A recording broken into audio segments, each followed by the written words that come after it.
Right. Ndaperegwa. Ndatozosvika pakuti imi muri kupopota, muri kupenga kuti hey matsitsi yatakabatwa ndani chimboti vafona ndatove palive.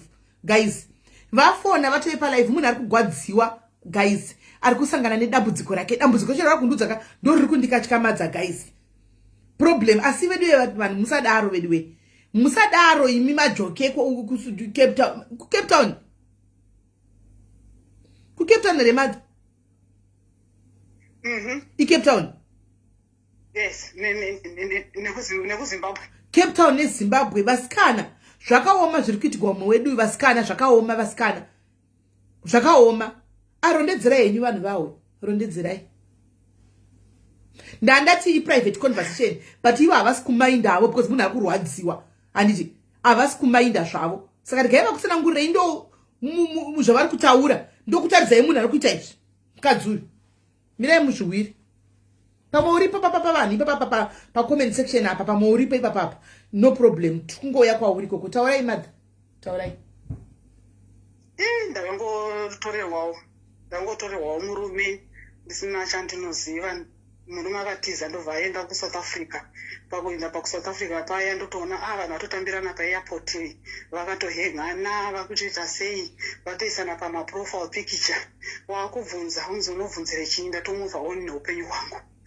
Ndibva ndati alright zvakanaka. Ndibva ndazoona baba vaya vari kunakirwa mukadzi uya akazondisenderawo meseji chinzi ndakazondisirawo kamwe chinzi ndatoroorwa nemurume wako ndatova nekamuviri zvese ndatoenda murume atobaya hama dzachona dzichitomutadza murume atobaya ndichingofonerwa nevanhu murume atoenda wakangoti wavava aenda nemwana wechidiki haiwa vhaya murume wandakachengeta murume wandakaerera. Dururai zvenyu madza dururai. Apa mubva mabigwa chimwana chitukutuku chakadaro chimwana chitokotoko. Hey. Chimwana chidoko chitotanzika imi muri chendere handina kana zera nemi asi ukutora murume wangu. Ukutora murume wangu asi ndiri ndiri chembere. Murume wacho ndori mombe kwandiri saka ini ndaita chembere pakuita sei. Kutora murume wangu handina muchato wangu hauna kugurwa. Vari kufamba vachienda vachindo even kwese vatoenda kugamuchira guys zvese vatoenda chinzi ndiye uyu hama dzimwe dzinotondifonera dzichindituka vasikana ko ndamboita seko ndambotadzira vanhu ndaimboidini. Apa chiri kunyanya kundigwadza guys, chiri kunyanya kundirwadza vakablokwa pa Facebook yemurume. Saka vandipasi tanoenda pa Facebook yemurume. Zviri ku Facebook yemurume vasikana zvinorwadza kana nemiwo guys munotodonha chaiko. Zviri ku Facebook yemurume zvinogwadza. Facebook yemurume yakazara mapicture emusikana vachiita sei. Facebook yemurume angori musikana yene hama dzemurume navamwene akaenda kumusha kadi ava maine vakangoti vakunoku vasikana.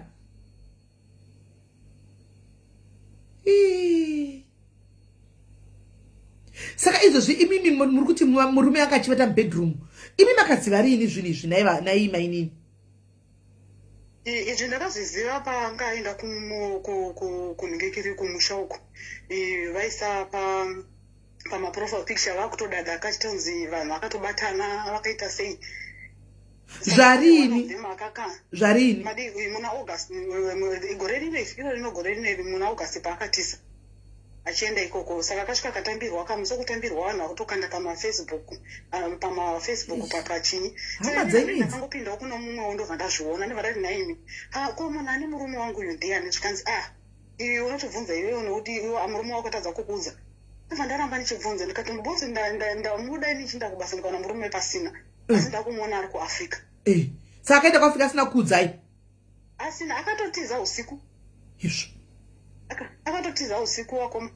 Akatotiza nhingekere usiku ndokutozoona vatoenda mwedzi wese variko vachifara vachitorana nhingekere vachikwira ndege varimo vachitorana mavhidhiyo vachikandirana. Vari muno muUK madza vari muno muUK. Saka murume anga achitiza achienda kuAfrica achidzoka achiuya mumba achivata navo vasingazivi chinhu. Mufunge. Ndirikurwadziwa upenyu wanga unomira zvakanaka ngoti kwandakatadza chinyi ndakadini why after ndagadzira upenyu hwese zvinhu zvese zvanaka shame hanzi murume atiza nemwana wechidiki ainde mwana wechidiki nemadira ndinomita hanzi kwandinomuda zvokuti uyu handimbomusiyi uyu ndiani ari kudaro mari anonditira zvese ichauyu handimbomudi uyu handimbomusirambi ndiani ari kudaro zvokuti vachitodada ndiye musikana mukadzi wacho achitodada hey izvo murume atomuka mumba imomo anga akavata mumba mavo avati anomuka mumba mavo achinda kwaanenge achinda naimi ndotoita basa remumba ndotowacha ndotoita zvese pabhedha motoita zvese pabhedha motoita zvese pane chisingaitiwi ko handiti murume wangu ndodii simba racho rokuita pabhedha naimi muri kuriwa nepi naima inini imutiziva kuti muri kuprofile yakazara mukadzi simba racho muri kuriwa nepi rekuita pabhedha handina chandinoona bhozi ndakavhariwa ndina chandinoona pati kuhama kumuri kuona ka aiwa ndinoona kana vakaisa pamaprofile picture pamafoni saka vanhu vari kuisa pamaprofile picture saka hama dzose dzimwe vari kukanda ipapa ndo pandiri kuzviona but apo kuti ndiende apa vakandivhara ko mukamubvunza ari kuti kudii murume uyu zvari momba izvi zvakadzoka mukamubvunza ari kuti kudii pokutanga pandakamubvunza pangari kumusha kakazi aitanzi kwai ndakatomuvha oni iwe uchicha uri kuda nezvangu ndikati hapana makamuvha oni ndezvakanaka ndakazoona munhu atouya adzoka futi kumba kuya adzoka musi wakadzoka izvizvo zvusiku makatomupa makumbo madi musi wakatodzoka usiku hwo adzoka iye amboti ndamuvha oni makatoyamukamba makumbo zvakaomba pamwe ninge chingoda ngoti iwe uchengetedze imba yako asi saka adzoka mukachidi kumubvunza kuti iwe zvawakati waita move on zvawangori kumunhu kwekuafrica toita move on izvaitauka pamberi pemusikadzi uyu kauyu pemusikana uyu kuti anyatsa kubhilifiswa kuti handichamuda ndomuwa ndichimudza kuti ndakaita move on saka azodzoka paanga okubata vatai makadi kumudza kuti aiwa wakaita move on makumba ungatori vakatouya kutoti kumukumu kutopa vataimbo mumu ndichitoti allright ndi munhu akati amuvhoni uyo akatondointrodusa mumukadzi aitovata ipapo akatoshama muchitoita unongoisuka kane mvura zvoita inoodi une vana woita sei wodini mune vangani mune vana 3 wodini saka iye zvazviri kuita handisimbotoziva kuti zvine vari kuzvifambisa sei iya handizivi kuti anozviita sei but munhu anongoriwo nechihure achingoita chihure chake achidi achinda asi chimuno mumba ari muno kubva zvaakatiza akadzoka ari muno asi anenge achivanyepera vanhu achiita hanzi handigari nemukadzi handidini chichi asi ndinawo muno mumba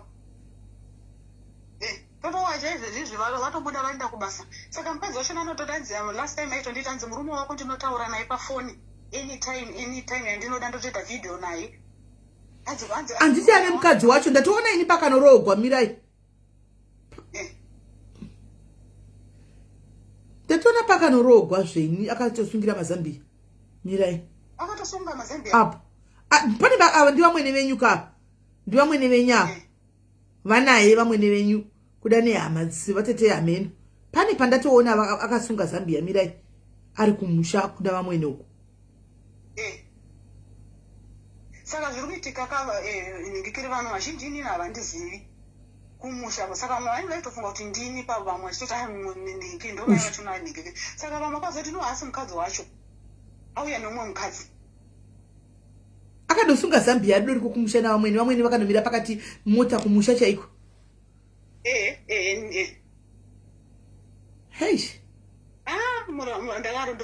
but dei musikana dei achirega ndikuziva kuti muri kurwadziwa but dei achirega kuti achikusenderai mameseji kana kukupai conversation dei achisiya izvozvo ngaachingoita zvemurume wenyu akanyarara pane kuzokusenderai kuti hei ndazodai machembere ndindazodai izvo zvitatodai ipapa ndo zvinonetsa dei achirega kusenderai tipe yenyu nhamba timuudze kuti dei wachirega kufonera maiguru chitipai nhamba tichikumbira isu makuziva ndichi ngaachingoita zvanda nemurume wake kokoko imi achirega kukomuniketa nemi ngaachikublokai ongodana nemurume wake tipei nhamba yake sendai nhamba ndimufonere zvose nezita sendai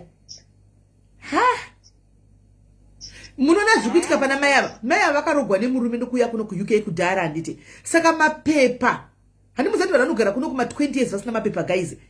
Mapepa kuno pamunoona pepa chihotukwa nema20 dzichiti kwagodo nema20 chiheto kuripota isu tinoenda kumusha patadira tichidzoka. Vazhinji vari muno mwane ma20 years chaiwo kumba akuendeki unenge usati wave nemapepa ako ari right. Handi munoona. Saka mai ava ngosati wave nemapepa asi vamweni vaitaura navo here. Ndaitaura navo ndaitovaitira zvese kubva ndichirongororwa ndaivaitira zvinhu zvese. Kusaka chirudzi. Mbozi ndaroorwa for makore akawanda. Mumusha umu ndinotozikamwa. Hapana chananga ndisingaiti. Asi dambudziko rangu nderokuti ndanga ndisina mapepa ekudzokera kumusha. Yes, vanga vasina saka vakaona mapepa gore rino ndipo vawana mapepa ndipo pobuda izvi. Pobuda kuti munhu atogamuchirwa munhu. Saka vari kumusha havagoni kuenda because havana mapepa. Handiti munoona. Saka nekikiriri iko zvino ndobva takatozowana mapepa tose iko zvino. Saka akakundobva amhanyisa kundobva iye akaita zvekutotiza ndobva amhanya kumusha akaenda kundodi kuchindoindo. Wakataura push. Hadi ndutaura munhu akati ndakambozvitaura chihure chemuno chakabvira kujara muno muUK akareva zvechokwadi. But kana uchida barika Angel kana vachida barika baba mazvisiri izvo zvinoitwa munhu andabarika. Handizvo. Barika unosuma mukadzi wako anotosumwa mukadzi uyu kana nasekuru vemurume kana chikuti murume auya achari kuda umwe mukadzi otogwa mukadzi achiziva kwete zvokuti vanoona pamapikicha munhu atoroorwa kudhara. Munhu aroorwa kudhara hazvisiri zvinoitwa pabarika izvozvo. Handizvo. Ndichine mushato wangu inini hauna kuguriwa.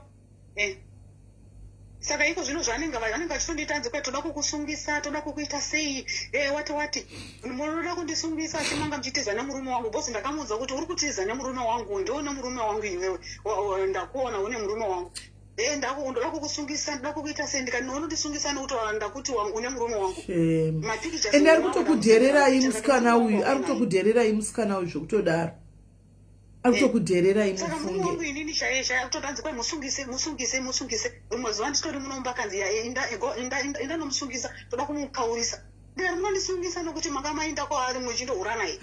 Anatavengwa tibvigwe zvedu kwai generation iyi mazimba especially women generation yakarei kugeza muri kuita kushoma tinogeza zvisingaiti munogezerana nesu imi munotifirita kugeza here munonyeperana muchisa zvimafirita zvenyu muri kugeza hakuna vanhu vanogeza senge machemberi vakura vakadzi chikura anogeza vaimwana tinozati kunogezwa tinotogeza zvokutodaro ende haufu wakabhoona kana mukadzi chikura anenge achinhuwa weti pendi rake rinenge riri up to date muchadzisa isu kugeza isu ndisavachadzisa kugeza nhasi imi vechidiki imimi muri kungobatwa nemafirita nekungozora kana mangozora mapedza munotoziva kana kuti iro gambi iri rinogezwa sei munozvigona imi isu tinogara fresh tisina kana zvino mungazigezerana nevakadzi vakare mungagezerana nesu imi mungagezerana nesu maslay queen svina dzoka idzi mafirita tikazokusangana nemi muno ndikatinovhunduka kaisu takaona vamwe kusedzikise tikabvunza kuti svikai ndiye ndikati kana asi takuramba kuti ndiye taona kuti zvasiyana mafirita amunenge makangofirita makada zvinezi tinouya natural yeke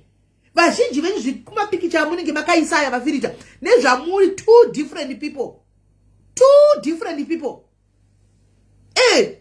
musadaro vasikana vana mai vanogeza vanotogeza zvokutodaro kuti vana mai tinotogeza kutamba nengore tisi vanhu vanogeza manje isu kana zvingaka hatina tiri right isu tinogeza mungagezerana nesu imi bvunzai varume vedava kuti tinota tiri fresh tota mumachira munonagidza kupinda because tinenge tiri fresh always we are always fresh muti kwai hatigoni kugeza isu musadaro imi musada kuti gumbura imi musada kuti gumbura imi mabhurugwa edu chozvo haumbowani chinhuwa kana chinenge riri fresh ndokona kuti rikuru anenge aridzosera muchest of draw rinenge riri fresh enyu anenge achinhuwa weti mamwe anenge imi musada kuti denda imi maitwa sei kwenu taurai zvenyu madza dururai madza dururai zvakaoma mufungi inorwadza inorwadza kuti vanogwadziwa vasikana achita kudaro murume wachona anotofonera mukadzi wachona aitoti esi baby pamberi pako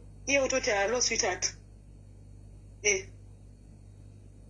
kuita zvivindi zvokuda kutotaura rimwe zuva hanzi kwai ndinoziva mumba mako ndinoziva hanzi kwai hapana rume handisingazivi kudai itorerwa mavhidhiyo achitaridzwa mumba varume ndozvavanoita varume vanotora mavhidhiyo achitaridza mumba and zvese and everything mufunge hanzi kwa hapana pandisingazivi room yemumba mako pane chiko chandisingazivi. Ushati kunozamba mangu sei? Izvo unenge uri kubasa murume usara achiita mavhidhiyo nomurukadzi achiita maningikiri. Even chero ndiri mumba chaimo chamo ndenge chingotorwa mavhidhiyo achikanda ikoko achikanda ikoko. Ushati kozviri ko imi zvamachiwana mapepa madha chinongedza mumboenda kumushaka. Ikononda kukwanisa zvangu kudi kufamba ndinofanira kundira kukwanisa kufamba but munyatsi unongoona ngoti unonge wakagadzira upenyu hwako chiti ndagadzira musha wangu ndakutondosvikawo chindodini chindoita wanei kumusha kwachona kwatosvika mumwe mukadzi but honai kamadha toda kuti tibatsirane pano tikuda kuti tibatsirane muri kurwadziwa asiwo mukurwadziwa imo toda kupudza shandisa nezvinhu zvese zvaunge uchisenda kumusha mukadzi uyo anga achitoshandisa zvese aitonzi ndiye muroora chiona imunzwe ndiri kuzvi-understand handije muri kurwadziwa we can actually feel your pain tiri kwatiri kunoku tiri kutonzwa pain even muvoice menyu and asi honai toda kuti tichikudza futi zvinovaka imimi panguva ino munenge muri kufaitira marriage yenyu sezvamataura kuti ndine mutato ine murume wangu ende mupana handibudi handitika muchindiudza paya muri kufaitira marriage yenyu the way yekuti mufaite marriage yenyu imi kana muchiona vamwene maichengeta handitika maivaitira zvese handiti sebenzi hamuna chamuri kuziva ndi rongezai mabhegi enyu sebenzi takurai vana venyu moenda kumusha munoshanya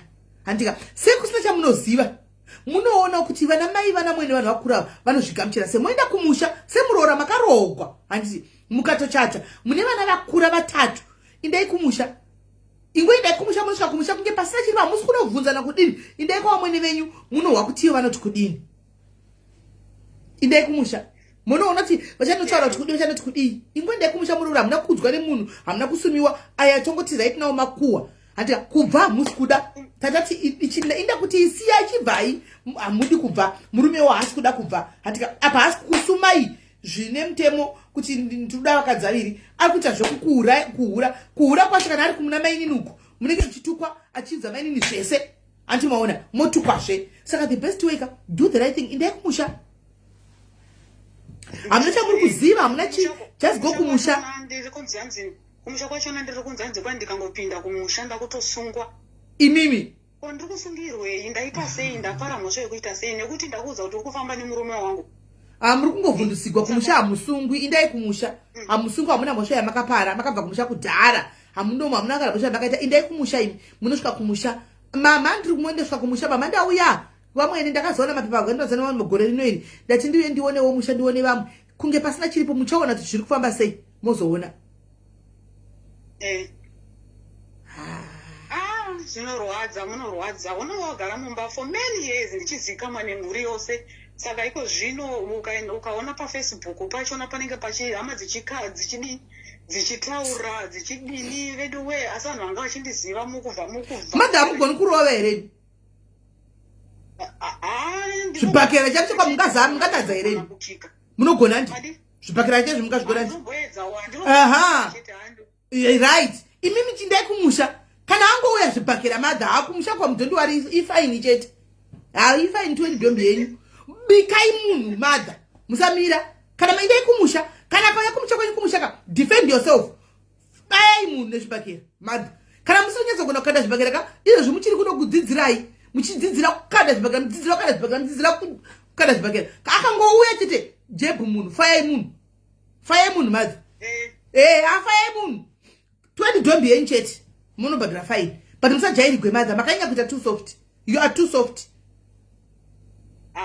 muya too soft anofunga kuti handigoni zvangu kutaura asi kuna vanozi vanondiziva vari padhuze vanoti aiwa chikara chaicho asi vakandiona vakandipima vakandifunga kuti handigoni kutaura nyangwe neindada sokuti nyangwe neicho matauro amunoita ndada sokuti handisi kuziva kuti zvingafamba sei handisi kuziva but dei zvazvambogona amadha indai kumopedza shungu paground sometimes edi tinoti kwai kudi guys kavhairenzana kunaka sometimes zvibhakera zvinosouva guys yenyu tingangotaura iri zvimwe zvinuka titi vhairenzai aisorove chinhu haidini sometimes inosorova guys munhu anenge akuziva kuti kwakutambigwi kumakata zimukadzi riazibhinya ndinomamiswa anenge akuzviziva imbona bikai madha kana iko kusungwa munongosungwa madha munobhadha $20 yenyu mudzoka kuzimbabwe inongonzi inonzi common assault munobhadhira fine yenyu motsuka kumba asi munhu madii mamupa zvifobo zvibhakera zvinotoshanda sometimes guys, nokuti kudhereka kwacho naka kudhereka kwacho kunonyanyisa guys. Tinoramba chingodherera vanhu, chingodherera tichingoti hanzi munhu unosvika kusungwa uchingodheregwa komashoko isa vanoudzwa zvituko everyday. Saka vonyarara guys, havagoni kutuka asi maoko vanawo, kutuka havagoni. Ngavaindi akangouya tete padheni, ngavashande munhu akangouya padheni, ngavashande munhu. Vane pamuromo vatingi vanenge vabatana nedzimwe hama dzinenge dzichimusapotawo vakati hama dzina kana nebasa rese ngavamusapoti vamutori vamuti bati muri kugwira murume ati imi munoda imba yenyu, muri kugwira murume wenyu, saka imi muri kugwira murume wenyu ndiwo muri kugwira, muri kugwira hama. Saka zvehama ndiko anzi kugwira kudzi, asi kuti kwevhidhe kwavari kuita evhidhe vachichinyigwa naSmelhouse. Smelhouse iri kuvatuka evhidhe chachinyira ndokuti zviri right, ndo zviri right. Imi guys musadaro imi, musadaro. Ina ndiri kumusha madha mandibhadhara naenda kuindirai kumukadzi uyini. Ina ndiri kokumba mandibhadhara mari ndaito kuchajai ndonomumamisa munhu mumwe ndipa mari faini ndoenda naye padako kuita kuti ndichingosungwa ndobva ndapinda kumapurisa ndega kuti ndarova munhu ndobva ndangobhadhara faini. Hamusungwi yenu muri kujairigwa madha. Zvakaoma. Ko baba makati mamuva onesa madzokere chimumba macho, madzokere imumba macho makati mamuva oni ngekiriri. Iko zvino chiinda ikakumusha kwacho. Ndakangoudza ndikati aiwa inini ndakatokwana nemi. Chinoda muende kumusha kwacho na kune mukadzi wenyu. Ngekana tungomuva opa side mogara yenyu. Mondisiya. Asi maybe munhu angofi just like that guys. Munhu angofi just like that. Musatembe nekubuda kwemweya womunhu angofi. Munhu anongorogwa hakuna munhu anofa nemadziya. Zvokuti munhu anozorogwa munhu anoda kufa inema. Munhu angofi just like that guys. Huku chaichayo kaiteka musoro chayo kwabasara wakabata musoro kudai inotombofaka nyika ichinda isina musoro. Munhu angofi just like that guys. Zvakaoma. Ane zvivindi anotara kuti anzi ndatoya mumba mako kutozogara ndini. Asi murume wenyu madha matimimi chete murume wenyu jaida munokinditsiwe madha. Aiwa vati ndikuya unorohwa ndikushekera. Zvinobere ndirakurisa. Nokuti ndiye munhu amaiva vakutanga naye murume wenyu ye. Zvino manje akakurisa munobikwa mungafa. Munorohwa mukatsikwa musoro. Ndariona zvinobere ndikuwa musoro ukafa. Kuzi murume wenyu ndiye muparanjongo. Ndiye muparanjongo. Aiwa uye akachekwa nebhodhoro kanzvirashi. Zvibhakera maoko kaya. Maoko hazvinei nebhodhoro izvi. Kana mukadzi wachona chihero urera chona richitaura ratotanzi kwai hanzi ndoto hanzi makakurisa Sterling muno murume mukuru kwandiri. Ndikati naiwe mwana iwe inini ndiri munhu mukuru ko wewe murume wangu kudana naye munhu mukuru kwandiri uri kurei? Saka wangu uyu murume uyu ndiye mwana mudiki kwauri. Zvakaoma. Chitipei namba madzi. Tipei namba. Kandai namba tidile naye. Kandai namba madzi tidile naye. Kandai namba timboonesana naye musikana. Zvakaoma. Kandai namba madzi. Yeah, all right. Tipei namba timbodile naye tuone.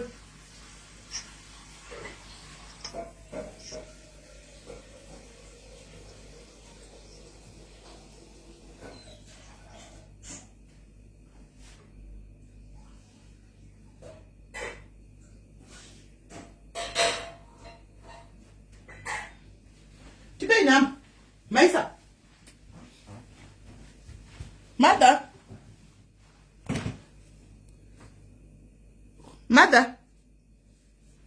Hello, my name.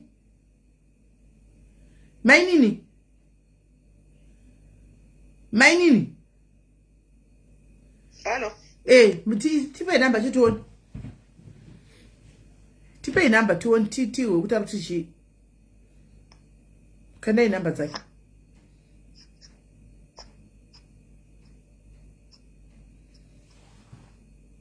Murugisa.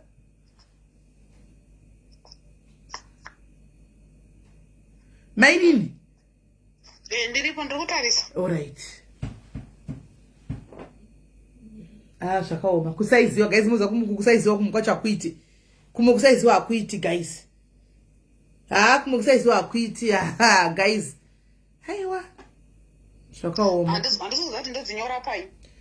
Ipa pa chat yedu ipa pa chat yedu pa Facebook ipa pa WhatsApp ipa. Okay, kodi ndeye kuZimbabwe. Kodi Zimbabwe isai, all right. Then 71. Nyora ipa papa, nyora ipa. All right, ndonyora se all right getoni. Nyora ipa WhatsApp ipa papa. Patri kutaura ipa papa, nyora ipa. Pa chat yedu ipa papa, nyora ipa. Tikuedza kuenda kundonyora pati. Ndonyora pati. Ndobaya pati kuti ndinyora. All right. Murikona pa phone yenyu apa. Musabaye cheredio because mukabaye cheredio matodzimako. Pane chiaro ichi chiriko, baya chiaro ichi idzokere back kumasuri. Chiaro chipi? Pane chiaro chiripo pa ndikutaura nemi papa. Pamuri kutaura neni apa ndi. Anti pane zvimadoti 3 izvo zviripo izvo. Poita che video icho. Pane zvimadoti 3 zvandikona. Poita che video icho andichika. Che video icho. Poita icho che volume andichi. Muri kuchiona ndichi. Kandisa palasi. Musaisa patisi kutaura chamakabata all right. Bayai pa makabata phone yenyu pamuri kutaura neni apa. Handi pane profile picture yenyu yekitiyo. Then pazasi pacho handi pane madotsi 3 amuri kuonayo. Umaona. Then pachi 2 pacho handi pane icho che video icho. Che video. Moja pachi 3 pane che volume icho. Che volume. Pachi 4 che volume futi. Chechi 5 icho, chechi 5 ndeche red icho chokuti mukabaya makata mabata ko. Anditi. Pazasi peche red icho. Pazasi peche red pane chinenge chiaro icho. Pane maaro zaka. Ichi pazasi peche red. Pazasi peche red icho. Pazasi chepe chakanangana neche red pane chiaro chiripo. Chiaro ndisuchiona. Pane chiro chinenge chiaro so achisi chiaro but chiri chinjango dai ukutonge chiaro so. Okay, ndetoni. Baya ipapo. Mabaya. Chiaro ndisipi. Apana chiaro champi. Chiripo. Pandi mukona mabatana ndakudza yayo 5 ayo. Pane 3 button kozota kuti ndikabaya pane ta video. Siya yari padenga iwayo, siya yari padenga. Pasi pacho. Pane zvitanda zvitatu zviri ku left. Anti ndizvo. Zvitanda zvitatu zviri ku left uko. Okay, apa vakandisend message. Pane zvitanda zvitatu zvakanzi pane zvitanda zvitatu zviripo. Antika poita chepakati icho. Poita chechi number 3 chinenge chakaita chiaro icho baya ichocho.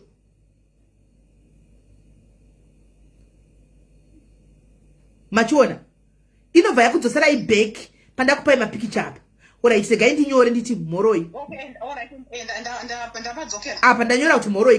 Pandanyora kuti moroi ipapo. Imi michinyorai namba ipapo. All right, that's fine. Shaka vatori stressed shame. Hai. Yeah, just wait. Then. All right, wait, please.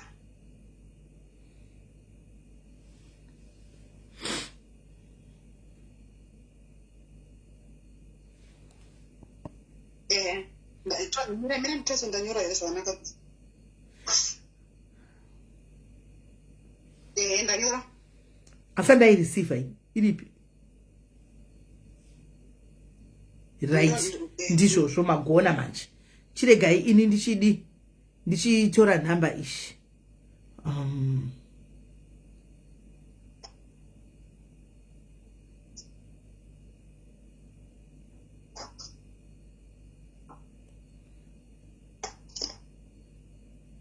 Right. Saka ndakuda kuchinoti ndichisafer. Right. Right.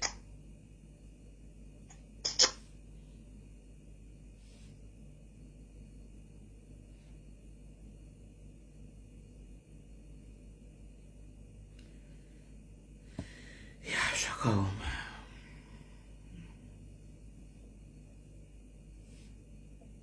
Hey. Hashem. Right. Ndamuwana. Shame. Right. Saka imi zvanakuita kana muripo pa call and kwanise kumufonera. Chidonai ndichitaura naye anditika then imi kana muri paFacebook palive munogona kuteerera palive kana musipo that's okay ndinokuzokudzai feedback regai ndichifona okay alright sharp.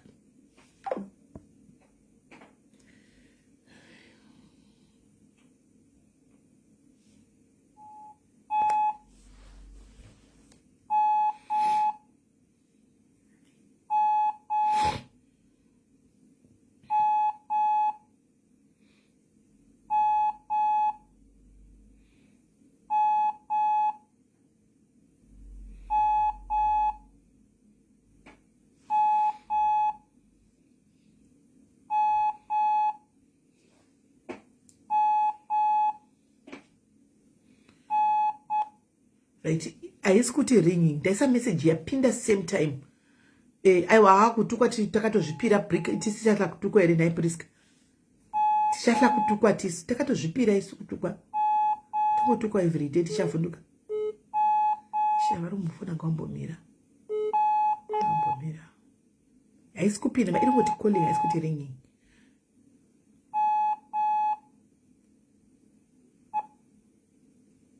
Hello. Hi baby, how are you? I'm fine. Right, sorry Muningina haundizivi ndangoyawo zvangu murunyararo. Muningina ndina vamwe maiso vauyawo handisi kuziva muri kusheya murume namai ava kana kudana nemurume wavo ko uri kuvatukirei? Ani mai vari kuno kuUK ava muridzi womurume warudana naye? ndiana mtaura utaura nevanonzi Sisimeli Diaries. vakuratidze mameseji avari kutukwa. Vati ivo dzimwe nguva unovafonera dzimwe nguva unosenda mameseji ndosaka ndauya kwauri ndinyatsonzwawo side of the story vachiti unovatukirira uchivaudza kuti murume ndinaye handimusi makatochembera kudhara inini ndiripo ndakatorogwa ende handibvi chii saka vari kutonatso kurwadziwa zvoti izvozvi havana kuti hazvina kutomira mushe kwavari. ngavakuratidze mameseji acho ndofunga pakaitika ishu iyoyi ndakabva ndasiyana naknowledge wechii ndasingazoti vachiri kugara vese. Makazosiyana? Takasiyana ngavabvunze ivo ndo vari kutoramba vachindifonera everyday vanofona madhai vavo handizoti vari kude chii. Aizvi ndo vari kutofona havo. ngavakuratidzei ndokuziva hangu ngavakuratidzei mameseji avo edu tese machatsi edu tese andinovafonera ngavakuratidzei. Alright, rega ndidzokere ndigovhunza kuti vanitaridze ine ndofunga kuti vamwe ndori kuvafonera kandivo ndo vandofanira imi madha rega ndigovabvunza kuti vari kuti kudini saka iwowo uyo akanga achinyeba murume wekuti handamukadzi. Aiwa anombonyepa akatotaura chokwadi akati aripo but vakaseparate varongomirira divorce chete havatogare vese. Achinyepa hake murume achigara navo kudai? Izvozvo handiziva hangu kuti vanogara sei even hama dzake chedzo dzemurume dzakatotaura izvozvo izvo. Panoenda kuprofita kwomurume nokuti ndiwo uzere wakazara kuprofita kwomurume saka ndatovabvunzisa ndikati imi madzai hamuna kusiyana here nemurume wenyu vakati hatina kusiyana nemurume vakasiyana 2018 vakaseparata information yese ndinayo Simela handidi kunyeperai ndinayo but kungosiya kwandikaita hangu kungoti handidi zvinhu zvenoizi zvinodinedza information yese ndinayo vakatodzokera mai manje uyo atobva kuZimbabwe mai manje. Ko pavakanga vakasiyana pesa paigarepi murume uyu? Murume anogara nevana vake kupi kwavo ikoko ega mukadzi anogara kwake ega. Haiwa vanogara mumba mumwe chete vose vanava. Makablokana here makablokana here iwe namai avo makablokana? Akatoya last year nevana vake kuno kuZimu. Ukatointroducwa kuvana? Vana hangu handauzovaona hama dzese ndadzanga ndaiziva. Akabva ati mukadzi asarirei?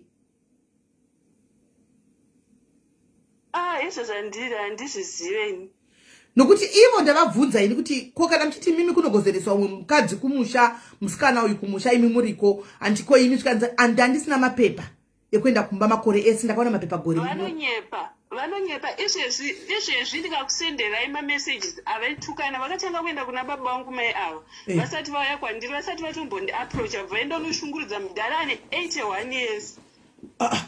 Mudhara wako iwe mutukirira mudhara vakatanga kutora mapictures angu vachisa pasocial media vachimaedita vachita sei ndakanyarara ndina zvandikaita vabva vatanga kutukirira hama dzese kubvira kuhama kune hama dziri hama dzese dzemurume wavo dziri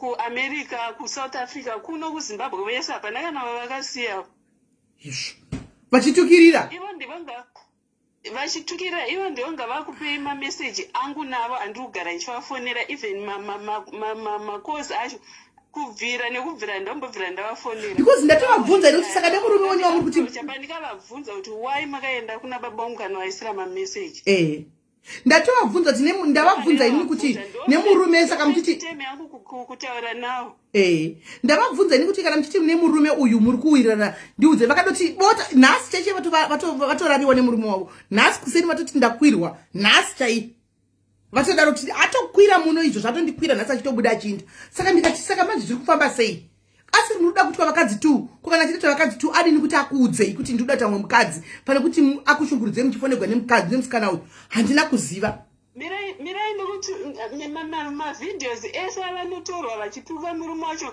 handidi mirai ndikutumira tipe hawo ndipe hawo but madha mudaro zvemadha madha vasadaro kuotinyepera hai ndinozojamuka moniti kwai ndopfeka wigi yangu yehondo guys moniti kwai ndiri munhu akaipa kana ndopfeka wigi yehondo ndo zvatisingadi izvi ndipe hazvo iwe chiningirira pakaipa regai ari kutumira ndezvamadha futi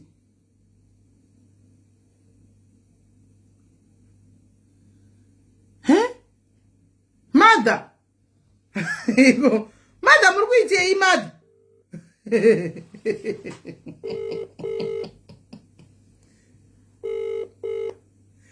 madha muri kutitei imi madha ini tikutaura namainini venyapa mainini venyu vari kuti imi ndimi munofuna muchimutukirira hanzi hama zvose makapedza kutukirira kudhara ende iye ari kuti manga makatorambana imi kubva 2018 makadzokerana izvozvi murume akazoya izvozvi gore rino hanzi akatomboya kumushago nevana imi makatukirira even hama dzose makadzitukirira imi right rega ndikuudzei chokwadi ndo chatenge chine chokwadi kwete kuti mutipe rimwe saidi madha toda chokwadi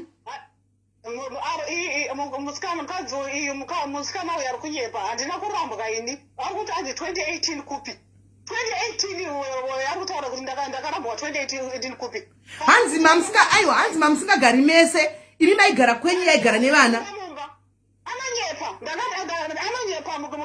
mukadzi uyu kubva ndakarorwa ini nomurume wangu hatina kumbosepareta togara muno mumba ndikamufonera ndikamuudza ndikati iwe ini ndiri muno mumba ndiri kugara nemurume wangu akanditi munonyepa makasiwa nemurume ndikati unoda kundiri kutaridze chinyi ndikamutaridza bhegi remurume wangu achibva kuzimbabwe ndikati riri muno mumba akati amunonyepa ndikamuratidza sofu yangu inini ndiye murume wangu chikati uyu ari kugadzira mumba uyu anzi amunonyepa chikanzi ndoda bhivhidhiyo makarara nese ndikati kutseke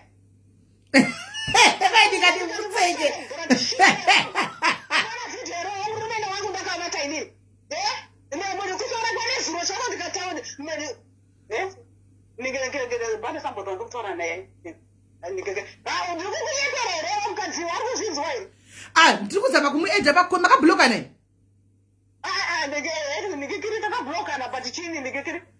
saka akwiri dema musina kumanibhuloka nanchida kuti tisangane tose apa tinyasoisovha nyaya yacho zvakanaka zvahandina imwe foni mazviona zvandinokuza ndoda imwe foni yechi3 kamadiaries zvandinokuza ndoda imwe foni yechi3 mazviona kamadiaries panda imwe foni zvine ndodomisa pane imwe foni ivo vakabhulokana handikwanisi kumuedha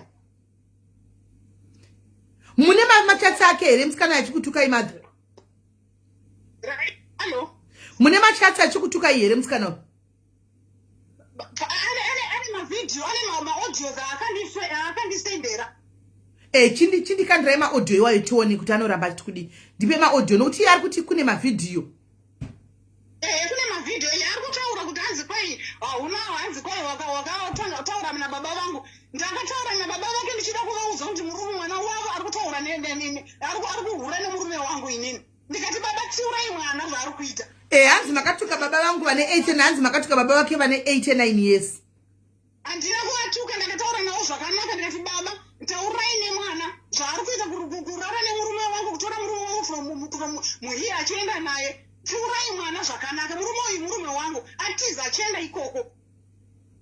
Handiti saka inini ndanga ndisina nhamba dzake, ndakaona nhamba dzababa vake ndikavaudza ndikati taurai nemwana. Iye egara ndobva azonditsvaka inini akanditi halo madza, ndikati halo, ndikati ndiwani, ndobva ataura kuti zita rake. Handiti ndikati ko ndokubatsira ne, ndobva ati ndaona kuti makabata baba vangu muchivabvunza. Ndikati muchivataura nezvakadai, so ndikati ndanga ndisina nhamba dzako, saka nhamba dzandakawana kuti vaite contact newe. Saka musika vatanga kuchindikandira chiti hanzi uyu murume uyu ndinomuda zvokuti inini makasiwa semuri mai vakuru. Ndikati excuse me, inini mai vakuru but ndiye murume wangu wari kudanana naye. Ndikati uri kuti utaura nani? Ndikati ndiri kuziva kuti muri kutaura nani ndenani. Ndikamubvunza kuti murume ndinaye mumba, murume wangu ndinaye zvokunyepera achiti hanzi ndakarambana naye akukunyepera. Handina kurambana nemurume, murume ndinaye mumba, anogara muno mumba pamubhedha pamwe chete ndichiwacha inini ndichimuitira zvinhu zvese. Asi kana vachiita namavhidhiyo kova ari kubasa, inini ndiri kubasa inini ndizvozvo.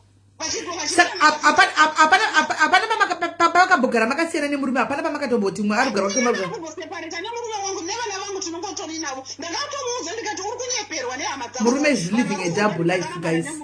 Murume ari kurarama double life, ari kurarama double life achinyepa kwese. Murume chona ihure rotorovhuro zvaro. Iye murume wenyu yeyu knowledge. Ndinota zvitaura izvozvi izvi anotaura zvisina nebasa rose. Iko kuno kuchaiko chaiko anotori nomwe mwana. Ndikamuudza zvese izvozvo zvanhikikiriri, vakatanga kundituka chakazodai nhikikiriri, murume wako inhikikiri. Akatondisendera imwe picha achitanzi ndichirara nemurume wako panapa, mubvunzei uyu. Ndikati une zviini zvokunditumira picha achitanzi kwai ndanga ndichirara nemunhu wakandairara naye panapa. Saka zvaakaita ndakangoiklika ndobva yaya, ukangoklika ka1 ndobva haichatovhurike. Chiview once. Apa anga akatonyora kuti anzi apa ndobva ndairara naknowledge. Saka ipapa murumu mashana imomo manga muna baba munini pasaidi pachina panga pane rumwe rusina panga pana sisi womurume wangu, then iye anga akagara pamubhedha. Mukadzi uyu akandisenderane, ndamuudza ndikamuudza ndikati shamwari ndati ndikuudza kana uchinyeperwa nomurume wangu kuti handana mukadzi. Hanzi kwai naye mukadzi ndobva atanga kunditi hanzi kwai ini makasiyana nemurume, hanzi ari kugara nevanake 3. Ndikati ndinaye mumba nevana vangu 3, handina kumbosiyana nemurume wangu, handina any divorce yandakagamuchira, handichiri kudanana nemurume wangu. Ndikamuudza kuti ndichimusiya kana umuda kuendera mberi zviri kwauri, handina kumuti regara kudanana nemurume wangu, ndakavasira. Akatondisira audio mukadzi achiti mange madira ndinoita knowledge, ndinomuda ndimbotomusiye kana ndinomuda, ndatova nenhumbu ndakavhisirwa 3000. Asi ndikamunyararira handina kumupindura. Asi maaudio achona ndinawo ari kurira, kana muda kuti ndikutumirei nditumirei maaudio, nditumirei maaudio. Akapedzera kutumira irini maaudio aya. Pane time I think approach achinditi hanzi kwai matumira baba vangu mamessages, ndobva vatanga kundisira ipapo achinditaurira izvozvo. Handiti inini naye handina kana kutukana naye, ndaitotaura zvakanaka ndichiti munyingina murume ndinaye, uri kundirwadzisire chini? Akati kwai ndipuruvhei kuti mune murume here, ndimurume wenyu here. Ndobva ndamutumirano zvinhu 2, ndobva ati aiwa nditumirei nakarara, ndobva ndamutibhura tishiti. Saka enda kuti ndimutumire picha yangu nemurume wangu ndakarara, ndozvaida izvozvo. Ndikamuudza ndikati shamwari zvandakutumira zvakakwana izvozvo, murume ndinaye. Akati munonyepa, ndikati hanzi kwai matobva kwamunogara matongotomuringira murume yeye. Ndikati ndabva kwandinogara. Ndikati okay, murume uyu aenda kubasa mausiku anodzoka, ndoda kumutora vhidhiyo umuone. Handiti saka the next day rachona ndobva ndatomuisira nhikikiri, ndikandomuti adzoka rega unzwa voice achitaura. Ndikatoisa nhikikiri ngoti angotaura mbishana, ndobva amuudza ndikati wamunzwa wakati murume ndinaye mumba. Nhikikiriri zvakazodai. Ndakatoroorwa, ndakatoita sei? Kaime munombosiwa nemurume zvaita sei? Manje ndini ndakatorohwa atova murume wangu. hanzi kwai mamusaka ndisira imwe yakanzi kwai ndatumisirwa 500 naknowledge ndiri kurwara ndiri kuda kuenda kuchipatara achitovhaira knowledge unozviitira iko izvinewe knowledge zvauri murume mukuru wani kunoita iko hanzi kwai haningikiriri hanzi murume munaye ikoko but inini mafeelings murume mukadzi anotaura kandi ndoda kukutumirai munzwe menga tumirai maaudio tiwe tumirai muchimwa mvura tumirai tinzwe maaudio ayo ndikamunza ati why you doing that anoda kufonera murume wangu munomu ndirimo vachitaura vose iko zvino vakanditira nyaya yavakandigadzirisira munomu ndikati shamwari zvamuri kuita izvi kaizvi abena murume wangu inyaya akatokaanza manje mukadzi uyu anogona internet anogona hanzi anoshanda kueconet anogadzira nyaya hanzi achakupinza panguva yakaoma aumbomugoni uyu ndiye mukadzi akadzidza ndikati ndinoda kukugadzirisai kudzidza muchikanganisa upenyu hwangu muchindigadzira soro dzenyu izvozvi pana yavakandigadzirira yavakandirongera yavari kuti hanzi ukapinda muzimbabwe toda kukusungisa uchingwabira paairport ukusungwa ndikati ndaita sei nokuti uri kugadzira nyaya dzenyu mada ndakuita sei ndakuti siya murume wangu ndine murume uyu handina kurambwa handina kureceiva any divorce asi vari kugadzira paari kutaura kuti hanzi kwai nhingikiriri murume uyu akauya nevana zvavakaita hanzi nhingikiriri vakoma gaindikudzei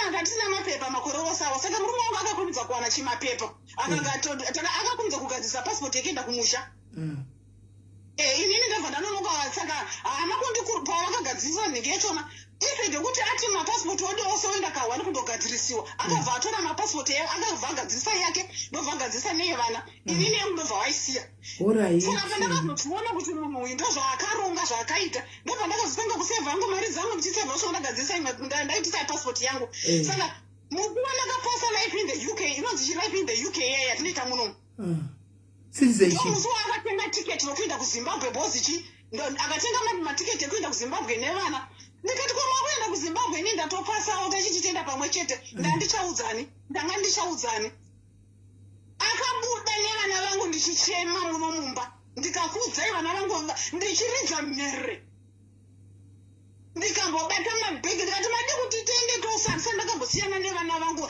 moenda nevana vangu muchindoratidza vanhu vandisati ndakamboona pasina inini waita sei murume wangu akatora vana vangu akandisiya ndichichema ndichiumburuka ndichiridza mhere vana vakanga vari mutaxi vachichema vachiti mama toita sei vatopinzwa mutaxi ndobva vaenda but apa inini handichandisingazivi kuti anga vachitodanana nemukadzi uyu here handina hangu chandinoziva hangu ipapo but chandakazoziva iko zvino ndakatozoiziva iko zvino kuti ari kuda vanhu ava pane zvavari kuita handiti muri kuona saka musi wa2 august mukadzi wamo murume wangu akatiza na2 am achienda kuzimbabwe achienda kusouth africa inini ndiri kufunga kuti murume aenda kubasa ndikati maybe mbozi ane zvitiro kabasa kake ari kuenda kubasa ndadzoka kubasa hapana ndokubvunza vana baba vaenda kupi mwana akanditi mama vatoenda vatori musouth africa kundodai ndiva ndaitorisa pane mumwe profile ndakaona wanai mai wekani vatori vakagamuchirwa vatotwa paprofile nemukadzi. Welcome Derek Des, welcome you Derek Des. Ngatigamuchire welcome hanzi I'm new here. Derek Des is new here. Welcome pamjolo brother. Panotaugwa dzose. Right. Hey, saka ndobva aenda kumba nevana musingatombozivi.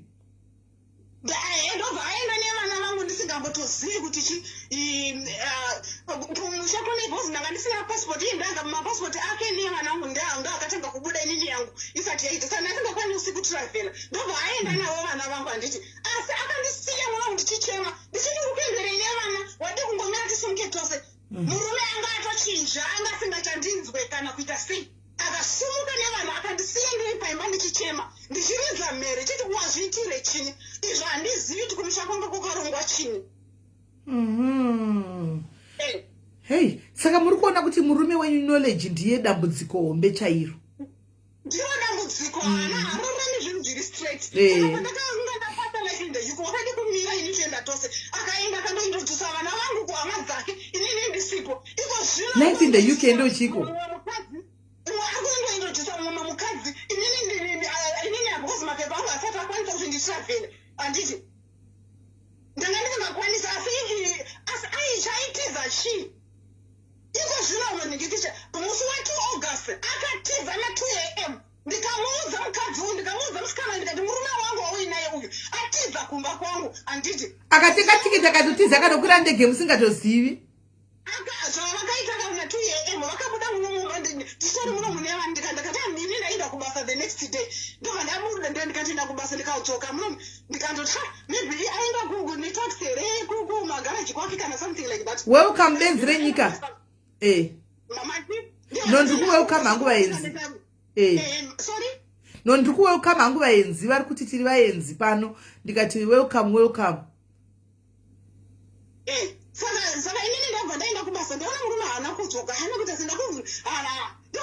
ndadzoka kubasa kwangu ndobva ndati baba vari kupi zvikanzi mwana ndobva nditi baba vatori kuafrica kuafrica munhu atati naye ndobva ndati allright munoziva ndangenda sendichafenda because mabhegi ake chaiwo avainawo papicha mukatarisa mapicha anenge ari pamafacebook whatever mapicha pane mabhegi eblue akamira nemukadzi ari nehure rake anditi vakatomuhaga nebhegi reblue mabhegi iwawo anga amudisiwa mumba ana kumusi wakabuda muno mumba muno anga asina mabhegi iwawo anga chigara somewhere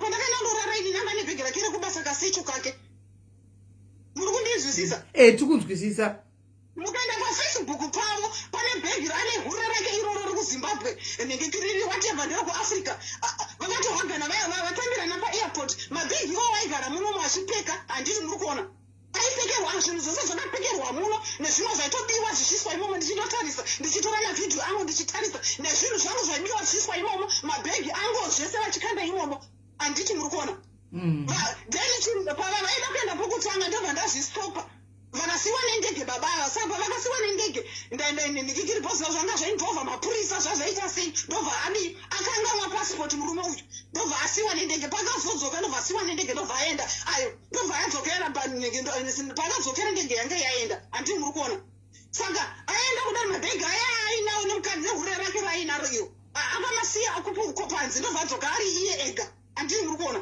ndikamubvunza ini ndikati wadzokere chii wanzi nemapurisa usadzoka pano handiti enda kuholiday yako asi usadzoka pano ndobva andakataura zvakadaro ndobva ndavasiya ndingaita sei ndingaita nharo nemurume aiwa mungaiti ndobva apinda muno mumba ndege ndobva apinda muno mumba ndobva ndanyarara vakashanda baba vachishanda vachitaura nemukadzi uyu haana kuziva kuti ini ndiri kuzviziva ndikanyarara muromo wangu vanhu vakati nyarara toda kuona tachatora imwe ndege iri kuenda vakaronga kuti musi wachona usuti wachona zvokuti dai ndakaziva kuti chi ari kupinda masikati ari kukwira ndege yake manheru dai ndakagadzirisa asi inini handakaudzwa zvangu navangunzi musi uyu ari kusumuka but handina kuziva kuti ari kusumuka nguvai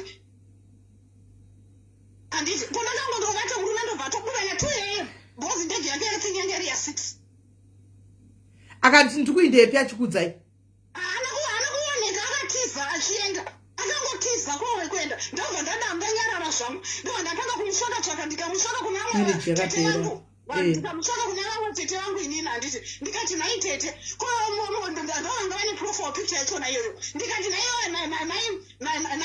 nai tete prosper mwe vacho vanobva tete prosper ndikati nai tete prosper munhukadzi wamune naye uyu ndiyani zvikanzi iye unondibvunzire chii haana kukudza ega ndikati excuse me ndiri kukuonai muno mukadzi uyu saka chizviri kureve chii zvikanzi iye vachakudza ega ndobva ndaenda ndikatobvunza bamunini ndikati nai bamunini ndiri kuona murume wangu nonejani mumwe mukadzi zviri kureve chii zvikanzi rega ndimbobvunza vamwe vanhu but mukadzi uyu hatimuzivi asi hama yedu ndobva vanhu vavazodzoka kwandiri vakati mukoma vataura kuti handizvoni igirlfriend yangu ndikati girlfriend yake ndikati okay zvakanaka henyu ndobva ndadzokera kuna vatete ndikati nai vatete prosper mukadzi wamai naye ndiyani vabva vatotanga kushaina vachimukanda zvese vanhu vakahagana vachidini ndivatete vangu ava vandiri kutaura vasikana ndipei nhamba dzavatete ndovatoda kuti vatiudze kuti vanoisirei mukadzi maprofile picture asati bhudhi vavo vane mukadzi chaya nevana vanoisirei mugirlfriend maprofile picture vatete vanozviitirei vatete vangu ine ndikavaapproacha vakatanga iko zvino vanoti vanondisira mameseji vachiti hanzi watoenda hanzi mukodzachona nonzi desi hanzi kwedesi hoye aenda kana aenda wasiwa chembera wasiwa murume aenda netwana tudiki vatete prosper muronziwa achindisira maningi namazina maaudios achindiita sei ndikati vatete iyi amataya maitaikai hazvina kunaka handiti vakati aenda ndakakutadzirei chinyi murume aenda hanzi unorwadziwa ndikati makanyepera dhezi kuti hanzi lusime makanyepera dhezi kuti hanzi ningekiri ana mukadzi asi ndikati ndikangobata dhezi ndikamuwana chete ndoda kumuudza kuti uri kunyeperwa nehama dzemurume wangu murume ndinaye chibva mambonwa mvura mainini chimbotorai gilasi remvura mboti mudzikise heartbeat inokwira dzikisai heartbeat torai bhodho regilasi remvura ndinozviitawo zvamuri kuita izvi torai gilasi remvura mumwe mumuti mudzoke mukontinyu imai mvura mai alright ndakazondifonera ndikamuka dhezi ndikati dhezi ndiri kugara nemurume wangu why are you doing that dhezi akati ndikikiri kaine makazokondakisa baba vangu sei chichivati ndikati munhu muninyenda ana kuti muti muninyina bozi mana mudiki kwandiri ndikati muninyina ndanga ndisina nhamba dzako but neone nhamba yandakawana ndiye baba vako ndikati ndikataura nababa zvakanaka ndinakanafa ndakatuka baba kana asi ndaitosi baba mwana ari kutorana nemurume wangu siuraiwo mwana zvaari kuita hazvina kundifadza handiti muri kuona handina kutuka ibaba handina kuita sei handina kungoita sei kana chiti ndine meseji yandakatuka asi ndaitaura chiti murume wemunhu haatorwi mazivano ndomashuka ndaita ndikati murume wemunhu haatorwi mazivano unomutorerei aita sei kana ari kunzanzi ndomashoko andakataura kuti munhu ngaatsiurwe ndaitaura zvakanaka handina kunzi ndakavapopotera ndakaita sei asi ndakati baba rairai mwana nguva ichiripo ndachine mukana ende vari kurairokuonana nechembere yakadaro uri kutorera vamwe mai vari murume wavo vane murume wavo uri kuzviitire chi ndikati kona akanyeperwa mwana uyu kanga audziwe murume wangu ndiri kugara naye mumba handina kurambana naye dhezi ndikangwa mukadzi yaro musikana yaronzi dhezi ndikati dhezi akanditi hangu ndisendereshomwe zvinhu zvamotishi yamunofunga kuti munogara nemurume ndikamutumisira bhegi reblack rakauya naknowledge muri mumba ndikati bhegi iri mabhegi tuma eblue makasara nawo amamuinawo paairport dhezi akadzoka nerebu ndikamutumisira akati izvozvo here nditumisirei rimwe ndikamutumisira a5 ndiri munomu yenu knowledge achikirina muno mumba bhozi imba ideigadziro ndikati tarisa dhipo botaza netime kuti murume anzoka mumba ndinaye tikanzi munonyepa ndisenderei chimakarara naye ndikamuti kurakishiti ndikatoona kuti kutumisirei nini ndakarara nemurume wangu chiudzi chocho ndikukuudza ndine murume wangu ndiri hura here kutora kuti ndiri kukwirwa nemurume inini ndiri kutora piketi kana aiwa hamusi handipfingira ndazvanaudza kuti zvandakutumisira zvakakwana handiti zvimwe zvese zvaushanda kana wada kukondinya nemurume wangu kondiya kana wada kusiyana naye zviri kwauri saruzondo yako asi dheze hana kuteerera nanhasi ari kuramba achitaura naknowledge dheze hana kuteerera nanhasi ari kuramba achiti kumurume wangu sweetheart makaguma nai mother makaguma kuona rini meseji yadhezi ichiti sweetheart kumurume wenyu anakataura paloudspika tainekana nemurume wangu panapa inini murume wangu ndikasvika muti tonera dhezi handiti murume wenyu auya kauyu murume wenyu is here now knowledge muronziwa auya murume wenyu is here now knowledge muronziwa auya abva asvika ndofunga meni nenyu vaenda kunomuudza kuti muri kutaura nyaya yenyu kuko nai bamunini bamukuru bamunini knowledge muronziwa ko muri kuzvamisa sei muri kurwadzisirei mudzimai wenyu kusvika pakuti anouya kochema pana vamwe vakadzi kudai achirwadziwa kudai muri kuitei mudzimai bamunini ko zvamuri munhu mukuru ndo zvinoitwa here kana mada kutora mumwe mukadzi zvenai bamunini handiti munosumira mudzimai wenyu here hanzi I'm infinitely murume wacho alright no problem ndatona neprofile picture kuti ndimi because ndandomboenda kuno kugugulai nchida kuona saka imimi bamunini chii chaita kuti mugwadzise mukadzi kudai? Kana muchida kuita mukadzi tu, vakadzi tu anti munopira mudzimai wenyu zvakanaka here muchivanhu kuti ndafunga kuti ndiite madam wechitu. Munoshungurudza mudzimai kudai muchitiza kumbana 2 am here muchiinda. Kana madzoka futi moya moda bota. Kwai nhasi kuseni maridla bota, nhasi kuseni madla bota. Asi kunamanini weko Zimbabwe uko kuna dhesi munenge muchiti imimi hamusi kuda hamuchadanani nemudzimai. Ko pari kufamba sei bamunini papa zviri kufamba sei nai bamunini? Vapei namba yangu vafone. Imi makablokana nemurume wenyu kuWhatsApp here imi mainini? Maturi Makablokana nemurume wenyu kuWhatsApp futi? no iye handina kublokana na iye ndakandibloka. Saka imi ndambokudze paya madha kuti munenge makarambwa ini. Murume anokubloka kubva kuWhatsApp nekuFacebook. Akandibloka kuWhatsApp, akandibloka kuFacebook. Zvese handina chandiri kukwanisa kuona. Hamusi makungombandidzira here mainini? Sorry yenyu ndisati mukurwadziwa but pamwe pacho tichida kunyatsa kungoona zvinenge zvichiitika. Murume wako kukubloka uraiti kuFacebook tochakakubloka iwo kai it's okay. Ko kuWhatsApp? kuWhatsApp akandibloka because ndakandimukandira mamessage ikoko. Pandakazviona mapictures ake anemukadzi uyu ndakamukandira ndikati mukomukadzi Prosper muronziwa ende muri yekwa muronziwa yauya yose. Prosper ndiani? Ndivatete. Oh, ndio vatete vatete. Koi vatete. Vatete muri kuzvamsa sei vatete imwe. Vatete mai guru vari kuchema nemi futi panapa vatete. Kwanzi imi vatete ndimaite kumuri ku ai nene muri mandikona ini. Ko Prosper muri kuzvamsa sei? Muri kuzvamsa sei vatete Prosper? Imagine mini tisai number atete afone. Tisai number atete afone knowledge ago for now. Kwai makabla marriage apanenge pasisina. Kwai ndini aiwa kutobvuma. Prosper buda itangori kubva pa life panapa. Itangori kutobva pa life panapa obva wadzoka futi. Itangori kubva wadzoka. Mira itange na tete. Okay, ndaisigwa life. Ndaisigwa number. Ndaisigwa number. Mira tete watange wauya tozopesera namba mnini. Namba mnini knowledge. How do I answer you? Okay, paiswa number. Bapei number. I number irapa. Mira indipine number. Thank you admin team maisa number. Mira itoni. Thank you Connie. Aripiwo Connie uchapesera kuti akadmin because she's always pabasa anyway. And kwanza kunje kuipina manje. Kona ari pabasa always. Admin dziri kupiko. Mainini ndakuona comment section Mona Lisa. Na anyway, tipinirewo number idzo mainini. Tipinirewo number idzo. Tipinirewo number idzo. Mainini ndakuona comment section Mona Lisa. I saw you comment section. Kuda kuzoya vakapfeka account awo isede kuti vauye vakapfeka account ads. Thank you Con yapinwa. Right. Iyo yakapinwa iyo. Ningikiri fona ningikiri Prosper. Prosper number iyo iripo iyo. Ndanda kuti udzoke ndi ku edge apa. Tozopesera namba mnini because muronzi wa family is here. The muronzi wa family is here.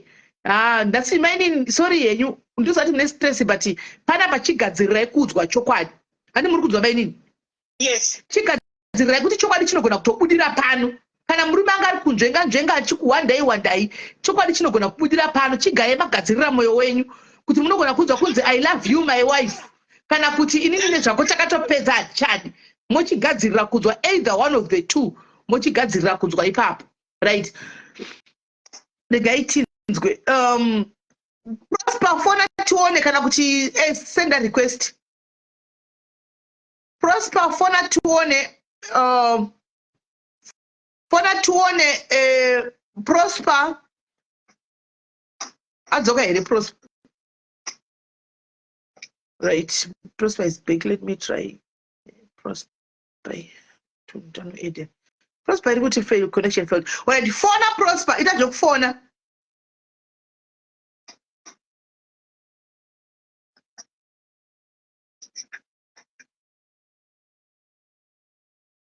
Prosper itazokufona.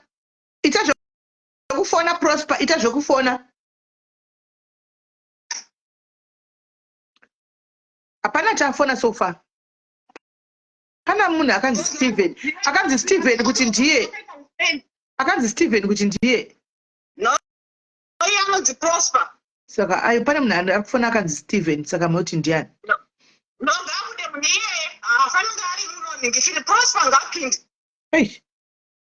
Right, Prosper uya before bamini vauya Prosper uya fona makablokana na Prosper kuti pafoni tongi ni ndakambloka bozi vanga vachimbochitika vachiti saka ndakumbokudonedzai kana makablokana mukwanisa kukwira metse muri ndakumbokudonedzai Prosper afone imi muchamuteerera achitaura Prosper then mozouyawo ndombokudonedzai Prosper uye. All right, Prosper chifona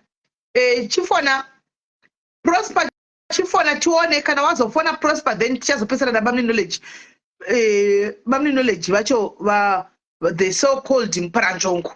Right, hello. Yes, Prosper.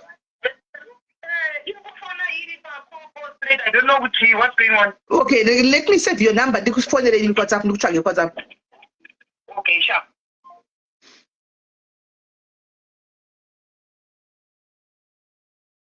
I hope number dzake dzinobuda dziri kubuda apa ndidzo chichabuda apa.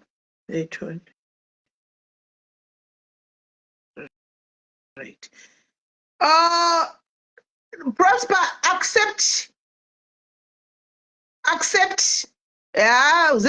Zineka dzatidikana kumuona pano hatitodikana kumuona pana pa that person hatitodikana kumuona pana pangobata chepana pa anorohwa necopyright kuti this time tikamurovesa necopyright monetization anorohwa gura asina kuita hatidi.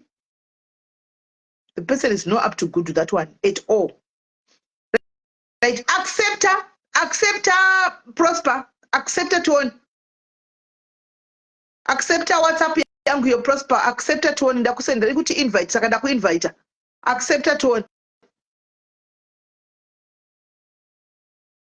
Sure, Resina, accept her tone Prosper, accept her tone.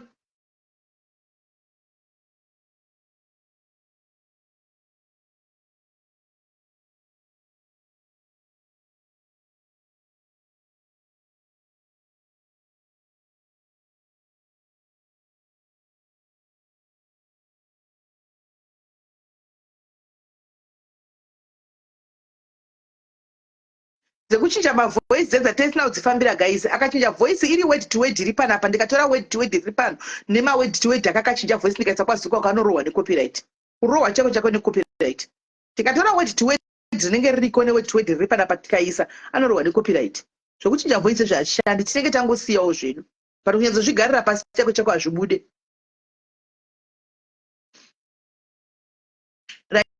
Right, accept ngikiri accept Nikiki Prosper tone.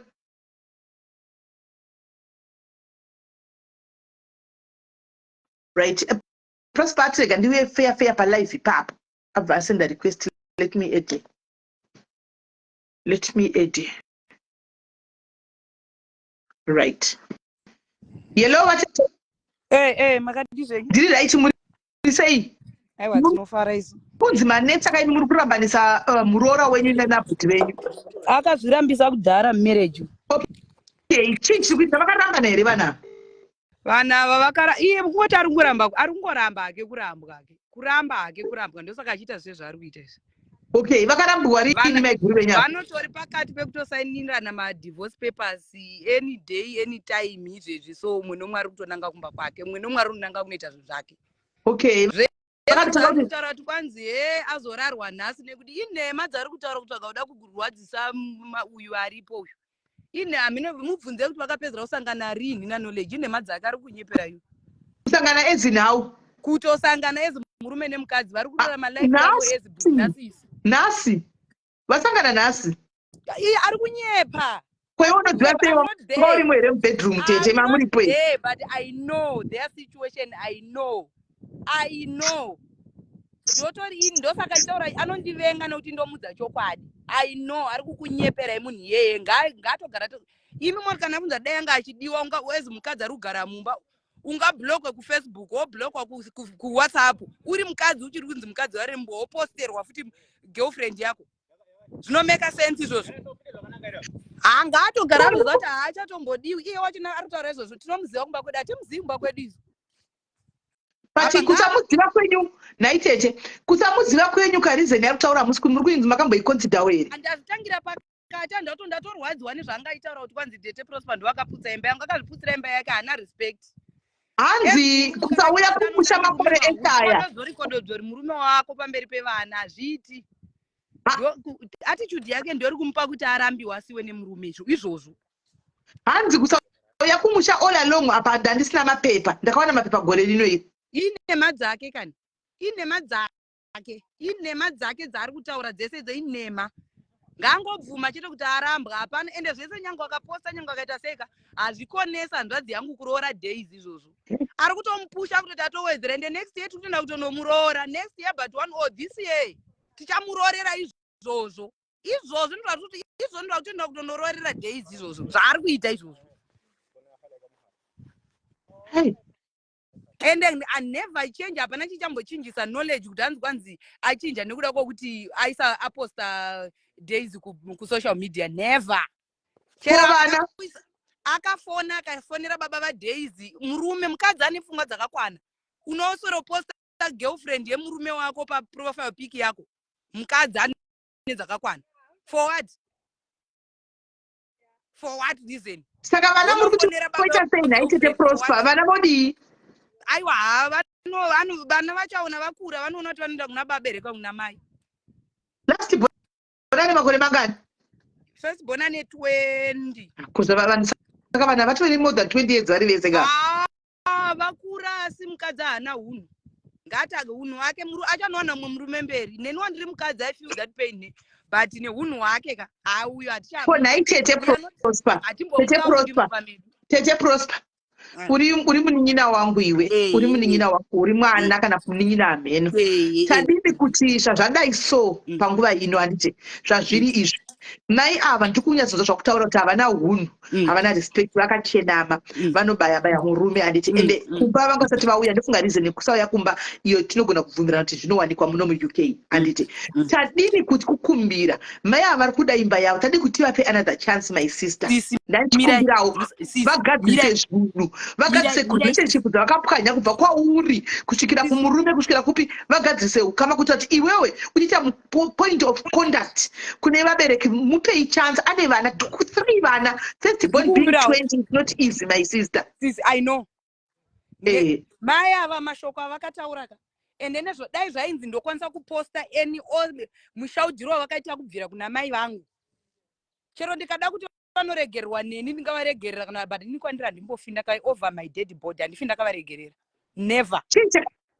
Chavakakuudza iwewe chakanyanyisa kuti zvakaipa pamusoro vachisa mastatus pamusoro pangu inini nefamily yedu kutukirira family yedu kuudzirira vanhu vese kuvabvunza kuti pakati pevanhu vese vari kutukirira unewa unoziva here havana kana wani wanoziva mukunzwisa hapana kana wani wanoziva tinoda mari dzavo kuvabvunza kuti vane wani vakambopa kana sendi ravo rakamboti iri mari yandakupa iyi. Ko vaichengeta mama wani kwainga vaichengeta vamwe nevavo mai vako wani vaivachengeta nei ndozvandinomakirana navo kuti vanotaura nema vanhu vachengeta nei ngavairatidze proof yavakavachengeta nei izvozvo hazvimbofi zvakambochinja mai vaya tichatombodikana kunzwa nezita ravo tavakangotitira vana thanks nemari dzakabviswa dzemuchato dzekubhadharwa kuroora ikoko zvakati hava tina chikwereti kumba kwavo futi vakabhadharwa mari dzavo dzese dzakatoperera saka zvakatoenderanawo nevana vakati zvarira thank you so much zvakaenderana havana hunhu mai vaya hatombodikana kutombonzwa nezvavo hadi nyangokanzwa kwai vana vatete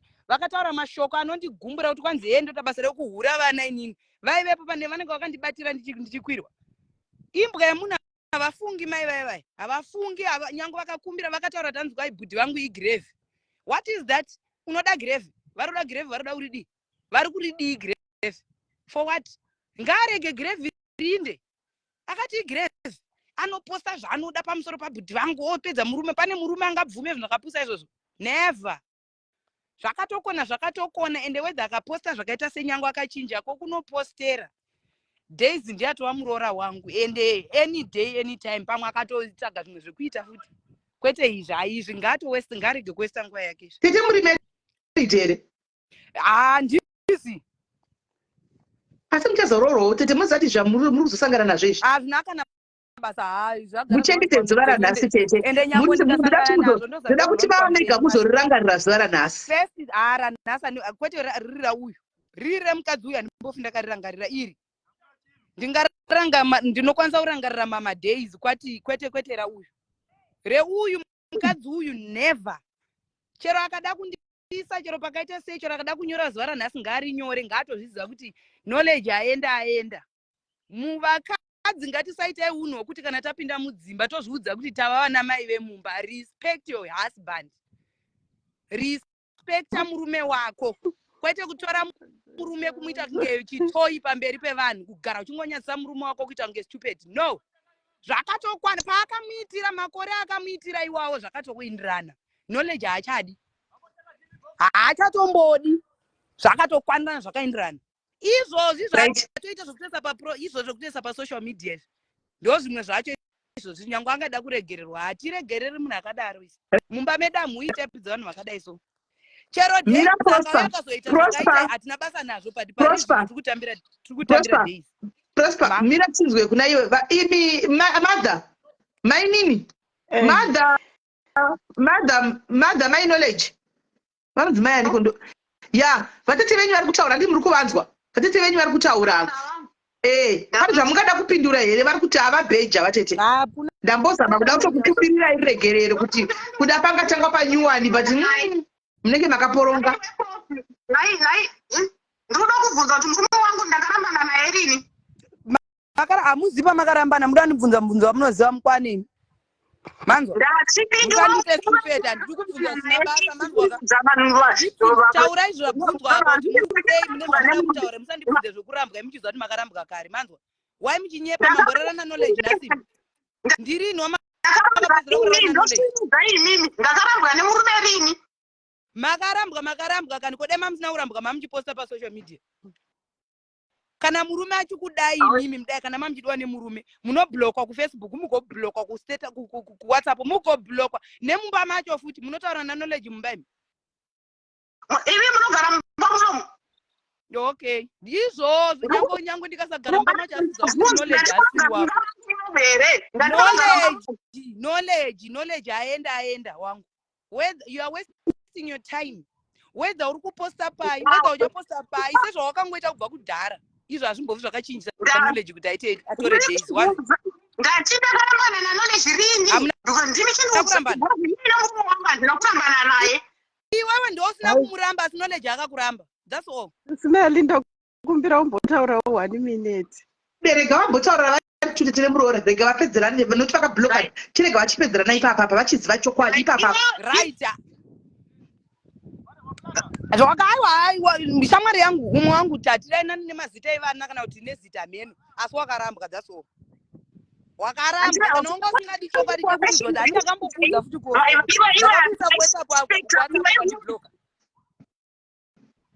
right, ndikandikupei information musanyepera vanhu kuti ndakarambana naknowledge. Handina kurambana naknowledge, handina any divorce yandakareceiva inonzi ndakarambana naknowledge. Knowledge ndinaye muno mumba, handina any summon yandakareceiva from the lawyer. Is there any summon yandakareceiva from the lawyer? Kurambwa waisungwa here? Wakasungirwa izuru iwe uite mushe iwewe zikamire wanzoka makasungigwei? Ndakasungwa kuti chii? Wakarambwa mani, go to hell madam. Endai munogara pasina motsvaga umwe murume. Manzwaka knowledge over. Endai munotsvaga umwe murume kwete knowledge. Chindai munotsvaga murume. Ndakakuudzai futi paWhatsApp mukazondiblock. Ndakakuti knowledge forget and smile. Hapana chichachinja kuna knowledge. Endai kumba munoti ndaita motsvaga umwe murume. Makandiudza one even kustate, hamuna kundiudza ku WhatsApp kwangu kuti izvoni makutsvaga umwe murume grave munomudi. Nekuda kwechiku kuti akaita problem yekuti ane problem yepamoyo paakaiswa chinhingi chinonzi chii chepamoyo ichi ndo chamakuta kuti kwai hanzvadzi yangu igrave. Munomudi grave muri kuridiya. Munotaura kuti hanzvadzi yangu irinda imi muri kuridirinda. Iwe Prosper. Hey. Ndikubvunza ndachaona kuti iwe affect message yenyu hamuna kunitoka muchitirindirimbwa. Handina structure. Because of what? Waindiudza ndiri hure ndaihura newe? Waindiudza kuti changu ndadaura newe? ndati chawaindiudzira iwewe uchipinda mufamily medu iwewe pane when one word wakambonzwa ndichitaura newe ndichichinjana newe mawedzi except day randakakuudza umbwa hwako waudza days nezvangu kuti ndiri hure ndofamba ndichizvara vanhu hauna kudaro. Yes, you are stupid, not imbwa chete.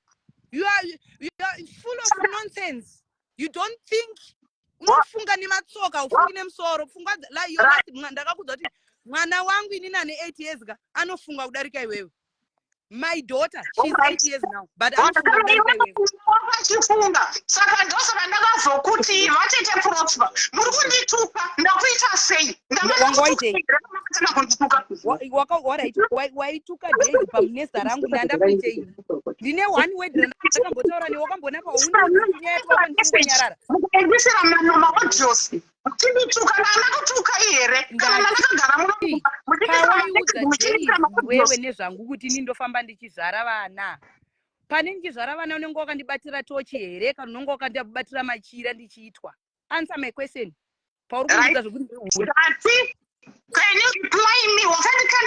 ndo zvakapa kuti urambe amai. Imi matoenda imi panoverengwa masingle mother ka now uye ndikudzidzise no handiwa kutanga kunoverengwa watu wasingle mother uye ndikudzidzisa matactic eusingle mother wanzwa ka because now takutoverengwa papati yemahure because single mother nawo ka anenge atoverengwa kuti hure saka now newo watova rimwe hure rangu rinototatawo mahure awanda sofa chitogara wazviziva uye ndikudzidzise matactics eusingle mother kuti nawo kana wakuda kuva single mother urarama sei tawanda because ndotowa rimwe hure racho mirai ndigotaura ndafara chaizvakarambwa kandichagovereka ndicharamba nditaura kuda kuti nditaura kuti wakarambwa handina divorce yandaka. Hello auntie Prosper. Yes Auntie, can I just say something? Yes. I don't know what you're getting told, but there has not been a divorce in the UK yet. And I don't know what Daisy's been told. Huh? Yeah. There's not been a divorce. Mom and dad are still living together as I speak. Dad is in the house as I speak. Mom and dad are still in the house together. There's no divorce. There's not been any papers that has been filed. Because you know what, they are still together, but your mother, I'm sorry, I'm sorry, Praise, to say this. Please, I'm sorry. I'm not supposed to say this. But okay, it's fine. If it's you now, you are at the phone, let me keep quiet. I respect you very well. But as your mom, I don't want you to say something. Like your mom, I hate her up to, like I hate her. No, Prosper. No, Auntie Prosper. Oh, Prosper. I think you're taking it too far and you're going too deep. No, thank you know the word so much, hate, guys, for your thing. I'm sorry. Thank you so the much. word But hate is too deep, Prosper. Pane mana, listen, mana weyanjadzi yako uyu ataura newe, that's why I'm saying this. Yes, I understand why respect mwana weyanjadzi yako ipapo kuti atikwanisa kupindura because kwaura ndikwanise because of my reasons. But you wanna, for you to say I hate your mom, mwana akateerera, hausi kuona here unogona kuve wakati somewhere right now. Can you not see kuti mangwana this will work against you nemwana uyu? Vana vabuti wako. I'm sorry to say this. I'm sorry. But yeah. Auntie, I don't mind if however you feel for my mom is completely fine. That's none of my business. I don't really want to get involved in the situation between you, dad, mom, Daisy. It's fine, darling. It's fine. Huh? It's fine. If it's you, you're at the phone now. I can't say anything. Well, I've heard everything between you and mom, so it's fine. Like none of you guys are innocent. But what I'm saying is, they're still living together. So the problem is, you guys keep saying mom and dad aren't together, they're divorced. Yes, mom and dad probably are going through a divorce, but it's not filed yet. There's no papers yet. So as far as I know, they're still married. Okay. Anyway, Tete Prosper, Tete. Ndiri muchembere mukuru ari kuuchira kudai Tete. tete vanhu kuti mumafamily ufunge tinokanganisirana ufunge mwanangu tinokanganisirana tigotovengana tigotomakana tigoita chasei but pane pekuti tinofind common ground sikuru sei kana pane vana and then we try to solve our issues for the sake of vana and for the sake of the future ndandichikumbirawo kuti udzore mweya wako uchaiko chaiko prosper umbonogara because ndachitofara ini kuti iwewo semunhu wechikadzi probably we can just talk to you toshandisa iwewe kuti uchinogadzirisira relationship yamaiguru kumba ukuna namama andi maiguru akanganisa vane maflaws avo andi avanawo so zvatagwa nemwana kuti none of you are perfect, it's perfect anditi but I was just thinking kuti nokuti panguva ino pamuri kutaura ka I can see your maiguru right now kuti vari kuzvininipisa pauri she's no longer raising voice zvangu achitosati wauya she's now giving that small respect kwauri. Thank you Edith, thank you Edith, thank you Edith Shibaya vari kupa that small respect kwauri. Can we not start afresh? I am pleading, I am begging you my sister. Uri mwana mudiki but panguva ino vatokanganisaka she was not supposed to include mwana mukati menyaya idzi vangafana kubuda kana wona zvinoitika prosper wona zvinoitika prosper avafani kupinza mwana mukati menyaya dzakadai idzi ende wona prosper zvinoitika nezvekuti kana vangu vachitaura vari mumba mwana anogona kungove anzwa conversation antiwaona we can't say vaincluda mwana because she has been talking alone all alone. How come iwo kana vari munhu anofunga vashamwe munhu wokuudza pane kuudza munhu vanoisa pasocial media wona zvazvinoita prosper. Let me tell you from experience yepasocial media inini handiri kuona tiri vamwe vanhu vekutoti inini like inini wacho ndiri kutohosta panapa bvunza vanhu vakuudze chokwadi how many times ndichitaura nyaya dzangu ndichitochema because I feel kuti vanhu vepasocial media ivava havatonyeni kundijaja hatisi hama dzingandijaja.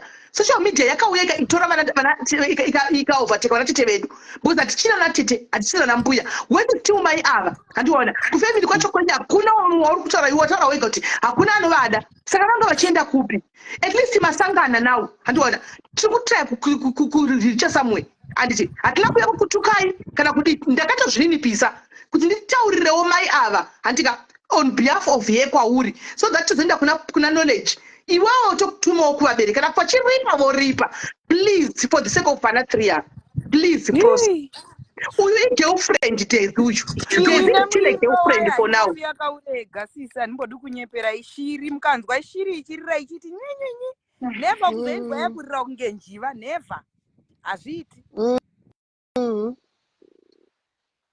kweuri kubvumira chii iwe nikigiri iwe rudo rwavo ruri pamwe chete ari kuda kukumbira ruregererwei kana akaisa kuti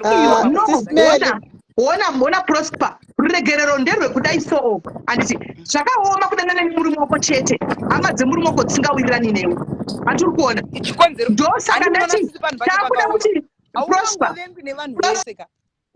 ndoda kuti handisi kuvareverera mai ava vanotori neera hombe yavanenge vanayo but kana ndi iwe uri mutadzi seniwo kana takumba inga mwana anotiregerera everyday patinotadza kana vakumbira regero tichega ndifixawo mamistakes angu mufamily kune wese wavakatadzira why can't you give you a chance vanotauritsa yes vanoprovoka murume yes but vari kukumbira kuti vache make up for everything that has happened. Please give you a chance.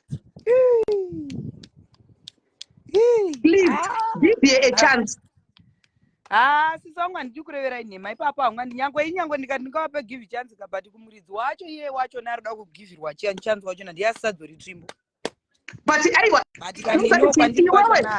alright prosper knowledge tichataura naye handitika tichataura naye sezvo vachitogara vese kumba kwavo ikogogoka kureva kuti panotaura nezviri kuitika zvamunenge musingagoni kuziva futi imini remember kuti varume havanogona kunyepa antiona kumba chepati mukadzi wake kwamuna chino kuti handichamudi antiwazviona ndokucontribute kuna anti prosper anti prosper mukaona mwana apindira kana kuti munhu atuma mwana pachikaranga chedu tinenge tichiti apeta muswe ahwarara mukunzwa tete munhu anenge achiona kuti pane paakakanganisa kana kuti pakakakanganisira saka anohwandawo nemumwe munhu waanofuona kuti munokwanisa kumurespecta ndo maonero angu kuti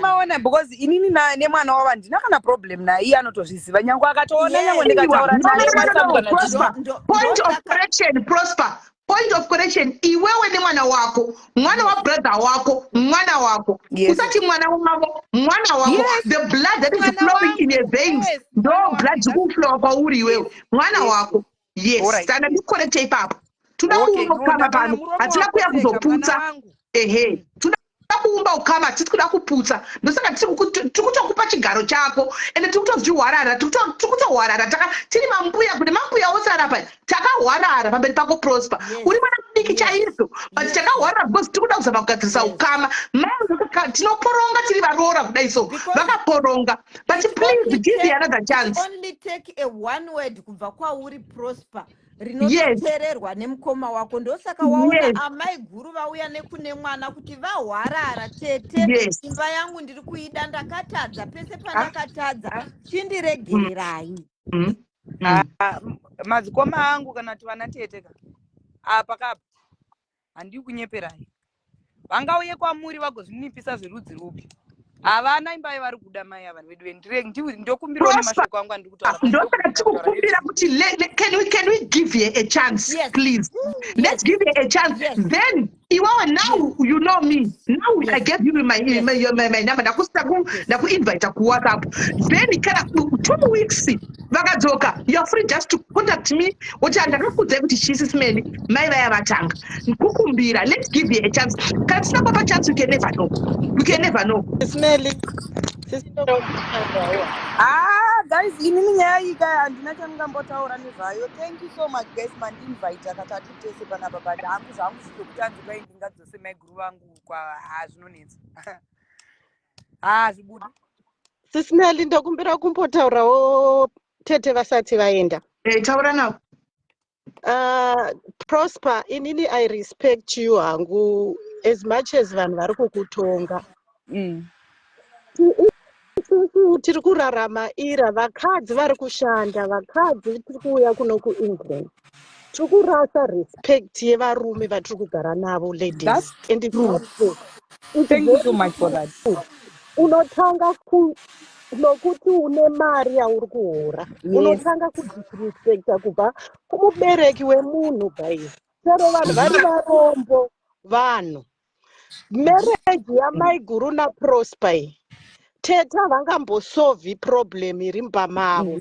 And kugara meli chokwadi chiri kuitika muno muEngland vanhu vanogara vese because of mabills.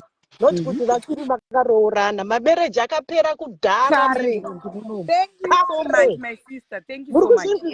Vari kuitira vana vanhu vanenge vakagara mudzimba dzemasocial marriage yo idenge yakaparara kudhara vanenge vachitori mudepression. Zviri on the ground. Saka zvakuda maiguru ivo vanofanira kutanga kuzvinipisa pamberi pemurume wavo, not anybody else. Murume wavo ndiye achafamba achikumbira ruregerero kuhama dzake. Kubatsira Penelope right now. You are not helping because we are here trying to help the situation. Mira, the reason why the reason why ndahwarara kuna Prosper mwana mudiki handi aigona kuya pana matongo dzati kutiseke hauna basa iwe hausiriwe hauna kana basa iwe Prosper, but we did not do that. Ndati kuna Prosper why ndadaro kune vanhu vasonyatsodzwisisa Prosper ndivatete. It seems as if Prosper na knowledge vanatowirirana. Prosper uyu mukadzi kuna mai vamwene vakakosha vari kukusha mwana musikana uyu Prosper tikangogona kuenda naProsper anogona kuenda kuna mai vake kuti mama handika aiwa tikukumbira kuti ngatimbovaregai tivape another chance maiguru ava andiona ndosaka ndahwarara zvekuti mudzimai mira Penelope mira zvekuti mai ava respect kudika izvo zvinhu zvatinogona kusara namai ava takutaura vave vega vana Prosper vaenda takusara kuti tinavo mai vaya nokuti dai tinau tikadai vamberi pateteka apa zvatiri kuita kuti vaende kufamily nokuti ndiye anogona kuenda kufamily. Andiona kumbotaura Penelope naProsper makanditeerera. Ini ndine imwe family yandakamboyananisa. Family iyi zvayanga yakaita hanzvadzi yayo yanga ine mukadzi. Zvayanga ine mukadzi akanga aita girlfriend kunze. Ndobva hanzvadzi yavo yanokonaiva nehama dzese kuti mukadzi wangu ndakatomuona achihura ndakamubatira mameseji anodai. Nyamba inhema dzese sisimedi. Imimi in the moment yamunongonzwa hanzvadzi yenyu chikudzai kuti mukadzi wangu ndamubata achidai. Handiti munobva matoisa hatred pane mukadzi uyu handiti muri kuona. gare pasina kwamamboenda atounza mumwe mukadzi ndopaipa munozoti saka nyamba kutaura kwese kwaita kuti mukadzi wangu anodai kwakuri kuda kutotora girlfriend ukanti muri kuona saka ndosaka tiri kuti Tete is the only person anokwanisa kuti ataure nehanzvadzi yake kuti no ndekuna nana mai kumusha na especially mai mwana musikana mai vanowirirana mwana musikana mai yes kuti aiwa kamukoma kana zviri zvakadai ari kuti ari kuda kugadzirisa so hatiti muri kuona manje but kana tikada kuti timire tirwe pahondo yana Tete nemuroora katete Penelope unozviziva tinotorwizana nemadzitete pane patinotomarana chete ende pane patinovada kuti vatimiririrewo kana taita sei takanganisa very true ndiri kukunzwisisa sisimeli ndoda kumbokuudzai something inini my own brother akaroora my best friend ndikatsamwa ndikatoenda kuna mama kuti how can my brother marry my best friend yangu zvekutodaro ndakatsamwa knowledge can you please knowledge can you please call pa number dzakapinwa idzo. Can you please call pa number dzakapinwa handina number dza knowledge so far handina naida kuti afone ega so that we hear from knowledge but tiri kuhwarara vakomana tiri kuhwarara because guys it's not easy marriage in the 20 years guys or more handimaona my guru indokumbira kupa advice my guru ka start doing my actions ekuzvininipisa pamenyu. Knowledge ndiye wamuri kufana knowledge has to accept your apology. Iwe unoziva zvawakatadzira knowledge zvisiri zveFacebook zvisiri zvana Tete nana mama vari kuZimbabwe. Iwewe start by your actions, you speak louder kuti mukadzi mumba uyu azvininipisa mukadzi uyu ari kuda marriage yake. It should start in your home. Your children should even vouch for you kuti mama has changed. That's the starting point. Ndo mafungiro angu zvangu inini. Alright, thank you very much Penelope. Thank you very much. Rekati mozwa wapindawo guys. Ipaiwoka murume wacho nikiri number iyo guys afone. Ndombora kuti murume number iyo afone titaure inini I want to speak to knowledge zvangu so that we start from there. Kola vapinda taura izve. Aya. Hello pano vanhu maswera sei pano? Maswera sei? Aiwa nyaya iri apa is like too personal nenyaya yekuti yapindirwa nefamily yemurume. And inini in all this I blame our Tete Prosper. Tete Prosper ngavarege kupindira nyaya dzemurume nemukadzi. Vanhu vanogona kudzokerana murume nemukadzi vane vana vatatu. It's not easy kuti vanhu varambane. What if iye knowledge wacho achivanyepera kuti arambana nemukadzi wake iri nyaya yekungoda hake kuita chihure. Vanogona kunge vachitodana achitori murume nemukadzi nokuti vari kuUK iye ari kuZimbabwe. She knows nothing about what is happening kuUK nokuti iye ari kuZimbabwe. So zvinogona kuitika sisimeli kuti vanhu vari kutodanana iyewo murume uyu ari kutosaiza zvake mukadzi wake but vachitodanana. Hatina kuzviramba sezvo zvezvo hatina kuzviramba but inini chada kufaitira manje kana maona angle ndinouya nayo inini ndakupatotorine bad blood between the family and muroora.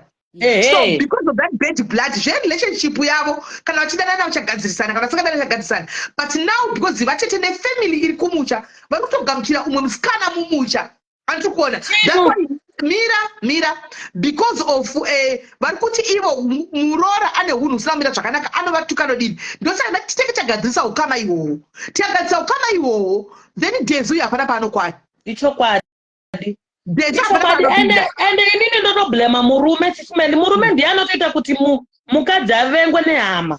He is the problem. Murume maybe ari kutosvika chinyepa kumba uko knowledge handimutrustini maybe ari kutonyepa ari kutogwisanisa muroora naana mwene nechi apo iye muroora achitukana iwe anongotukana chete nyaya dzekutoora nesu tiri varoora takaroorwa.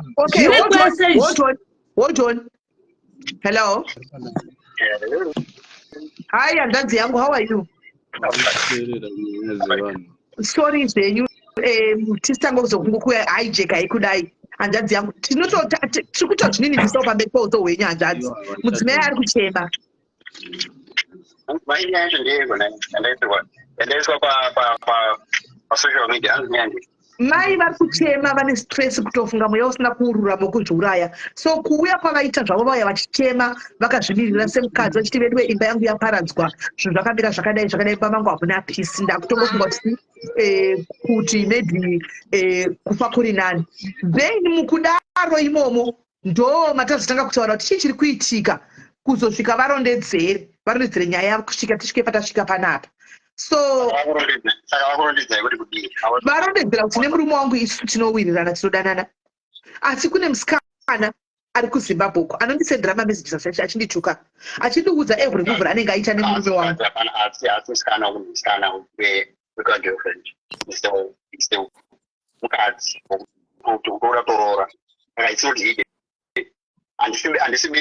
ndikatori girlfriend handisina chokuita nayo kunoradza hama dzangu dzisina nevabereki vavo handina kudaro. I don't know how the whole story kuti yatangira kupi this stuff, but I don't want to say much about my personal life and all stuff. Just put that shoma. Yeah. Because I don't think it's right. Yeah. For me and kids, yes. Which I need to clean up at some point. Our social media life. Maya varungotaura zokuramba ndakaramba namani ndakaenda ari court sekuti I'm sure by now vanofana kuwana something from the high court Zimbabwe. Okay, saka zvekutanyeperani kuti amina ndonzwa kuti itonda anotasangana makusenani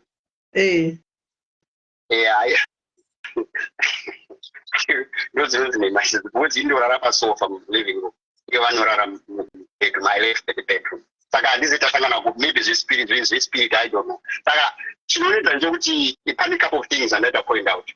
Kune vachazobwanawo vaita zvakanaka vaenda pasocial media kuti vabva vaziya maya kuti achazonga vakuda kuapfimbawo angoziyawo kuti ane dambudziko hombe. Maya havana respect yokutomboziya kuti murume indinge mwana mba ini inofunga makudaro vana toine respect rinandani yavo havana respect. Ndo baba ndo wali last week vana ukanzwa muri kutaura izvo no shouting yauri ukanzwa ichi no shouting yauri bichitwa iyi murume chinongedzengwa murume. So saka I've been in this for a long time and I'm talking about maybe I can go back to 10 years. Maybe manager apedzera kushanda kuti ngabuda kufunction 2013 2014 apa zvazvingotumira kuti vanhu akura vana vangu akura chokufira izvimwe zvapana amanzwa. Saka zvimwe zvamunyenyeperwa zvamunganyeperwa kunzi chichi hapana kana kunzi chichagadzirisana hatina chokugadzirisa chaicho hapana. Izvo that's what I need to make clear ku handisi angaudzwa wacho kana angavateerera vaudzwa chii ende zvokunzi kune anotora murume womunhu istupid inofunga kuti kune murume anotorwa nemunhu. Hakuna munhu anotorwa, hakuna murume anotorwa.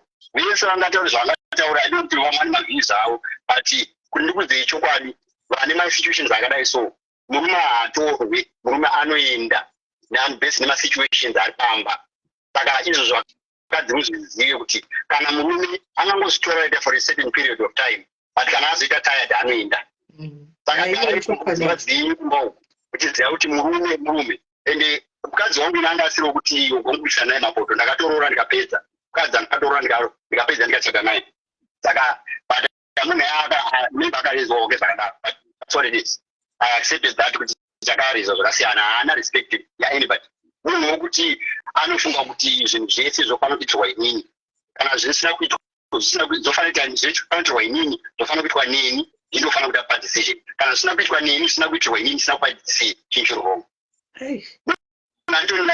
Anorarama life yake izvizvi kuti kwandiri kuita anogara mumba mangu handibhadhara mabhills angu inini but kwaakafona achiudza baba vemusikana wangu aitaura kuti ndobhadhara mabhill ndobhadhara chii handizi mabhill anobhadhara anonzi chii handisati amboaonawo zvangu handiri kuda I spirit somewhere hatazivi I live in my life ndichida Zimbabwe Zimbabwe imari yangu inini but vakauvana chigonzi ndochengeta ndiri mapepa anotaura kuti mapepa ndeangu inini asi akatoudzwa vanhu kuti ndiri kuchengeta tori pamapepa angu ndotodini chinosina basa chinoita ndechekuti mai amutaura nezvavoka munhu anonyepa zvokuti angona kurambira zvitatu kuitirana nanyaya yekuti vakasenda mapicha ari kutoramba izvinezvi vachiisa picha yemumwe munhu vamwe vanti vakangotora vatoziya embarrassing vakatora vabva vaisa picha yavo vasendera musikana uyu vanodana naye vabva vamusendera kuti chi vakamuti pasati vakanyorwa kunzi ukona mukadzi ndiye mukadzi aidanana naNoleji uyu ndakamudza kuti asiyane nemurume wangu akaramba kusiyana naye ezvinezvi akapiwa chirwere chirwere chacho handina anoona then picture changu yakaiswa manje view once kuti uyu aidi angoivhiwa bva yadisappear ndozvaifunga kuti vanovhiwa bva disappear haina kudisappear manje uyu akabhaitora vandisendera kuno munhu ndiani vanoti handivandoziva chichidzanza ari kunzwa utonovenga nomeseji aya toapa meseji aya kubva varamba vakati varamba kuti handina kumbofonera munhu totora foni yavo vana votora foni yavo cheka foni mwana ndiye akabloka namba iyoyo 2 weeks 3 weeks back votora tocheka namba iyo tonati ngona totaraivoka kwaka akachako kune namba iyoyo asi akaramba kuti namba chako asi tozomubvunza mwana ataura mwana wangu ataura tokubvunza kuti mom I could block this number, how did this happen? And I was just pressing okay, then I called by mistake. That was the answer. And then blocking, I blocked this number. Why is it now he says blocked yesterday? I just unblocked it, this stuff. No, but she sent messages to this girl, and then she deleted all this. And then as takuvabvunza manje varamba torambira kuti handogozena nhasi izvizvi now ndatonzwa mapandabuda mumba vanhu vangotoblema this mupicha ndiri mukadzi akaitira picha yacho uye zvakamudza kundozvivika naye mukadzi akaitira picha yacho vakutomublema kuti wakujoina nyaya dziri wrong but no ndiyo vakatoisa zvekuti nhei kana kune vanokwanisa kuti tototsvaga munhu anokwanisa kuretirwa mumeseji wayo vakutoaramba kuti akana nezviri takatofaira kumakwanga achabvisa pamwe kuzimbabwe vakaenda kuzimbabwe zvinezvi unovamuchatozvina pamidia mutovatsvaga chatovaisa pamuso vanosungwa che havachatina kuzimbabwe kwacho vakati zvitabasa munhu kupedza vasungwako kuzi kesi yacho iriko saka zvinhu zvacho hazvinaka nemusoro and then now he dragged me into social media for what kuti zviitira kwacho pachii but hanzvadzi yangu why are you still together? Why are you still in the house together kana muchiziva kuti mamuchadeni nezvemukadzi uyu? Sorry, what is the question? Why are you still in the house with her if you know kuti hamuchadeni nezvake? Takandofana ndau mubuda ka muchindau kumwe ka ndofana ndau upi is my house ndofana ndau saka muri kuti if your house means saka ivo vava kubuda. This is a rented house. It's not we bought this house. It's a rented house. So you live in the rain. Okay. Kana vaita zvemarriage zvapera vanongobudawo hapana chakamboita kana hatizvikuti kwanzi vantaura kuti kwanzi ndakazoendarara nawo amene kana vakubudza nezvekumashure handitombozvizii kana mukoma knowledge takana vakabatsirwaga ngavaudzei kuti ngavataure chokwadi chinovabatsira chamukwanisa kuvabatsira matsvagawo murume anokwanisa kuvabatsira kuti vanhu vamwe vari kunzwa paapa kana vanokwanisa kuvadawo apa makwanisa kuchita behavior ati bandiri haichatizvike manje mukoma knowledge ndokumbirawo kubvunza hapana chagadzika ndokumbirawo kubvunza mukoma knowledge mhosva yamuri kupa vadzimai venyu ndeyekuti havana respect chete here? vane zvakawanda ndosaka ndati handisi munhu wokuti ndinoda kueya life yangu pasocial media but ndauyiswa panapa ananzwa saka handisi munhu wokuti ndingadi kutaura life yangu pasocial media tinoziva kuti tinokanganisa baba but kana mumwe apotera kune mamwe madzimai kana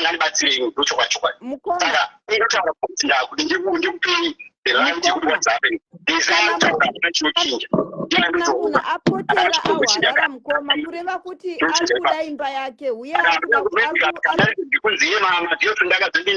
that's just something else. And as I said, hakuna munhu anotora murume womunhu.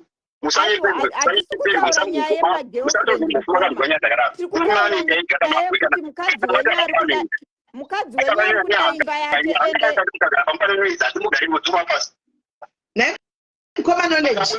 mukoma knowledge mudzimai wenyu has realized the mistakes dzekumasoro dzamakutaura idzi kudai nhasi ende mukadzi wenyu mirai ndipedza hanzvadzi yangu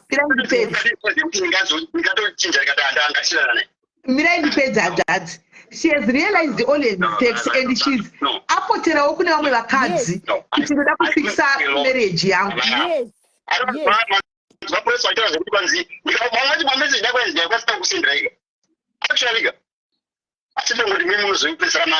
Aiwa handisi aiwa handisi aiwa handisi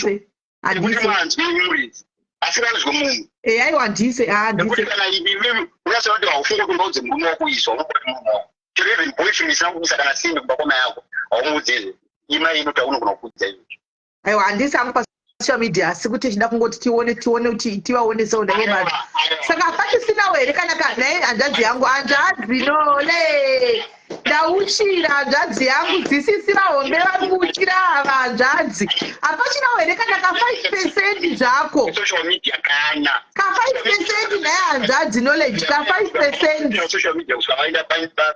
Vaenda in the wrong direction. Saka hapana panobatsirwa nesocial media. Ndiri kungokuudhai because ndaona saranguri panapa. I'm dragged into this. Otherwise I don't. Kana mukatoenda kuaccount yangu hakuna zvinhu zvakambondondo zvavanu. Handiti zvemasocial media kuita izvozvo. And nditoona hatori private life yake ukandibvunza vanondiziva mumwe handisina hangu saka handidiscussi kunyaya yekuda kwangu social media one. Zvavakuudza izvo zvavakuudza ika tandingakuudza chekuti vakuudza izvo zvavakuudza ika maybe 90% izvo zvavakuudza ika ndezvekunyepa ani matonzwa zvanhu zvandakuudza izvi zvandiri kutaura izvi kuti chatorona tese nhasi inakubvunzira mayo ndakapedza kudaka kuti wandovaziva handizvizive saka ava kuzokuudza pano pasocial media that's nonsense complete nonsense saka kana muda kuvabatsira vaya kwamunoda kubatsirwa vaudziwe kuti ngavakuudzi chiri kuvarwadza dambudziko ravo chaizvo kuenda kwadhokota vanodi kunzwa musoro vochirwa mapupa anu pamusoro mushonga wemusoro haupore saka ngavakuudzii chikwadi chaicho muvabatsira nechokwadi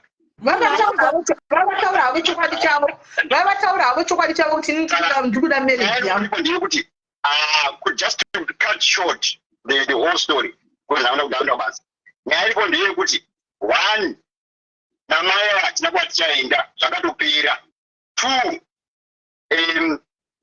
hapana pokuti ogadzisana anyway zvakatopfuura hwacho myself I accepted it zvakatopfuura hapana I don't discuss life yangu pasocial media hapana anokwanisa kundigadzira pasocial media and I don't even think kuti pane vanhu angakwanisi kundigadzira pasocial media handigadziri pasocial media zvekutopera zvamai zvakapera mapapers ari kukota handingada hangu kuti ndiende kuinformation against kuti my lawyer is listening to this saka information yakanyanya kuwanda but zviriko mapapers ariko and the stuff ndofunga vachaonawo soon kuti zvinhu zvakamira so and soon ndofunga pamwe ndikazoitawo free kana zvemunhu zvapera ndokwanisa kukudza kuti zviya patakambe ndingapaya zvapera ndabuda kapresident kangu ndandakazovatira. So now I'm trying by all means. Aiwa mazviti henyu hanzvadzi takunzwa and we respect your decision. Handina dzimwe dzandokwanisa kukudzai. Aiwa tatonzwa it's enough. Zvamatokudza zvitori enough izvozvo. Munhu wangu ari amai avo. Varisire mumwe mukoma kana imimi maramba. Vamwe variti mwari vaisada Varisire vamwe kane kuti imimi maramba. Zvinyakanaka zvisingaiti. Zvisingaiti ndenge padzokuti Sindira mwana nekuti imimi mawana mazanhasi pakota vakaidzimatira mazanhasi. Nai maskani. Tikutaura kuti zvematamuchadi munhu it's okay in president but kuti kuzotanzi vakadzi varume ngwarirai mukadzi uyu aiwa makuklevetsera munhukadzi hamuzvindika because zvakuenda kuri ndikukuudzai aiwa bergeinainakandibva kona muna maflozi hazvadzi imi mune maflozi enyuwo chiregaiwo iye murume wachadanana naye aona maflozi ake mukadzi wenyu akanaka zvekuti dhum mukadzi wenyu mashoko angasatwa nailbad anokwanisa kuatora asingadahani Tendiseni toiratidza pano inotoratidza kuti mukadzi uyu munhu ari right chaiko chaiko nezvitanesi yenyu amaratidza pamukoma. Mukadzi uyu atori mukadzi akanaka chaiko because hamungangoti hanzi haana respect. Mukadzi wauyu akanaka kani zvokutodaro mukadzi chaiye gadzi chairo iye zvino ari kwaari kunowanikwa kwaari kunoda warikuenda naye ari kunogadzisa mamistakes ake achanogara mukadzi uyu ari kunogadzisa mamistakes ake and she's going to stay zvakanaka nemurume achanomubatisa king because aona mamistakes ake ari kunogadzirisa. Tiri kuti imimi chipamba yenyu nerugare mata muchadere tamboita zvamakukumbira tikaona hazvichaitisvi mukatibata hatipindiri ati no problem but musadzomupakanisirawo zvekuti mukarora mukadzi uyu kune varume vachauya hamuzodaro zvadadzi mochingoenda henyu mudzimai wenyu. Yemi munenge muri bias kuti inini handini. Hatisi bias tichara chokwadi kuti adii aruyisa inini pasocial media kuti azonirika inini ndakuchimudza imi chokwadi. Aiwa hakuti kunzwisisa hanzvadzi hatina kuramba chokwadi chakachiudza tati imimi maramba matiwani. Aiwa aiwa hanzvadzi tazvigamuchira zvamataura tazvigamuchira hanzvadzi tazvigamuchira zvinhu zvamataura.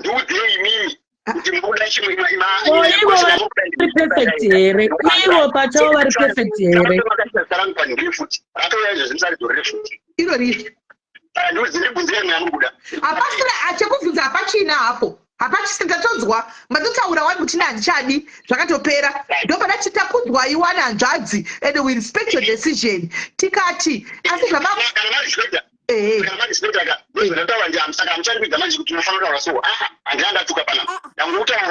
aiwa but tinokorechaazvadzi aiwa tinokorechaazvadzigodo tiachazonyekwa ka vakutangi mune godo aiwa inii munhu hazvichaiti mubva vakosiya zvakatoperawo handina kana kadinikondenziya ndikatifina imi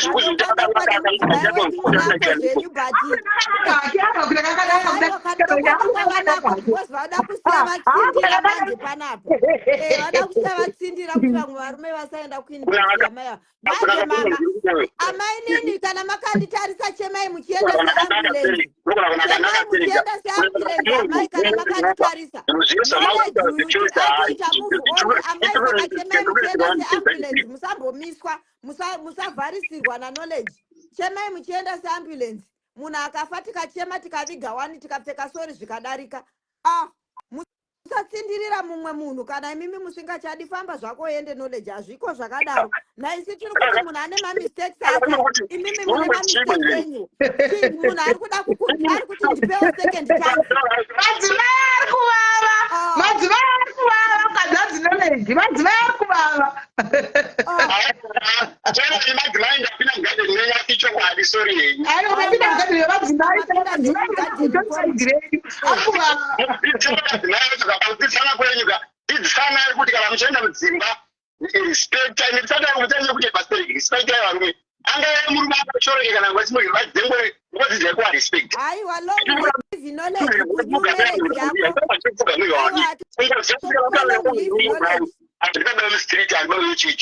mainini varambwana knowledge yako imi hamuchatengi mapamba chero mukapinda mune imwe marriage mainini varambwana knowledge yavo izvezvi zvichipinda izvenyu kuti muenda kupenzeni knowledge ndiyakuenda kumapamba knowledge welcome to mapamba knowledge welcome to mapamba at least mata mningina wangu uyu wakusiya asisina anoyamwa asisina anoyamwa kauli asisina anoyamwa zera rako knowledge nevana vadiki ava nadhezava tokutidzoka pasocial media iwe uri kuvadzoka pasocial media iwewe zera rako iri nadhezi uyu vafana ava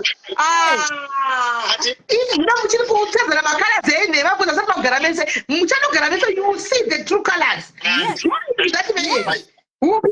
Waiting. Ndosaka ndakutaurira kuti njenya munoitaga ine kaubhaya sikainayo hatina bhazi isusu tingobira nemukadzisu tingobira neabiya wedu mukadzi because imba yake haasati adhivhosa mukadzi uyu haana kana samon rakandisiva but you are already cheating on her you are already cheating on her haana kana samon rakandisiva hausati wamuramba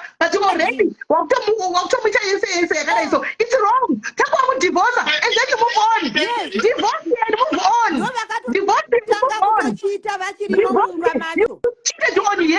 Unaye mumba. Then you want to cheat on your way. Tukumina namwe mukadzabi yavediso. Dezimningina. Mwanangu, if you're watching this, I was going to get 5 years. You are the next. Ungadzvara nhasi. Unofunga dzvara nhasi. Hausi kunopagara oh. Nokubheja 5 years guys. You are the next. Shirinene ine muriro hairegi. Zviri kuitwa mai ava vakuru. Iwewe next. Ndiwe next. Ugare ukazviziva izvozvo. Whether you like it or not, but it is the honest truth. Zviri kuitwa mai guru ava. Ndo zvauri kuzoitwa iwewe exactly. Izvozvo. Zvake hachatengi mapamba munin'ina wedu uyasiwa uyu anoda mapamba ei ngachingoitawo boyfriend yakaita life yakaita move on simo anabva pachena it's okay anabva pachena iwe hauna kurespecta knowledge hauna kurespecta mukadzi because uchiri uri married wanga uchihurira mukadzi uyu uri married kwaari haana kana chakadziva samon kana anything haana but wanga uchimuhurira iwe taura knowledge atisimbopota tokuudza isu tiudze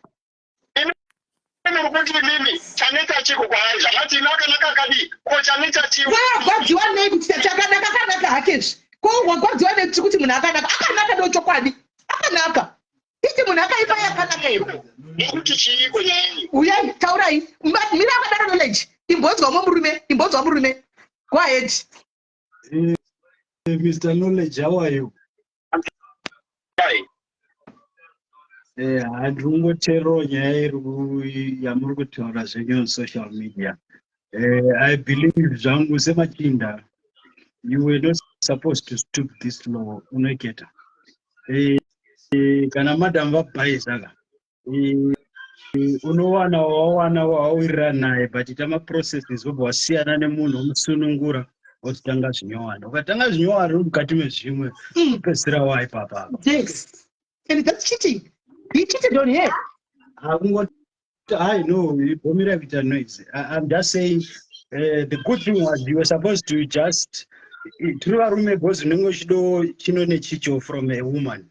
It's fine, but we are not supposed to make it official before you divorce this woman. Yes. What you are supposed to do is to divorce this woman first. That's fine. What happens? Who doesn't divorce? Even the guy who used to be the richest man, who knows Bill Gates is divorced. You know what I see horror staring and all. But you divorce first.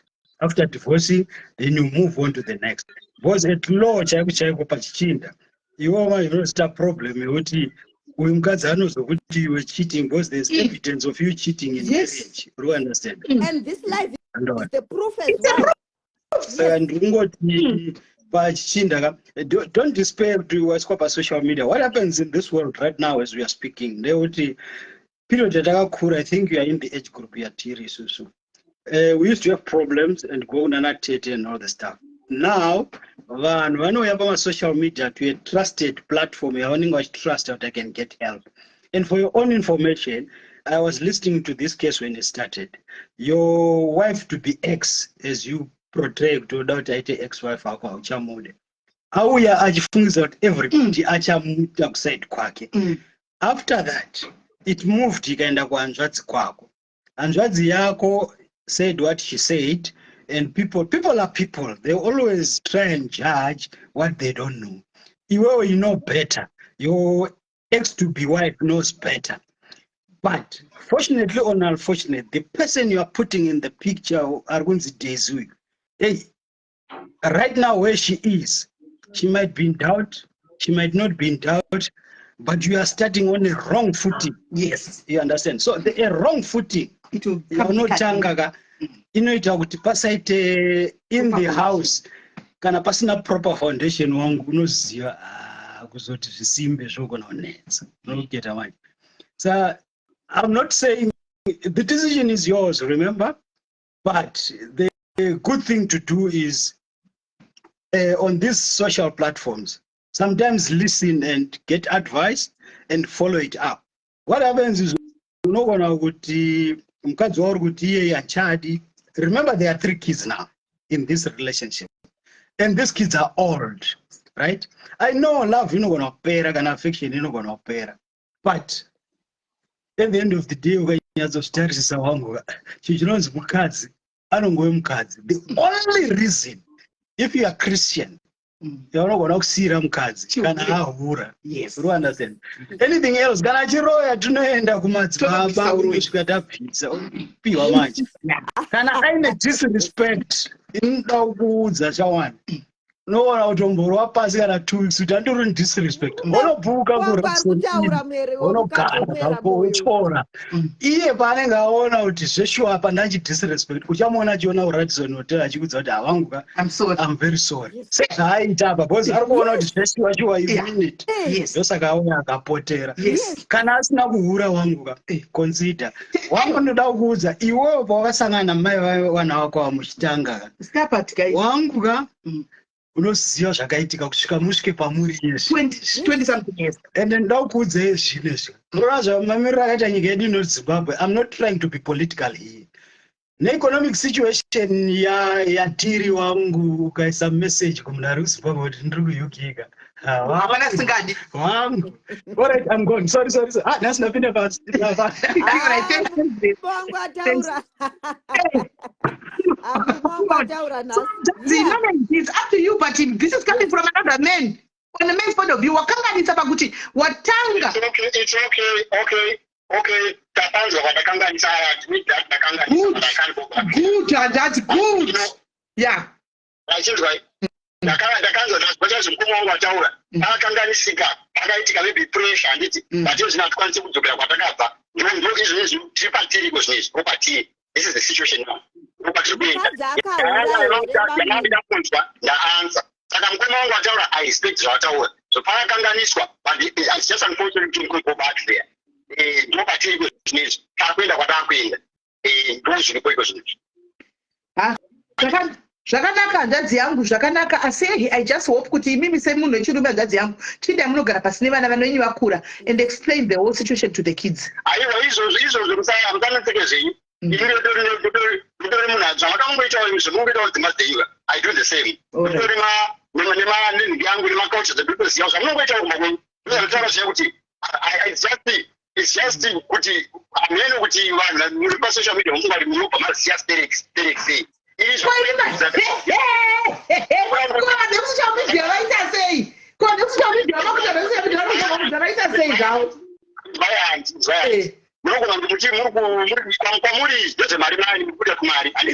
zvokuti mari hatine mari zvadhadzi tinobatsira free of charge hatizve mari mari yei mari kutopiwa masters imimi muri kuitira mari muri kutatu mari aiwa zongouya dzadzi izwai terai muzwa dzadzi teraunzwe knowledge kana ndichida kuita zvemari izwaunzwe knowledge kachidadza zvemari ndikauya pano chitamba ndakashama mese munozadzidza mari mharande mari ndichitora handiona regani ndopedza kutaura muzonji handiri kuti inini haandatenza muri kutaura imimi malaife yenyaya nechiine shika mukuita tumari nazo but inini manje ka kana ndiri kuenda kugara pasina vana vangu imhuri yangu inini life yangu nefuture yevana vangu saka shuwa handingatore zvamuri kundiudza inini because hamuzivi mari vandirandoita ndinotoziva zvandoita inini maichandozviita aiwa kana usingazvitori zviri kwauri hanzvadzi but social media is not that bad ufunge kune kunotovakwa zvokutodaro kune kunotovakwa kwokuti chero haumboadhimiti pane vanhu chero ukasaadhimita pane vanhu kuti handitori advice yenyu but uri wega unonyadzana but paipai pataurwa paipai pataurwa chokwadi let me try this ndazvinzwa ukanga ndasvika ukandandega zvese mataura pamwe ukanga andega ichazoitika exactly okay that's okay. Business nyaya dzamakuita dzisinda mapedza here ndendamo. Aiwa tapedza hanzvadzi ndaeri. Tapedza maita basa hanzvadzi yangu. Tibatsirana navo. Aiwa regai tisare navo mira vedu mumwe wedu tishamira naye kusvikira nokusingaperi. Regai tisare navo. Aiwa maita basa. Hello my sister.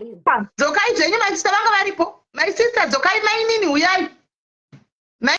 Mainini chivhura henyu makamiuta foni chidzokai zvenyu dzokai mainini kana kuhura vasikana tinoita kuhura mai mwana mukadzi uyu hana kuhura mainini vanofamba zvapo satani wafamba nemagogi kutaura chokwadi sisimeli satani yes kola inini hangu ndiri kuti zvoni let's learn from mistakes ari kuitwa nevamwe vanhu. Of course. That's our learning process. Of course. For people to be in relationships. Mm. Men get broken down. Women get broken down. Yes. Mu-UK kugara vanhu vese vari marriage, vanhu havana vakauya vasina mapepa. So they are forced to stay together. That's the reality. Saka isusu as women panapa tiri 1.3. Guys, the road to a good marriage, you respect your men. There are not two ways. If you don't respect your men, we will lose our husband. Taziwa Penelope negative hawa wakwe. Taziwa Penelope. Mama alright. Mama alright. Tunataka kupita alright. Mukoma knowledge vachiripo here. Mukoma knowledge vaenda vaoneka siku vya live vanenge vachiteerera. Okay. Ndachida kungoti ninika ndakachiteerera nyaya iyi. Mukoma knowledge vanasotaura kuti havachada mukadzi. And izvi zvingotaurwa nevanhu vese so let's not force the marriage. So kwaivo mukoma knowledge ndo vasisadika. Vadi kuchibuda kavo chinotsvaga imba yekurenta. Dai kuri kuti imba yekutenga kavaiti imba takatenga tese hanti vati imba ndeyekurenta iyi. Ndo zvavataura. Saka iwo kana usade munhu ndionobuda ka ndiwo waramba chibuda kawosiya amai and besides mukadzi wakane vana 3 out of respect for vana vako nemukadzi ka haungati mukadzi buda. Saka vanobuda ivo kavosiya mukadzi nevana mumba ivo vanotsvaga imba yekurenta. Saka havachada mukadzi vachiri kuita imba imomo vachigara pasofa. Inge varitotaura kuti vanobhadhara mabhill hanti vanozvishandira. Ngavabude varege kuramba vachishungurudza mukadzi achiri kuvada. Saka ngavamupe time yekuhila akaramba achivaona. Dzimai imwe phone madha. Dzimai imwe phone madha. Right. Taura henyu mupedzise. Ndodzimai yandina yei. Aiwa yamangaitora kumashure imimi rambai mune iyoyo ndoti takuda kuti titaurire nemimo tikupodzei because right now makazvimba. Munhu mamuchida imba yenyu ende ndakuudzai paya ndikati expect one of the answers pakuti hazvichaiti kana kuti aiwa tichadanana. Zvino answer mainzwa yabuda kumurume wenyu but mauya mune shungu ende nanhasi mushungu munadzo and handingati ndinoziva kuti muri kupira sei but we want to talk to you as madzimai kuti tikusimbise iwo so that panzira yamapiwa iyi muzive kuti mune vanabiya venyu vakamira nepasaiti. Madzimai taurai tiwe tutaura nomwe wedu manje handeichiona. Okay, ndakanda kubvunza sisimeli kuna handisi kuti pamwe tiri masame age because mazera evana vavo vataura ma20 something. Yeah, ndikoko same age group. Alright, sisimekirega ndipedzise ndakuda kuenda ndikandingopedzisa. So munin'ino wedu ndaona kuti adzoka. Usazvinetse munin'ina usamanikidzire mukadzi murume atonatsotaura kuti hachakuda. Saka usamanikidzire.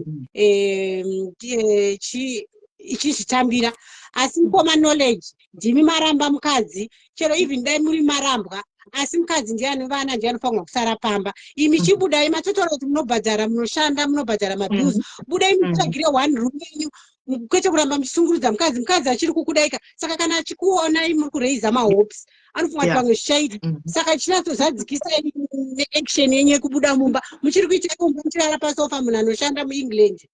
Tsvagai one room yenyu munogara muchitotsvaga imba yakatonaka mochigadzira mukadzi wenyu munowana wamana iyoyo. Chibudai mumba musarambe muchishungurudza mukadzi wenyu amai vevana venyu.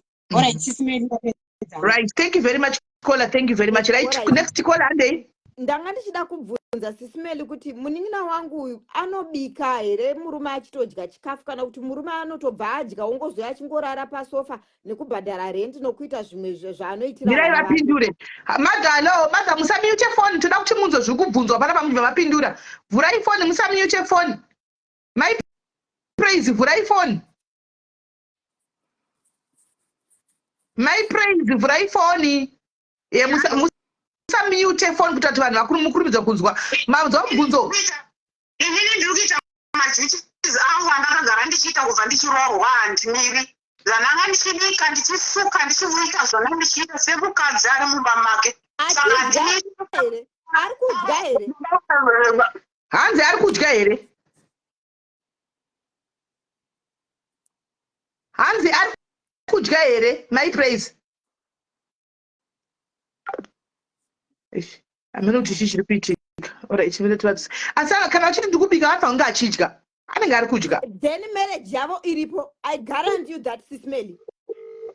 Anenge ari kudya. Marriage yavo ichipo. My praise ari kudya ere pamunobika murume wenyu. Vanotodya ezvo vatinongoita kubva ndichitanga kuroorana vanongotodya vakatichiita ndini ndinogadziramba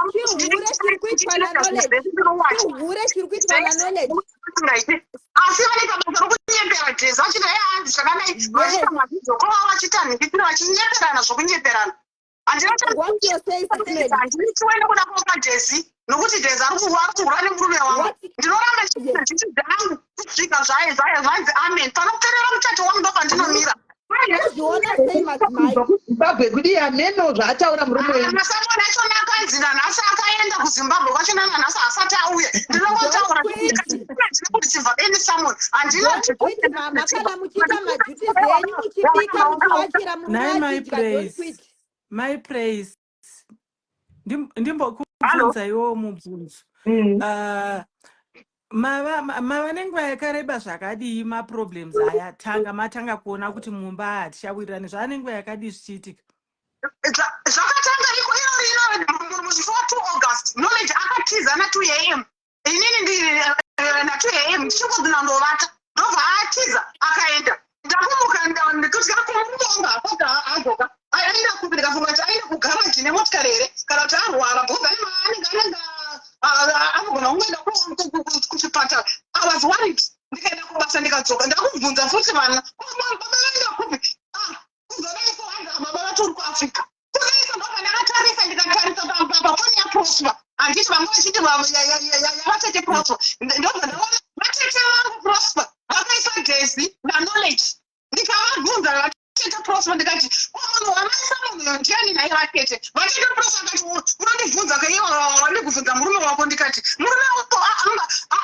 asi kunoku ndasinde kumuona mui naye ikokoko zviri kureve chii handiti zvakaitika musi wa 2 August knowledge akatiza 2 am mumba saka kumashure kwese kwakatowirirana kusvikira musi wa 2 kana tichitowirirana pasina kana problem but vanhu vamachikuita ndihure shavo ini ndisingazvizivi ngondibaba ndichikuita saka chihure guys zvisifamba zvakanaka but musi wa 2 August baba praise vanononga knowledge akatiza mumba vatete prosper ndobva vaisa mudhezi naknowledge paprofile picture yavo.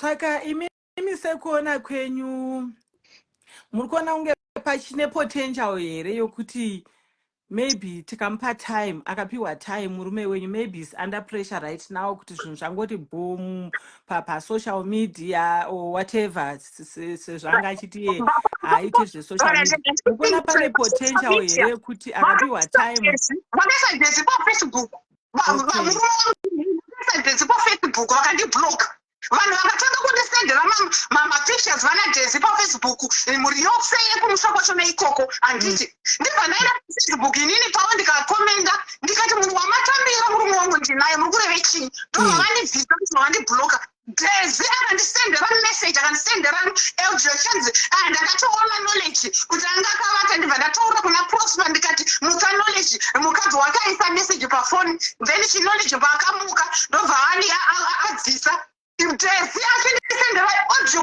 ndidise audio vanhu vose vazinzwe dhezi achitaura uyu tipei audio. Yes. Saka kana muchiri kubika achidya muchiitirana zvese achirara mumba which means zvichiri right pachiri padhuze guys kana zvinhu zvakaitika muna August vanhu vazhinji vaindifonera vachiti nhaiwe murume mushanda yemumba ndikati mubaba vari muno mumbamo kadzi zvandango mukadzi pafacebook zvandistresa zvandishungurudza ndaassume ndakatoakamhizvarebu kuita sendichadona ndikandowira mhene kugugungwa rekuchimani kuti murume wangu ane munhu vakaisa dhezi Sismeli, inini ndine mashoko 1 or 2.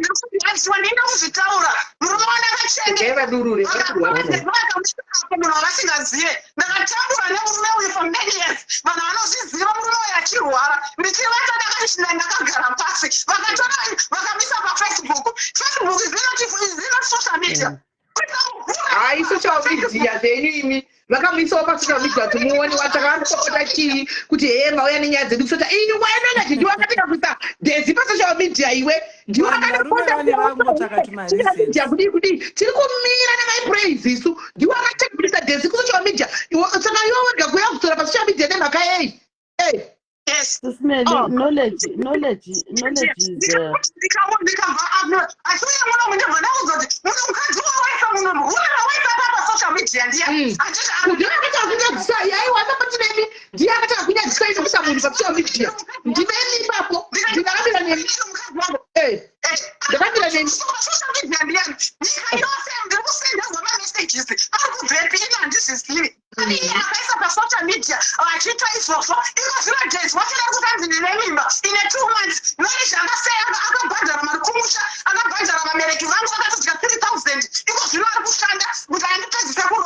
I don't even care. This screamer they already killed me. Yeah. That's good. We rebuke in the name of Jesus. We say back to sender. Back to sender. Back to sender. I'm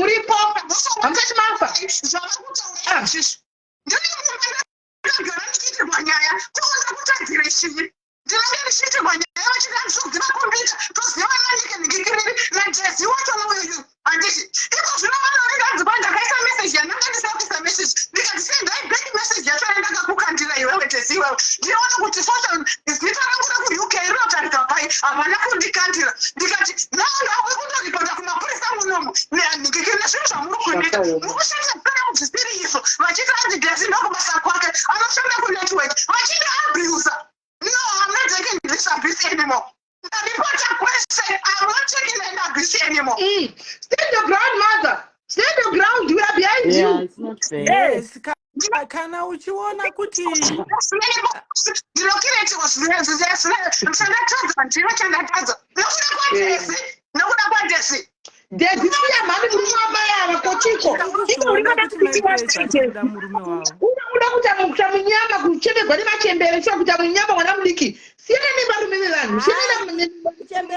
Kachembera zvedu sisimela hatingambozvisi paground remachembera ritori drama radhezi kuona kwanguka vachiri kuda murume wavo zveshuwa ende marriage yavo vari kuida chete kungoti murume ari kungova stubborn zvake manje Knowledge ndinotomuda andimbotomusiye Knowledge ndinomuita yeyo kana video mumba mako vanotora ndisipo ndakirira mumba mangu votora namavidhio vachikandirana vasikana ndiri mukadzi akarorwa ndina kuita kuti hure panapa ine Desi ndikamuza kuti Desi siyana nemurume wangu vakatanga kugara kusungisa usisipinda muzimbabwe but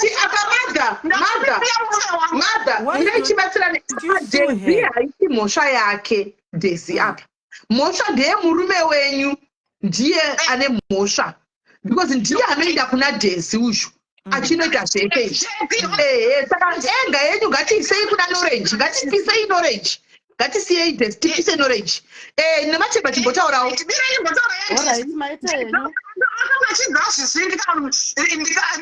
nditsvaka inini ndikamutaura naye ari yanditsvaka ndikati Desi murume ndewangu ndiri kugara naye ndine vana vangu naye uri kudandanirana chii nemurume wangu akati andoni zvakandiudza kuti anzi makarambana auna handisi kugara nemukadzi varume vese ndozvavanoita akadini ndipei proof because ndinataudzwa kuti makarambana ndikati amuna kurambana nani ndikati vapinde proof unogarana unovadzira here vakakudza kuti ndakarambana ndikavafonera ndikafonera kuzimbabwe inini ndikati murume wangu atiza handisi kuzwa kuti ari kupi but ndiri kumuona ari pamafacebook nani ari pawhatsapp murunya kutaurisa mungatoita inonzi mungatoita muri kunzwa kana achitaura kuti mweya wavo uri kutokwira kuenda musoro kudai itai muchimwa mvura madzi tiripo pakuteererai imai zvenyu mvura takakuteererai ndikati Desi ndikamuudza kuti chirega ndichikuudza inini mukadzi waKnowledge murume ndinaye munomumba unoda kuti ndiita sei ndikuudze akati ndipei chakati ndivana muratidza bhegi ndikati bhegi iri ndo rakauya navachibva kuzimbabwe mabhegi 2 muri pafacebook mukaenda pakanzi knowledge muronziwa munoona mabhegi vari 2 natesi vari paairport reblue ndikati mabhegi 2 iwawo wakasara nawo mukapona kune reblack ndikamuratidza riri munomumba akati akandairime futi ndovana mukandivarima ndifesiya kuneso baba knowledge achita zvanga achiita bosi anga chirenovheta mumba ndovanzi aitinoti tikati kandairima muchirara mose ndikati excuse me ndikande ineni ndikande ndichibata nemurume wangu ndikati am sorry zvandakuudza ndizvozvo kana wada kukondinya kutora knowledge kondinya kana wada kumisa ndogara mumba mangu zvakanaka knowledge najesa vanafumira vanofonerana munhu vachiti I love you pamberi pangu ndikavatarisa one day ndikati izvi zvamuri kuita izvi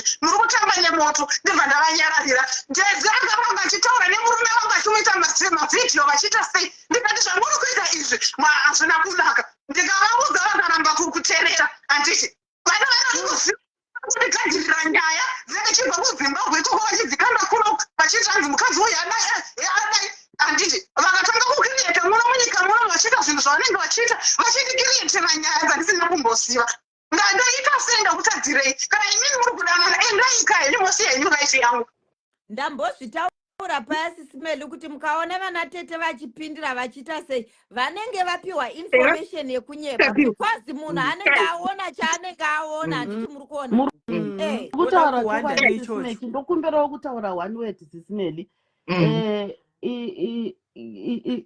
kuna my praise my sister you are hating hugs to you I think dai zvaigona tose takupa hug ufunge hapana chinhu chinorwadza sekuti vanhu vakucreatere nyaya because the pain in your voice iri kunyatsokuratidza kuti uri kurwadziwa uri kucreaterwa nyaya and kuna knowledge vedu I think it's fair kana usisade munhu mutaurire chokwadi instead of going around chinomucreatera nyaya and creating going around canvassing muchimuwedzera ma-enemies kuitira kuti even when she tries to speak nyaya yake unongonzi haana respect akuitei akakuhwirira here haana so this guy is using both women let me say he wants to enjoy both worlds ari kunokukumba ari kuenjoya mamills ari kuwachirwa ari kupuwa zvaari kupuwa akaenda kuafrica ari kunoenjoya futi kugirlfriend kuya ende kuhama isusu marelatives tiri vana tetewo elsewhere we should not encourage our brothers inini hanzvadzi yangu inini I have one brother and my cousins angu they will never come to me kuzondiratidza my girlfriends avo because that is not right kuna tete vaive vanga vachitaura such hateful words kumuroora wenyu mwari havafari nazvo munogona ngokuona iko zvino sekuti makapenga you are on top of the world but you are a woman also and I'm sure une vana you would if things were to reverse you would not want your child to go through what my place is going through. Mashoko angu ekupedzisira kuna Daisy, you are a woman, my sister. I sure kundinzwa. The pain that my praise is going through, it may come back to you tenfold. Because murume uyu kawe, zvakaita, zvaari kuita, muchibatsirana, muchirwadzisa my praise, he is going to do that to you. As long as achifema ndo unhu hwake. Saka as women, as vakadzi, yes, marriage is hard. We try to stand together. Pateta kanganidza. Vari kutaura vanasisimeke kuti vedwe pakakanganisika sori henyu. But mukadzi uyu chaizvo mhosva yake chaiyo yaari kuzi iri kungotsvagwa iri kunyatsokuwanikwa. Ndakamubata nechikomba kana kuti ndakamubatira meseji kana kuti akazodai mhosva chaizvo yekuti angawarantwa kuti atreatwe this way. Haipo chiripo ndechekuti knowledge akatowana umwe munhu ari kumufadza kunze uko pati don't hurt the woman of your the wife of your youth kana bhaibheri chairo kana usisamude leave her with dignity kuti kuti mangwana muone pekutaurirana vana vachada kuchata vana vachada kugraduata muone pekutaura knowledge be a man don't be a coward ndakunzwai munenge pamuromo chaipo makapuhwa munokwanisa kubvita vanhu nemashoko you are a narcissist do the right thing zvataurwa nafather diaries kuti zvawakaita you have begun your new relationship on a very weak foundation because makawirira mukadzi wenyu muchinotanga zvokuti mave nemumukadzi haasi girlfriend isusu tikuti igirlfriend because muchiri married kune umwe mukadzi. Married. Angava mukadzi kwamuri but kune munhu wese she's a Big girlfriend girlfriend. and tezi kana wakanditarisa ka misodzi yeumwe mukadzi haina kunaka. Maite henyu sisinele. Wow. Thank you Nomatemba. Thank you mashoko makukutu ayo mashoko Thank you makukutu so guys. much. Vaisirewo malavu nemalekes. Hello. Sisimeli Tarisa. munoziva kuti hapana chinhu chinouraya pfungwa. Mental ningikiri pfungwa chaidzo chaidzo Sima- dzekuudzwa unzodzi Sopio. atova nenhumbu musikana uyu ari kuZimbabwe atodai zvinouraya munhu mbichana mbichana achifamba vasikana. Munoziva kuti dai knowledge akangoita divorce yake zvakanaka zvataurwa naFather Diaries zviya zviyaka. Unoziva kuti mukadzi unosvika pauno accepta kuti apa zveshuwa ndaita sei ndarambwa. Let me move on. Yeah. But nemaonero ari kuita my praise vari kunyatsoona kuti ichi chihure chiri kuitika nababa. Unoziva kuti kuchembereka ravidza muto wegwaya yakuraka inofira mudziva. Ndozvaakuita baba vandofunga vakatanga chihure vakura kudaiwo. Handi muri kuona. Ndosaka my praise vari kuramba vakatsika chepakati kuti no inini handina kwandinoenda. Vari kunyatsoziva kuti zvinhu izvi hazvina nguva yakareba zvaitika. Right. Nditurei. Hello. Sisimeli chinguva chandabvira kumirira panapa muchidzokorodza Makaino pane ndachokujambisa queue. Pane ziqueue pa request kokudzokorora peni isu takangorinda namba yake handina wangomuona ndikadaira. Ndinokuona ndikadaira kodenda handati namba yake ndanisina. aiwa sisimeli saka musikana uyu atanga kutaura uya wepekutanga ka atinyepera ka handiti manzwa musikana uyu ataura kuti hanzi ndakaramba nababa iwo ari kupulana undorora. Aiwa kunyepa she lied. Saka wanyepa. Anyway, mai avaka inini I was in her shoes some years back. Kupenga kuita sezvavari kuita zvekutadza kumwa mvura kana kufema. Exactly, even me. Uchifunga kuti apa chinonyanya kuita kuti uite pa situation panhingirikini yavari ikai ndechekuti zvinhu zvinenge zvisati zvaclear. But pavaudzwa nhasi kunzi zvaclear handikudi ndaenda. She should start afresh. She should learn to move on. Yeah. Because inini ndainzi ndakabva kuZimbabwe ndiri young, ndiri pregnant. Ma in-laws achiramba kuti usaenda kuAmerica toda kuti mwana wedu adzoke kuno. Iye akati aiwa iye akuda kugara kuno. Saka ma in-laws zvikanzi isusu hatidi munhu anogara kuAmerica todawe muno muZimbabwe anotichengeta.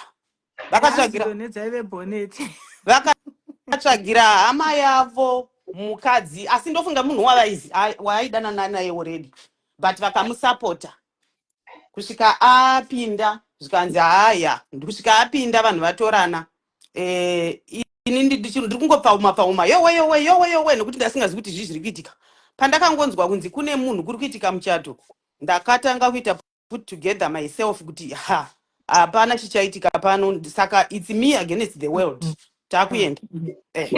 Saka vanhu vaya ndokubva vasapota marriage. Vanhu vaya achipinda mumba vachigara ikoko achingopinda chete achingoti domuroora uyu Daisy uyu achibva aisa marules ake zvikanzi hapana kana hama yandoda kuona pano. Ma in-laws aya vana unonzi anika musikana akanga karipo aka ndo vana tete vatanga tiinavo kunoku vakanga vatumwa kunzi chinda kunotora vana unotanga kubvisa vana tisati taita anything. Vana tete vaya vachiudzwa vanzi hapana anotsika muno. Ma in-laws vana baba namai havatsiki muno. Kuinda vana baba namai kusvika kugara pakauchi kudai vaenda vachiti toenda kumba kwemwana wedu zvikanzi simukai dzokerai madaidzwa nani pano dzokerai handidi kuonai pano munoputsa muchato wangu sekuputsa kwamakaita uya kusvika vakafa vana baba namai vakafa manje vasingapindi mumba mwana wavo.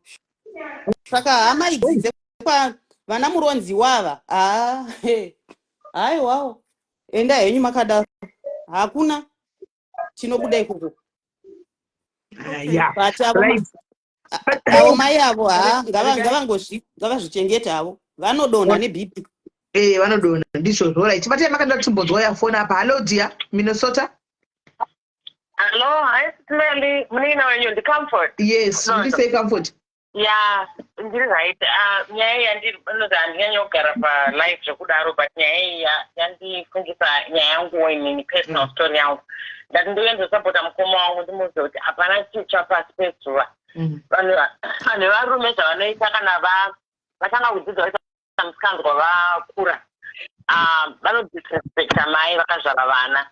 Inini knowledge chaaita chandisina kufarira ndechekuti mudzimai akakupa vana 3. Marriage yakuma 20 plus years. Yanga asingoda kudivorca, angadai angodivorca, obva mune zvakanaka. Unoita musikanzwa yake adivorca. But now yandiri andichifundira ndekuti kuna mai praise kana makateerera. Chemai but mune tariro. Cry but a little. Number 1. Number 2, allow yourself to go through this pain. It's a lot of pain. But one thing I'll tell you, misodzi yemunhu akakupa vana minamato iyoyo. Inini ex-husband wangu akandiitira zvamuri kungoitwa izvozvo. Asiko zvinokamona unonzwa tsitsi. In fact, akatokumbira ruregerero. Iye nemusikana wavo vakandiitira pane zvavakasangana nazvo vakasvika pakukumbira ruregerero. Handibati mushonga, ndinonamata. Asi zvinoitwa ngepatori nezvawaita. Saka ndandikumbirawo zvangu kuti my praise, my minitariro, and muka zvipei space yekuti mukwanise kumbofungwa dzenyu pamwe chete. Musarambe muri kupusha stereki munhu. I know you want your marriage, but chimbozvipai space for yourself. That's all I wanted to say, Auntie Smelly, and thank you so much for holding space for my Zimai. Thank you for holding space. But I don't want to go through this kind of thing. Oh, yes. My baby to be fresher than what you think your wife of 20 years is. Sign my divorce papers. Oh, yes. Oh, yes. You know. So that's my contribution, Nelly. Thank you. Thank you very much, Comfort. Thank you very much. Right. But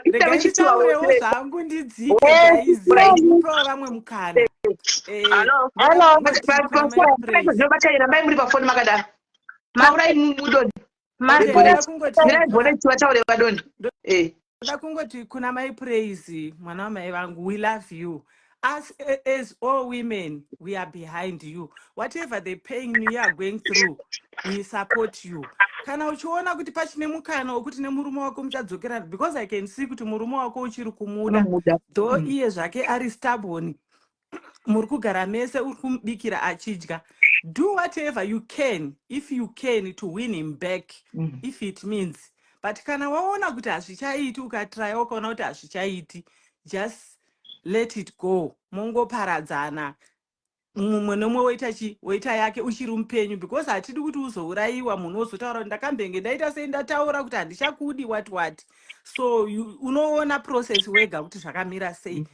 Saka ndo mashoko angu nongoti we love you, hearts, we love you. Whatever pain you are going through, we are with you and we pray for you. God bless you. Thank you. Bye. Thank you very much, my Bonnie. Thank you.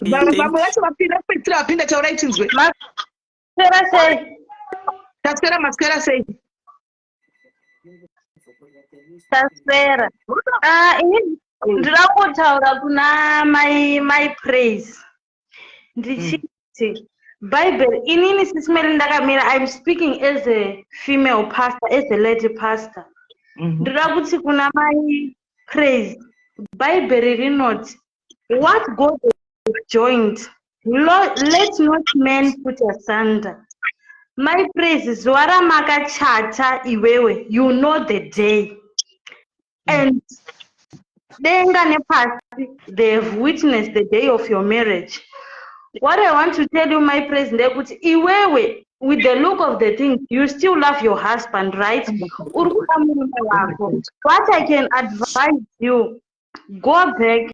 No matter kuti Mwari, if it is your will, restore my marriage. Kana uchiri kuda imba yako. What I can advise you, usabate mushonga, usaite say mabvi ako. Talk less and pray more.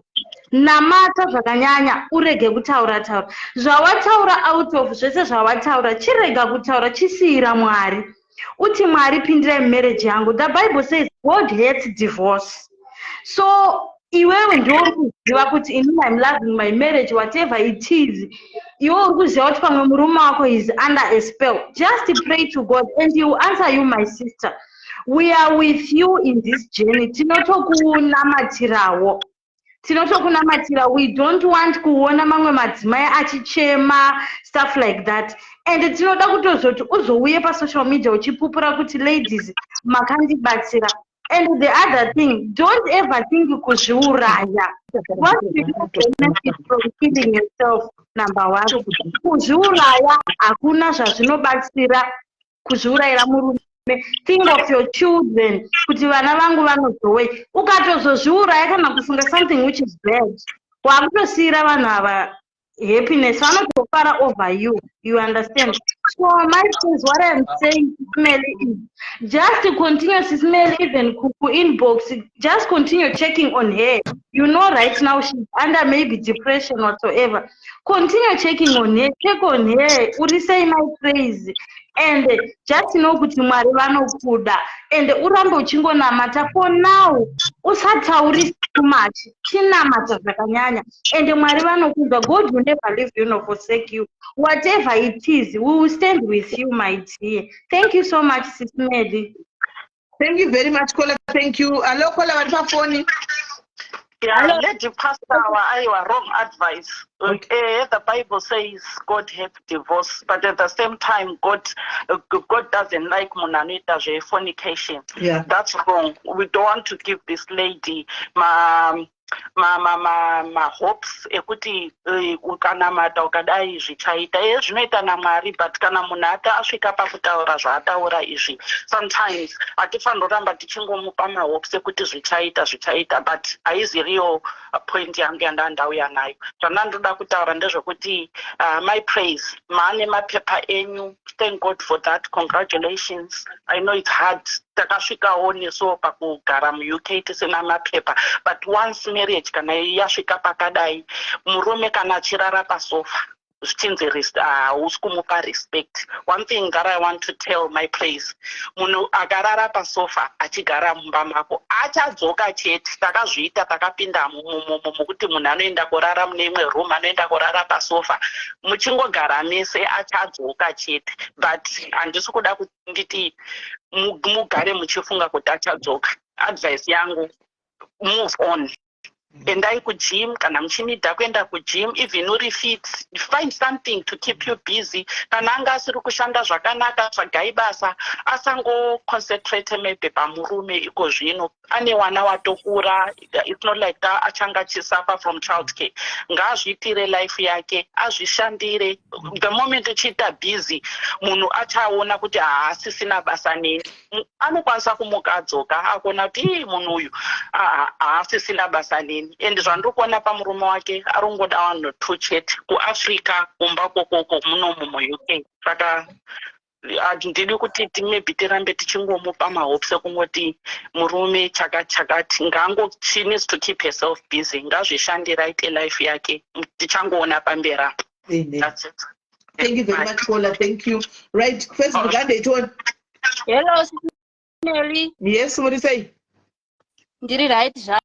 Aiwa ndangoyawo kuzosimbisa my praise kuti aiwa my praise musacheme, takatombozviitwawo izvi. Vana tete vakamira chaizvo, vakaita zvese zviri kuitwa zvandaona apo izvo, but zvakazopera. Ini nemurume wangu takadzokerana after 3 years. Marwe anga atoni kamwana kake kakapuwa zita ravamwene vachitsigira vachiita sei, but kakazongosara. Nanhasi vanotaura kuti mai guru ane mushonga, anobata mushonga. Chichi zvese zvakashaya basa. Saka my praise pamberi nemurume wako, ita zvauri kuita, murume wako achadzoka. Ini ndakadzokera nemurume wangu after 3 years. Ende marwe akatorambwa ariko kuPretoria uko, ari kungoitawo zvaanoita ikokoko. Nemwana wake haachengetwa aite sei. Ende unotonzwa vamweni vachitaura kuti iye haatomboziye kuti kune mwana anoda kuchengetwa. Murume wangu ndiye apanduka izvezvi, akuvabvunza manje, vakutsangisana nemwana wavo. Havachataudzani. Izvezvi takatotenga stand, tiri kutovaka tivaudze maplans edu. Vakungotaura kuti yeye ane mushonga.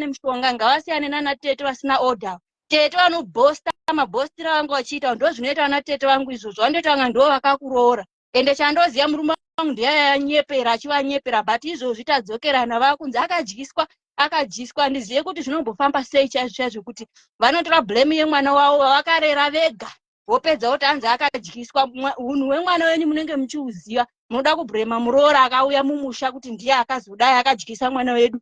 Saka maiprezi pamberi nemurume wako shamwari, zvinopera izvo, zvichapera. Vana tete vachazotanga kutaura kuti wakadyisa murume iwe usina, because varume vanonyepa.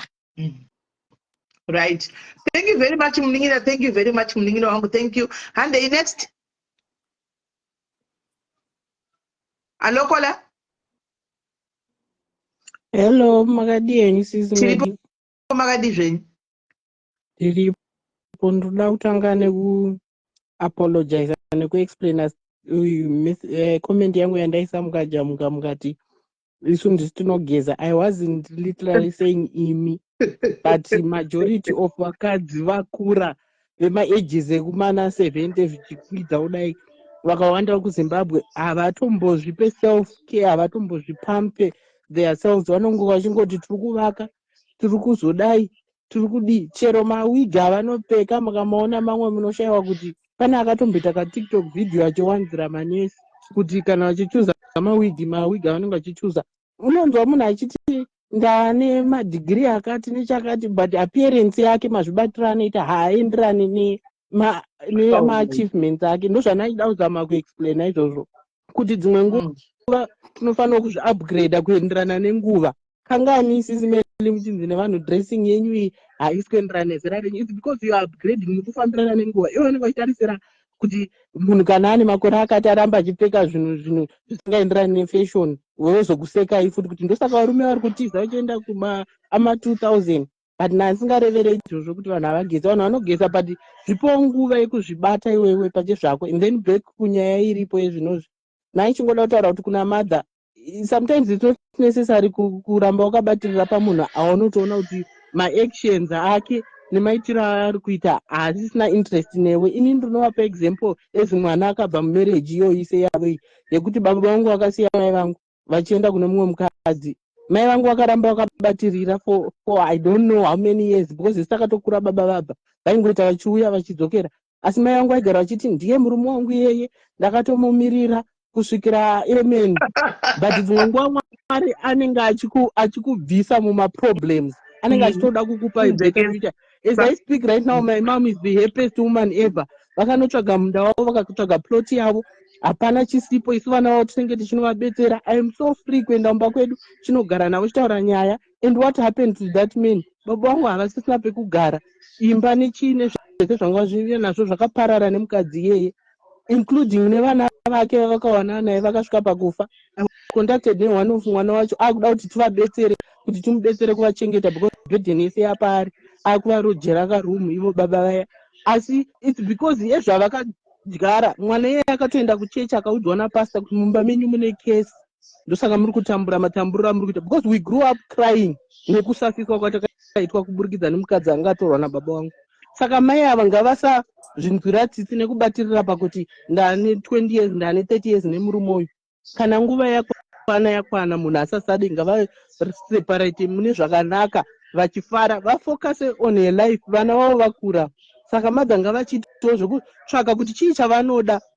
I think she lost herself mumarriage umu. Havachazivi kuti ivo ndivo ani. Vangozvipa title yekuti ndini mai nhingi, of which baba nhingi vacho havasisina chekuita navo. Saka ngavachidzokera back pazita ravo ravakapiwa nevabereki kuti vanombonzani, chii chavakakura vachida, vachishuwira for her own self, kuti ini ndichikura ndaida kuzodai ndozodai. Vofocusa on that, vozviraramira upenyu hwavo, and whoever achavada in the future anovaona vachifara vachizvida ivo first, because kuti uzodiwa nevamwe vanhu unge watanga wazvida iwewe. Even kuti murume adzoke hunge vachinja maitiro avo ekuti vaakuzvida, kuti nyangwe achidzoka nditoona kuti mukadzi uya achinja, hasisiri mukadzi wanga ndimbori naye wandaita bhora ndichitaurira mastatement andinoda, akutozvida atova pane imwe level. Saka that's my advice to her. She has to go back to the drawing board, vachibvunza kuti who is she, first name ravo nesurname yavo yekumusha kwavo, vodzokera from there kuti vachikura vari musikana chii chavaimboda muupenyu hwavo, zvii zvavaishuwira. And she worked on that, kuti inini ndinoda kuita izvi, I want to do makeup, I want to do my hair, I want to go to spa, ndichigadzirwa nzara ndichidi, and focus on that. Zvekuti murume azohura because situation yavo iri kunyanyorwadzira kuti murume anoflya how many hours from UK to Africa uya kuzokutsvagira mukadzi kuAfrica kuzvidziwa kusvika pekupedzesera as much as ungati ndinorwira imba yangu but murume uya avazvidza stereki avambonyanyo disrespecta chacho chii chavanganzi havandi respect, she's so disrespect, fine and fair haachade ngaachienda ivo ngavasare vachizviraramira life agoona kuti haasiri ane oxygen tank yavo haasiri yemwari ndosaka shoko rakati don't lean on men, you will change anytime. Murume avapandukira but life goes on. Thank you so much. Thank you very much, Kola. Thank you. Next caller. Bye bye. Okay. Kola. Kola, hello. Next caller, hello. Kola. Ewe ndithure iudza Kola iri paside pako kuti vadaire phone yedu. Hello Kola. Hello, how are you, Mrs. Mary? I'm good, and how are you? Talk to you. Ndangoti, yo, mother, my praise, yo, I'm really sorry. Munoziva, ende munona chinonyanya kuramba chavari kuramba vachinyanya kutaura. Vari kuti akabva andichiza na 2 a.m. kuenda kuZimbabwe. Ende nyaya iyoyo chero pese pamuri kuvabvunza kuti zvikazodii ndo pavari kutangira. Chandinoona ndechekuti my praise zvakaitika pavari every marriage ine maproblems. Maybe vangava nemaproblems avo nemurume wavo, but nyaya yekuti zvasvitana nemakola mamo kuti ava baba ava kana vasingachadi ngavabude vaende. Nyaya yekuti vakaramba varipo semukadzi ari kuda mhuri yake. Pfungwa dzako dzinokudza kuti zvichaita. And then ozonzwa kuti kune umwe munhu azouya iye anonzi Daisy, and then kwavari ivo Daisy atouya ari Satan. Why? Because ivo mumaziso avo murume wangu achiri pamba, saka at least pachiri nechance yekuti chero tichinetsana tichagadzirisana. And saka manje pazouya Daisy uyu anobva auya ava chibayo even worse pamaproblems maybe avanga vagara vanawo. That's the reason why vakuramba vachidzokorodza ipapo pekuti ndakasiyiwa na 2 a.m. munhu akaenda kuZimbabwe ndikange ndotumirwa mameseji nemabhegi blah blah blah. Inyaya yekuti she's still holding on to that. Why? Because in her eyes her marriage was workable until this person showed up. So I think for her it's very difficult kuti izvezvi titange kuvati hanzi heal and move on. Havasati vasvika ipapo. Havasati vasvika ipapo. Izvezvi vachiri pastage yaya yekutoti chero kuzviaccepta even vazvinzwa murume achivaramba pamberi pevanhu. Havasati vazvibvuma. And zvichavanetsa kuzvibvuma kusvikira murume uyo abuda pamba apa. And I think kuti knowledge what he has done is really wrong. Zvazvitaura nemakola ese kuti sure munhu waone 20 years plus 3 children, and then you toss it out like garbage kunge munhu akakuhurira nekunzi akahura times.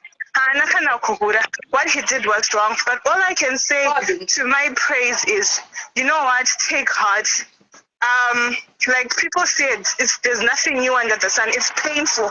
However, you have to move on. Because this man who's done this to you, even if he's to take you back, he'll never really treat you the way you deserve to be treated. And what the other caller was saying as well, upgrade yourself, take yourself to levels that you never imagined you would get. Because all he keeps saying is, you're rude. But all I heard from what you were saying, you were just stating facts, but men don't like being questioned. And the moment you started questioning him, he started feeling disrespected. But that's not disrespect at all. So if you've learned what you were supposed to learn through this process, and I believe that did, just pick yourself up and move on. It's difficult, but eventually you'll get there. Yeah. Right, thank you very much, caller. Thank you very much. Right, next tip on Facebook of Monday. Vajoina, but too long we have to 10%. Ande, caller on Facebook. Ande, Hello, Smelly, Marisay. Mushagana. Andre right strong. Nyaya mai vayandirwadza singaiti because I'm thinking kuti mai avatokangana kuti mupenyu hwavo wanodei. And it's very painful because murume wari kuita kuanyadzisa kuita kuposta side chike kuFacebook kudaro handabatikana singaiti ndingona mutodai mwari wabatsira mai avo kuti wakwanise kufunga wakwanise kuona kuti munhu achavadi kana munhu asasavadi musiya aende ngavamusiya aende murume uyu wachavanawo vanovadawo and she must focus on herself. That's what I can say. Thank you. Thank you very much, caller. Thank you. Right, next caller. Hello, this is Nelly. Hold on, Timbo, pesa ni Facebook first. Hello, Vama Ibacho. Okay. Caller, hello. Now, Ture, put up John, pasa ni pakota direct phone. Hello, caller. Ndiani kwao? Hadisi nyazo sara msugono dada. Hello, caller. Caller, ande phone, vari phone chaura timubvise. Hello, this is Nelly. Yes. Ndikuna machira maidesi kuti dai mwari avavhura maziso anoti murume uyu ikagara ibhishu Daisy azoi yake Daisy irosere kuti Daisy iproblem. Daisy azoi zvake but baba vagara ibhishu ramabhishu and zvakaoma ndunzo urwadzi hwamai ava vachamurwadza imudeso one day. Dai vakwanisa ati mwari ndivhurirei nzira ndione kuti ndiri kuenda kune upenyu hwangu. Baba havashoyo ende vari kutogarirawo pano vari kutora advantage iyo indefinitely wamheno yangu achitaura ramheno yangu achite kunyora chichi pamwe mai ndo akatonza baba kuuk ya ndo zvakatogarira zvavo iyo zimbabwe iro riri. Thank you very much, caller. Thank you very much, guys. Dokumbira kuti ndingotaura simeli pandiri network iri kunetsa. Taura now. Ndachida kungoti amai ava ngavachitora opportunity iyoyi yezvaitika izvi ochitoshandisa abuse woti ndiri kuabhuswa nemurume emotionally nechichi zvese izvo zvoenda nazvo kukansoro kuhwakanso flat yavo vabude mumba yekurojai vosiya murume achiroja imba yake yega imomo. Ngavabude vanotsvaga imba yekansoro. Uri right papa. Thank you. Wagona kuterekera papa. Ngatigodwe vatsimbira kwanza iyoyo. Thank you. Yeah, thank you. All right. All right. Dear, hello. Hello. Nina taura. Andwa. Iya. Ngere papa iya ni murumu iya nino. Maini na bamnini. Maini chitaura izvi. Mandione. Ndakubona chitaura. Tachitotaura simeli panapa. Ndiri kuudza mainini kuti nyaya yedisrespect yambotaurwa topic yedisrespect mukaivharavhara. Aiwa hatina kuvharavhara. Asi kuti panguva iyi takatise kufokasa nekuti timbobatsira mai ava mukuti vakaremekwa. Saka muri kureva kuti kumba kwenyu kune disrespect zvose iriko. Vari kuita seiko maini bhai vatotunga ndibva tatongoivhiya izvo zvari kuita seiko maini na. Vari kubaya imusoro. Aiko. Iwe utabvaridzire iwe regaba mini vataura. No, vaitaurai navo ndovafora regai vatanga vapedza nyaya vari kuda kutaura mai avo. Matongodzi iwe ukabva manyarara makuda kubvujura. Ini nai tatoona kuti kune zviri kuitika kwa hamusi kuningirira, hamusi kudaira, hamusi kupa respect murume. Anyway, chadzoka kupoint. Taurai nyaya yenyu. I'm coming for you. Taurai nyaya yenyu tizwa. Taurai mapoint enyu. Matokonfizika brain. No, simeli. Ndorukona sana nokonana.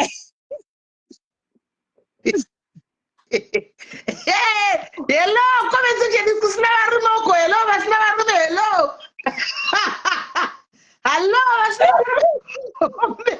Stage yedu uko. Mapenzi wa busy uko.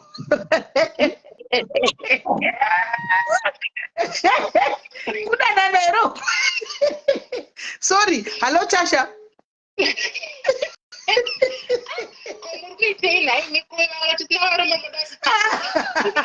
Vaya kuzopana nachoni pamberi penyu. Pamberi penyu ipapo.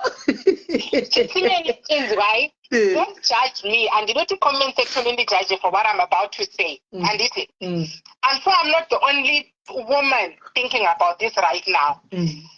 Knowledge akawana mapepa akaita life in the UK test amirira citizenship anditi arikuda kudivorce akadivosa my praise kuitira kuti aunze Daisy munomu. First of all, ngatizvivharise ipapo. Because he's still married. Saka ngatipavharise ipapo kuti Daisy asapinde munomu. And my praise, ngavatsvage ma-women refugees. Mozotaura navo kuseri Sismeli, because I think panapa she can't say a lot. Okay. But I suspect kuti mukadzi uyu kuti my praise vanorohwa nababa praise, because this man seems controlling and he's a narcissist. Ngavatsvage ma-women refugees votaura nyaya yavo, vanobudiswa mumba imomo zviri smart zviri clean, vonoiswa mumahostels, vanogara ikoko 3-4 months hazvitombonetsa. Mwana mukuru uyu muhombe anopiwa rake flat kana kuti yake imba ari 1. Vamwe ava vanoenda namai vanopiwa council house yavo, vosiya baba praise uko muzimba ravo vari 1. But vononyoresa zita raDaisy votaura zvese kuti murume ari kundidai ma-voice notes, ma-message, ma-picture, everything. Zvinonovhariswa kuhome office uko. Time yaanoenda kunoapply kuti ndoda kuti Daisy auye, Daisy aite so, Daisy adai, zvinenge zvavhariswa nehome office, because home office ichabvunza kuti iwewe you were married wakadivorsa dheri akadai so, mukadzi wakakafona dheri akadai so, iwewe wakuapply wakutiratidza mapicture muna August 2024 kuti iwewe wanga une girlfriend yako kuZimbabwe. Ndine shamwari yanga akazviitwa izvozvo Sismeli. Vakaenda kucourt zvikanzi shame no sorry, iwewe kana uchida mukadzi wako uyu girlfriend yako enda kuZimbabwe ikoko munorarama life yenyu ikoko. Ngazvivhariswe. That's all I've got to say. But ngavafonere ma-women refugees and zvimwe ngavakudze iwe she is Sismeli. Pamwe pane vakadzi vanoda kumboita kana breakfast navo kana lunch navo, because this lady is in pain. Kana vari muBirmingham, Luton, wherever, vanongosangana ne1 or 2. We don't have to talk about the situation, but just to be there for each other. Yes. Yeah. Yes. That's all I've got to say. All right, thank you very much. Nchau yakuseni now. All right, it's okay. Right. Another madzimai muUK anobatana onesana. Saka ameno ezitinongoita zvekutaurwa nemajority evanhu kuti kwai ngavabatane. Machinzwa here madha my praise. Hanzi it's time for you to report now so that mubva maisa zita kana muchipiwa cancel flat yenyu kuti muri kuabhizwa mbane murume mune proof yese. Then mopiwa cancel flat yenyu mwana opiwa pake iye osiya kumba pake, but kuhome office flag inenge yako yaDaisy. Zvinorwadza, ndirikurwadziwa kana kufamba chako ndirikurwadziwa kuti ndakatadza chinyi. It's okay mother, but right now I think we have to just prepare you kuti muite move on. Andimona, we just have to prepare you kuti muite move on, because wenyu arikuchadza kuti hachadi ende amukwanisa kuti muchamunyengerera kana chiti handichadi, munozokuvadza namba imomo. I think right now munogona kuita fear of the unknown yekuti ndichaita sei ndigozodi ndiri 1. Kana mapiwa imba yenyu necancel munogona kugara iko. I think marenders emacancel ari pasi akati chipei moshanda zvenyu muchiita life yenyu kokoko nevana venyu. That's okay. Iwe ndakaudza kuti nhingikiri aiwa chirege kundishungurudza muchiita zvamunoita. Madi ungotora kabhegi kenyu mungobuda panze mungoita zvamuri kuita naDaisy, mondisiyani munomu. Pano kuti munondikirietera nyaya muchindiitira zvakadai ndisina chandinoziva. Vachikirieta nyaya vari tu naDaisy vachiita zvavari kuita. Hanzi anoziva kombiyuta, anogona kugadzira nyaya. Kwena mudzikombiyuta ndikapinda muZimbabwe ndiri kutosungwa nokusungwa nyaya dzavari kugadzira. Muchisungwa muchikusungirwa kwamugotsungwi kana muchida Zimbabwe kunodii munoda kuZimbabwe ndichigadzira life yenyu kunoko kwamagara 20 years kuZimbabwe kunodii. Gadzira life yenyu kunoko ndokune vana venyu kunoko. Munomu ndiri kugadzira life yangu, ndakagara ndiri mwana anogadzira life yangu. Ndiri kurwadziwa kuti handina kamusi ndakagadzira zvakanaka kuonekera se ontotobva ndoiswa dombo pamusoro. Ndinoda kutsvagira boyfriend nokunyaradzai madzi. Don't worry. That would be great. Hey. Handika mumbonyaradzwa muchiwira makumbo ayo muchinomatsirwa musana uyu. Mumbonyaradzwa nokuti ndaona uchirwadziwa chinenge chakati madzi very beautiful. Ndashungurudzwa navatete Prosper naDaisy naKnowledge. Ndashungurudzwa. Vanondipa mhosva munyika vachindikandira nyaya. Ndaita sei? Zvinongokadzwa vachingoko zvino zvavari kuita vari tu manje kumusha ikoko. Vanogadzira nyaya votsvaka munhu ari munomu vonzibika bika. Ndikavaudza ndikati zvamuri kuita izvi musadaro. Kana musingachadi nezvangu madi kungobuda henyu mondoita nyaya dzenyu panze pano kuti munoda nditsvakira zvimhosva zvandisina. ndiri mumba mangu ndakazvigarira mhosva zvinonguuya wanei unogufonyiwawo kwenyarara utaure wataura hanzito wakusufungisiwa. Muri kunzvimbo ipi area yamuri? Hazviite kuti nditaure kapandiri kuti ndiri ndoreva tauni yamunogara Birmingham, Liverpool, kupi toda kutsvaga munhu anoenda nekulunch. Hatina basa nemurume wenyu. Muri kuUK mune mutemo muno. Mune mutemo. Zvakaoma mazondiwanza mai but least maitawo kuti ndiseke. Toda kutsvaga munhu anoenda nemukofisu. Ndoreva munhu wechikadzi madha. Munhu wechikadzi ndoreva vamwe vedu madhayarizi vanoenda nekungonokunyaradza muchingonodya lunch.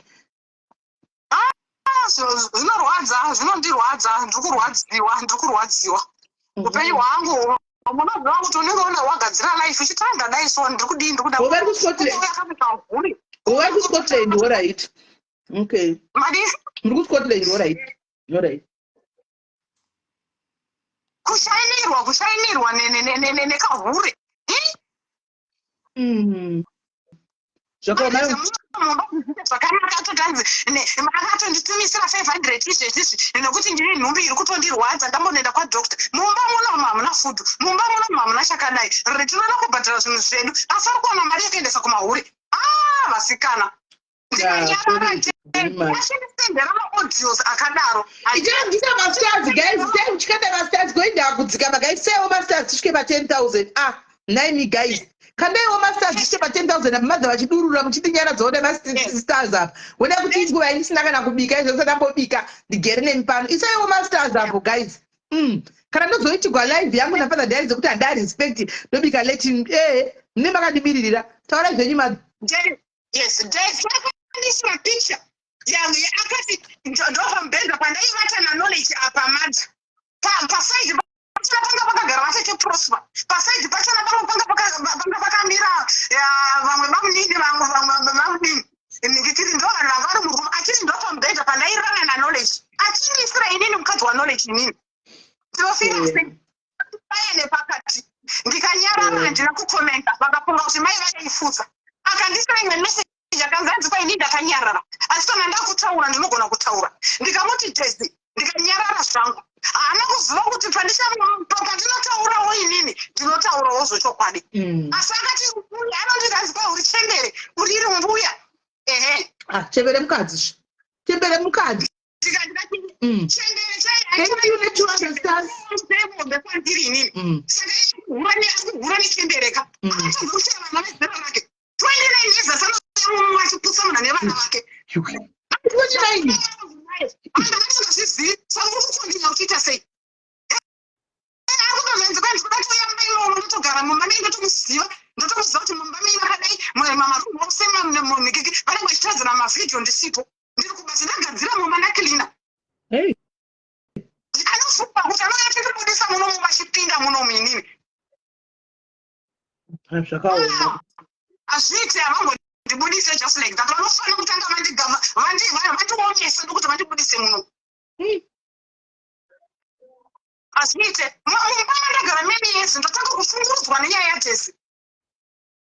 Ndaita sei?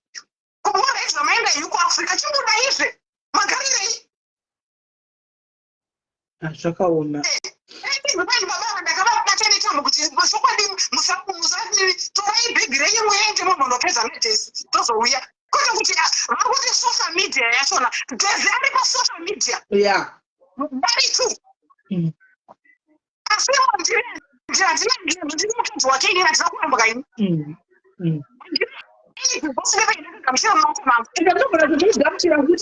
Ndinogamuchira futi mishonga dziri kuuya isingasviki. So what kind of nonsense is that? Tonyarara ndikanyarara ukanyarara ndokuti mukadzi ndichanyarara chimo ndakaendeswa kunotaridzwa pamusoro pandakarorwa. They've already destroyed me. But comment on Facebook, hey, what? Ndikakomenta inini vakandiblock. Kuti muri kumavhenya semurume yari mumba ndinaye pamubhedha. Anyekera vanhu zvidanzwa ndakarambana nemukadzi ndikugara nevana. Ainyepegwa shuwa akanyepegwa ipapo uyu Daisy uyu. Anozvitaura pano akanyepegwa.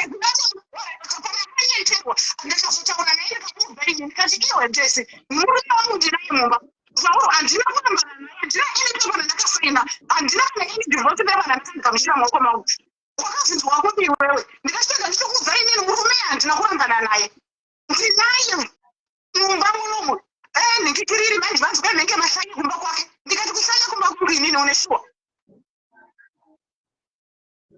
zvingi zvake mwana mudiki anodambubvisa iye anoti chembere yachona manje chembere yachona ibviswa kumhanya iye ndi achatomhanya ndokukurumidza kana ine ndombo ichata ndero zvachangotoita iye ndi achatomhanya achiti hamubvi ndibviswa kumhanya ndibviswa negezi mumba mangu handibviswa naprosper ari kuzimbabwe matyana mameseji ake naknowledge never handina kurohwa naprosper inini ndakarohwa naknowledge chatezana knowledge tiri muromo noti nanatesi nanaknowledge kana nasaina divorce ndobva vanotora munhu wavo zvapera noti ezvino musina kusana madivorce ndinoramba ndiri pano kana akauya mwana munyika anondoenda muloja wepanektonoti paimba pangu panapa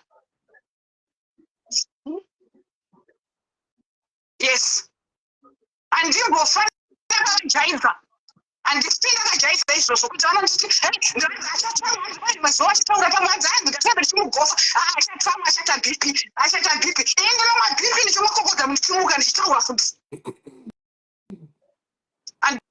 ndondagara makore nemakore ndichichengeta vana nhasi munhu wenyu ndondoita zvakanaka keke mondozati hanzi kwai varoora vekwavo hanzi kwai varoora vekwavo ronziwa ndinde ndandisvikandirwa manhengekiri nevanhu kumusha kwake hanzi ndo varoora vekwanhengekiri inini ndagara mumusha mavo for many years hanzi vaunozita mwanani nekuti muvhoni guys nekuti muvhoni it's not gonna work kuna mother it's not gonna work guys it's not gonna work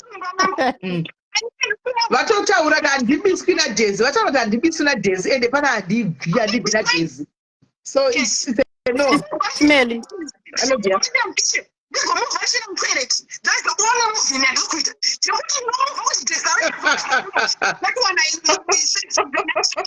mazvinzwaka vanzi ndichakubva ndichina mutoilet ndokubva kuita bathing room ndodzoka hakuna muvhoni yandinoita Sismel.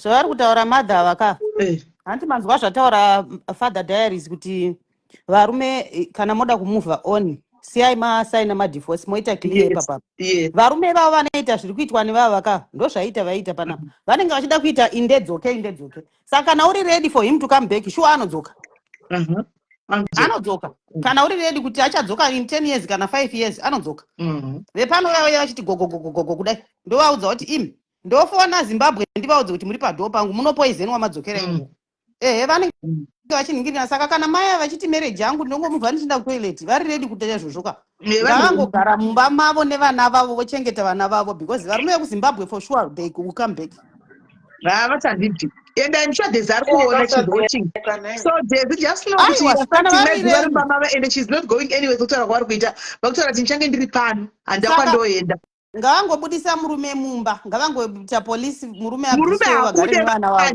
murume akude manje ipapa bonosati nevakai because murume atotaura pano kuti ndobuda ndichindepinga wabuda ndopandiri kuti vanoita zvemutemo muri hapana pese vari tu saka vachagarisa namba imo aiwa kana paiscod vanoita zvepolice case vanoita police case murume anobudisiwa vosara vakagara nevana ivo hausi kuona iwewo zviri kuitika pafelana havasi toda kuti abude murume wavo zvokuita polisi havasi kuenda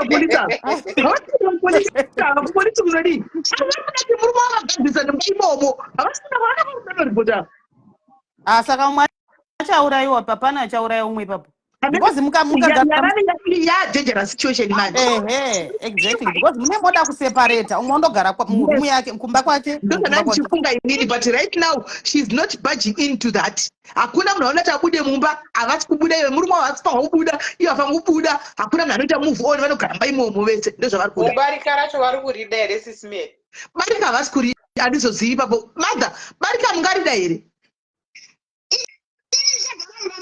asi handigari mumba mangu natesi imba iripo vanogara mumbazve but munhu amanikidzwi munhu sesadza ezvekwavo kumusha kwavo but muona mandiri mumba mangu handina murume mukadzi wandinogara naye chibata poto yangu ko kana murume wenyu akati madha alright ko kana murume wenyu akati alright ndakuda kuita mukadzi wechitundura lauro radhezu uyu kuzimbabwe ko munoramba here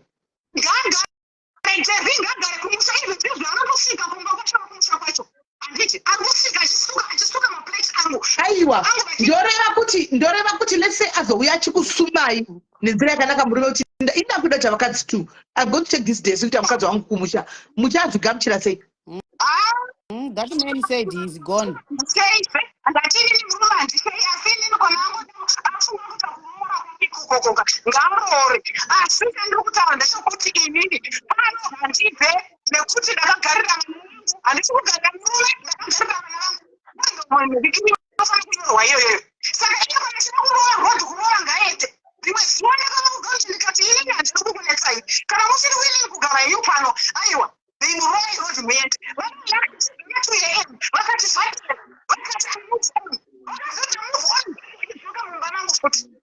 this is the joke. Quite is a joke. This is the joke.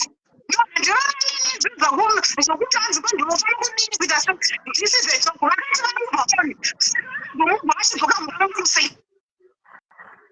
Hanzi ndinobhadhira mabhill. Kwanzi mamaita ndinobhadhira mabhill. Iwo vari kungoti pachaitwa seiko. Iwo vari pfungwa dzavo vanobagadzirisa sei because barika havasi kuda. No. Kuti murume waende vari kuda murume wavo. Read between the lines. Vari kudziva vari kuti ivo murume kana akasabuda mumba. Ivo vakasabuda mumba. Vakaramba vari mumba imo vari tu. Pane mukana wekutotaurirana vagowirirana. Ndo zvavari kuhopa. Munhu akuramba pavanhu pajekerere. Munhu haamanikidzwi munhu sesadza ka kurambwa pavanhu katatu. Nganga inombotokudza izvenyu. Ngavatore bhegi ravo varove rodhi hapana inombovadzonza. Hapana inombovabatira shandakaramba kuti ndinorongedzera murume mabhegi. Haizvozvo ndakati kana because the last time akanditi hanzi aiwa ivorongedza mabhegi ndikati no handirongedzi mabhegi iwewe wakati wamuvha on rongedza mabhegi ako neshangu dzako tokupenya mabhegi kana musina tokupai mabhegi kana musina tinokupai masaga bhegi kuti mukwane kufamba zvakanaka zvinhu zvisingadodi handiti murume handisi kuti ndinogara naye ngaabude handifanira abuda life yangu inobuda mberi ndagara ndichiita life yangu isinai kubatsirirwa ndagara ndichishandira chiita life yangu handiti muri kunzwa yes kuti waenda kuzimbabwe kwachona kwakaenda ndakanda timupa mari 500 yakandibatira hasha ndobva ndaiputisa nehasha ndobva ndamupa mari yakambondita hanzi kwai akandipa kuti hanzi mataakodesokanesa I'm doing zvinhu zvangu ndega ndiri kuona dzimba dzangu ndega vachimhanya nemahure iwawawo iko zviro chiri kuvanetsa kuti vaite divorce yacho because ari kutsvaga mapepa edzimba dzangu vari kumashaya chinguri vakati divorce yacho mavaiapulaina nhasi sei isiri kubuda vachimhanya kumahure isusu tichiita zvinhu zvine upenyu iko zvino vanopidza jesu paipi pavasina musha ainyepera kuti ndine dzimba dzakadai ndine dzimba dzakadai iye munhu ane anotori netoireti zvake toireti vatori kurwi mungu wako yekuti munhu wese anongopinda ndiye aitaura kuti nemusha ndine dzimba dzangu ndine maproperties angu saka ndisiri munhu anokwera achizanzi kwai hanzi kwai handinobata ndakati aiwa handikubati ndani ndine vana vangu ndinorarama nezvandiri kurarama chiko naye asikana kana ndikakuda kuti ndiri kundineta zvandiita sei ndinongoitawo zvakanaka kondienda arambuganga asi kwete kundishungurudza chandaikundichukira mhosva kuti ndidadziridzira nyaya kuti ndindisungwa munyika vachigadzirana manage nyaya dzavo is this one is not gonna work for them ngatoreit out handisungaiaokuti watora murume wangu kudakagara nachesi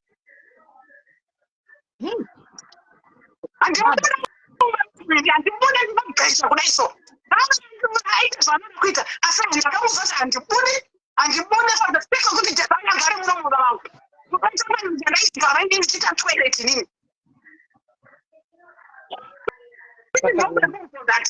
mother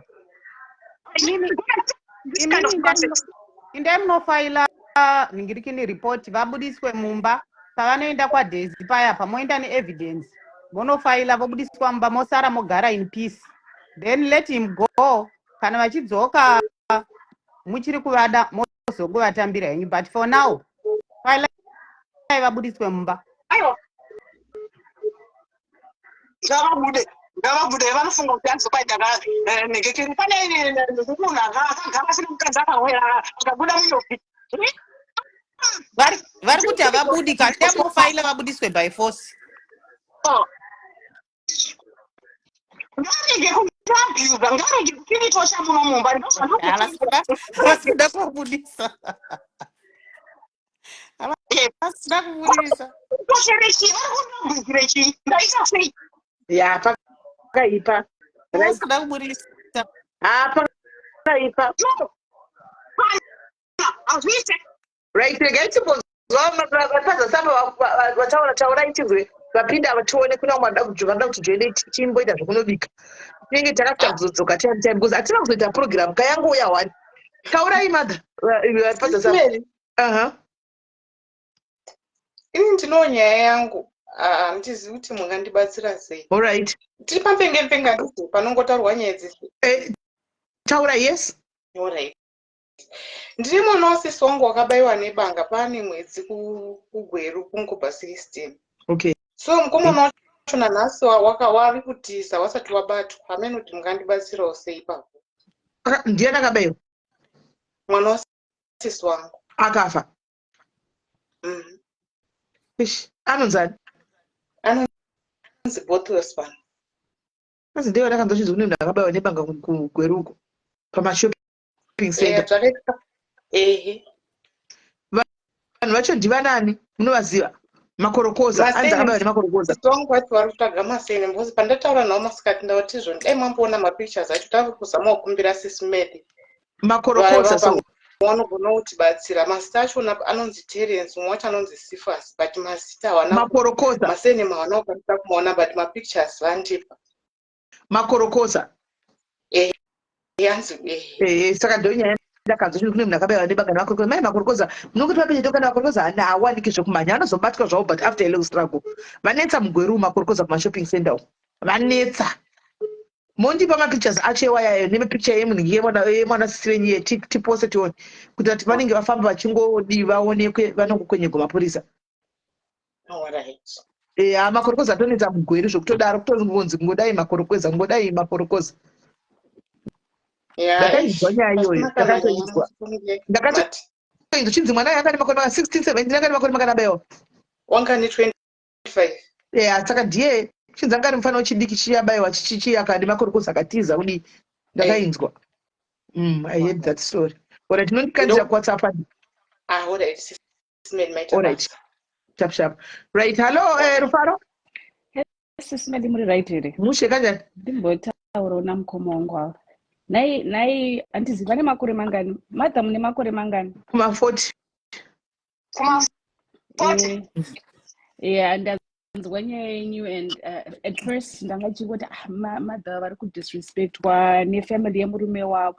Ko makaita, so I know you love this man and you guys have been together forever, mune vana and everything. Ko makamboitawo self love yekungoti alright zvazvaita, let this man move out of the house. Oenda kwaanoenda oita zvoita zvazvinoita, because at this moment you are hurting. I think right now what you need is ngotsvaga vamwe vakadzi veku like just be like interact with other women mongonzwa, because nyaya yenyu haisiyo yekutanga and haisiyo yekupedzisira. This man came up on live and disrespected you.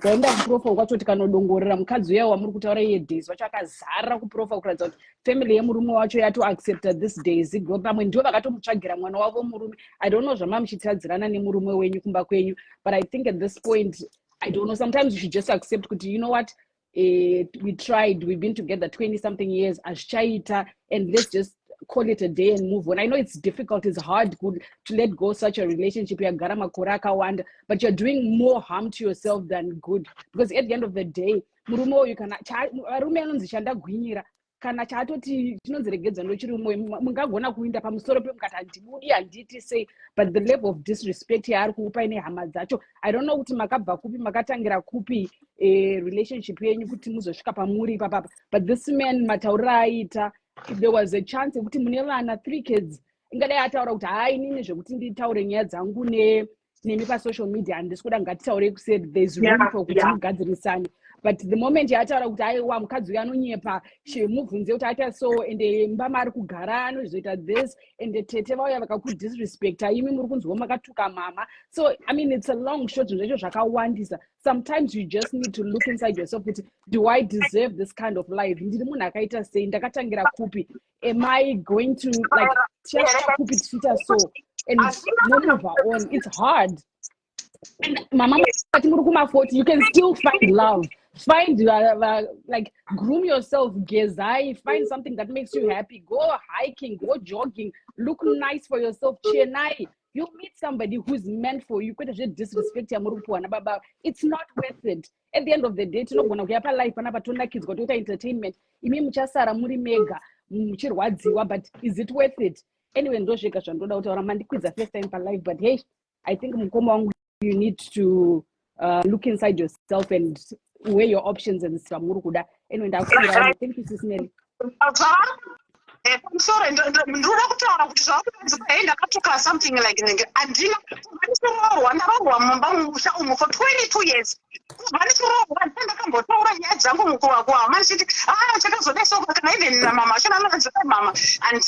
Mama ndikandisiti mama mafunga kuita izvozvo here kugamuchira dhesi musha hazvina hazvo kuipa ndomanyorera ndakaita ende handina kana kuvatuka kana ndikuvaita sei up to nanhasi handina handina mashoko andakachinjana nawo but avasisi wachona ava vatete prosper ava ndii munhu anenge achicreata nyaya achiita sei achigadzira nyaya dzake. Mama, sorry interrupt, but what is the reason yekuti imimi natete hamunambobvira makanyatsoonana? You've been living in the UK for 22 years and hamunambonyatso makasangana namama vacho hamusati mambonyatsosangana up until now that you're going to go home. So what is the reason for her to hate you? Chichaitika kuti because ini ndine varoora 3 ende varoora vangu vese ndinovada zvisinaiti tinogona kuva tiri patisingawirirani heduka, but there's never a point in time yekuti ndingatoda kutokuchidzira kuti brother yangu ishiunza mwe mukadzi pasina chaanenge. Anyway,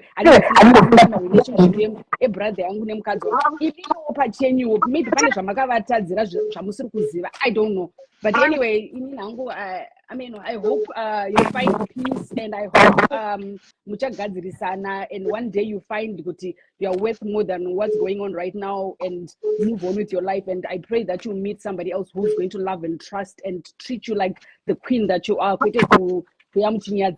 Anyway, thank you, Sis Melly. All right, thank you very much. Thank you very much. Hello. Go Ipan. Hello. Hello. Yes. My guru, what you put my guru? My guru, I need to follow age mate you, and it's takatombosangana nawo tikatobuda ezvino tikutofara takatobatana zvisikaiti tinotopengesa vamwe vanhu kunze uko. Saka musade kunyanya kuratidza desperation, because the more you get into desperate mode the more the person will abuse you.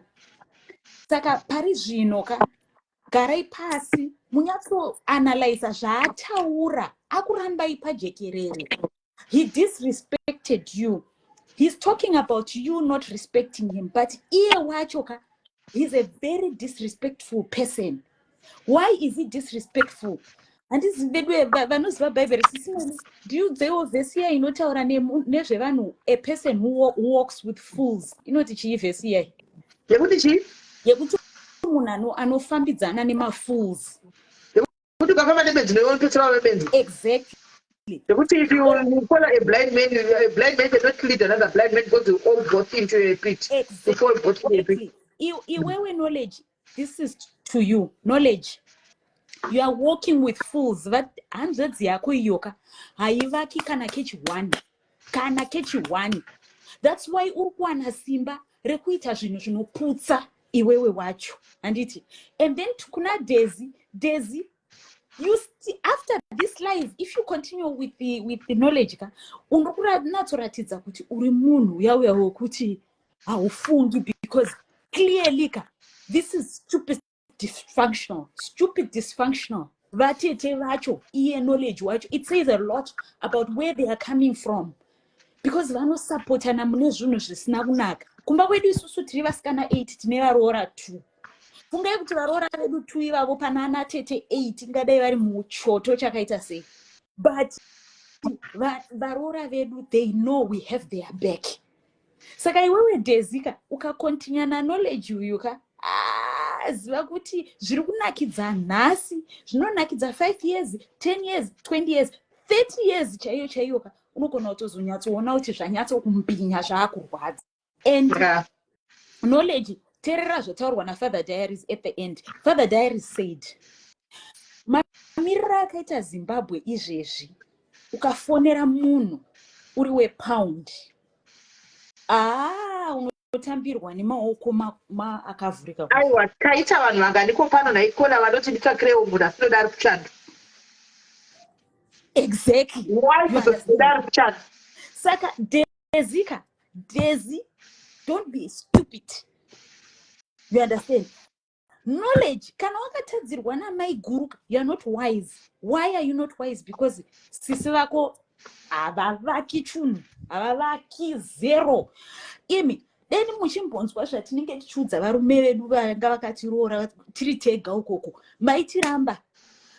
Hapana vanhu vasingatukani, hapana vanhu vasingadisrespectani. And respect is a two-way street. Iyi nyaya yekuti vanhu vanenge vachingoti vakadzi respectai varume venyu, imika.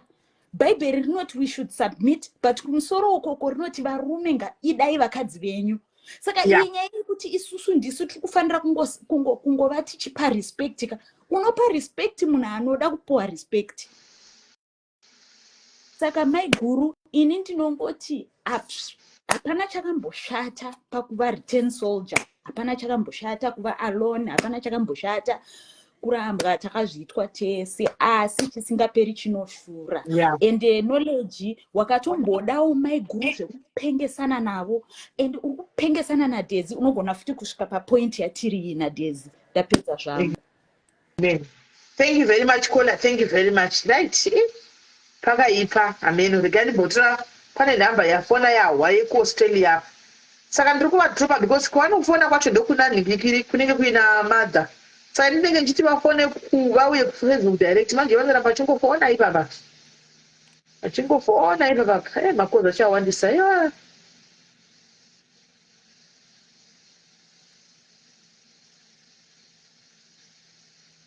Okay.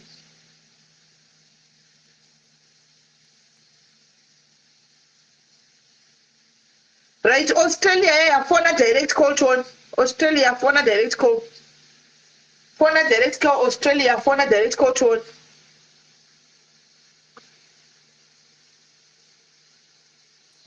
Australia, phone a direct call to Pakaiva. Australia number, phone a direct call, let's hear.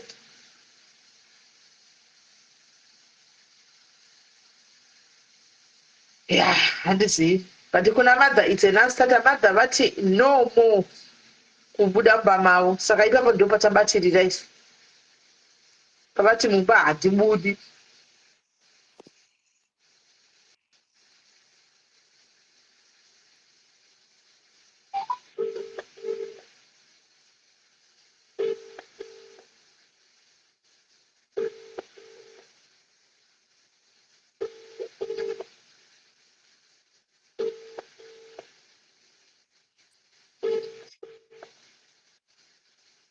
Hello?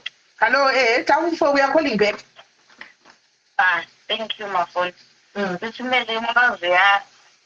know it's very difficult to see a marriage even a 5 years kana 2. Kashoma kuti vakadzi vangoti ada kusiya, but maya vari kuzvirwadzisa nekuti murume, there's nothing under the sun chavanokwanisa kuita. Vanouya panapa vakataura even every day, but kana munhu aine zvaari kuda kuita nemwoyo wake haubate, haucontrole. Tavaine control pavari maemotions avo. Unoza even Pharaoh paiomesewo mwoyo naMwari aizviitira for the good of the Israelites kuti vabudepo vabvepo wazvoona kuti munhu akuvabatirira nekuti dai yaiti nhasa avavhabhadzira nhasa vabata zvakanaka mangwana vaita utsinye vaisambobuda muurenje wafaro asi vakabuda bhozi mwari akanga atovaratidza kuti no hapasi straight up zvafanana zvezvi. Sometimes it's for your own benefit. She doesn't know tomorrow. Yes, unogona uchitini kuti murume wako pamwe chete havana exposure avo kukura kwavakaita maybe my first love avo aya male and kwavari that's a world. But sometimes world hiyo inopera. Nekuti nguva yacho inenge yakwana. Nguva yacho inenge yakwana.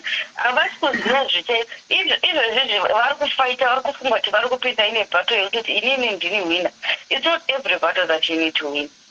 Murume yes ndewavo and she should be grateful in 20 and haisi nhau vati hanzoita akatakaonetsana muna ugara nhau yava yesi handasi ndekare and ivo vanga vachingorera chirwere chacho chichikura. Murume haana zvazhinji zvavangoiti haabhadhare mabhizi vari kuita vega zvese zvavari zvavari kuita vega saka vari kuda chii mutumbi kungoti pamba pane taito wekunzi pana baba.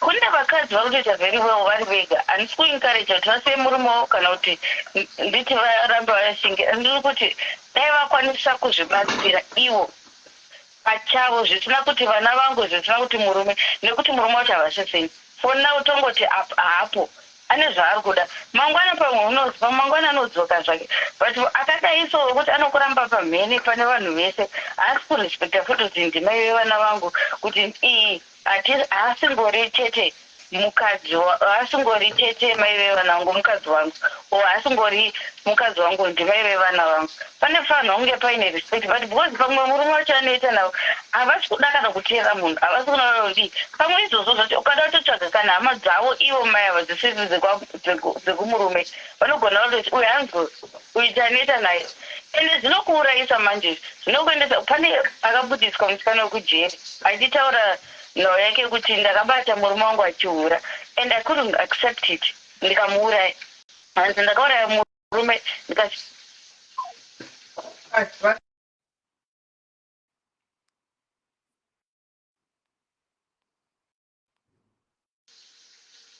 nourayisa sure Paul nourayisa yadonani kola vadona I don't know what really happened.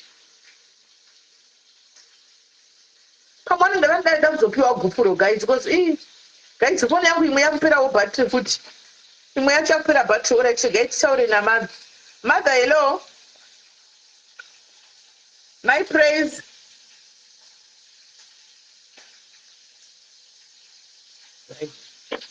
hello mina dzanga yaitafuna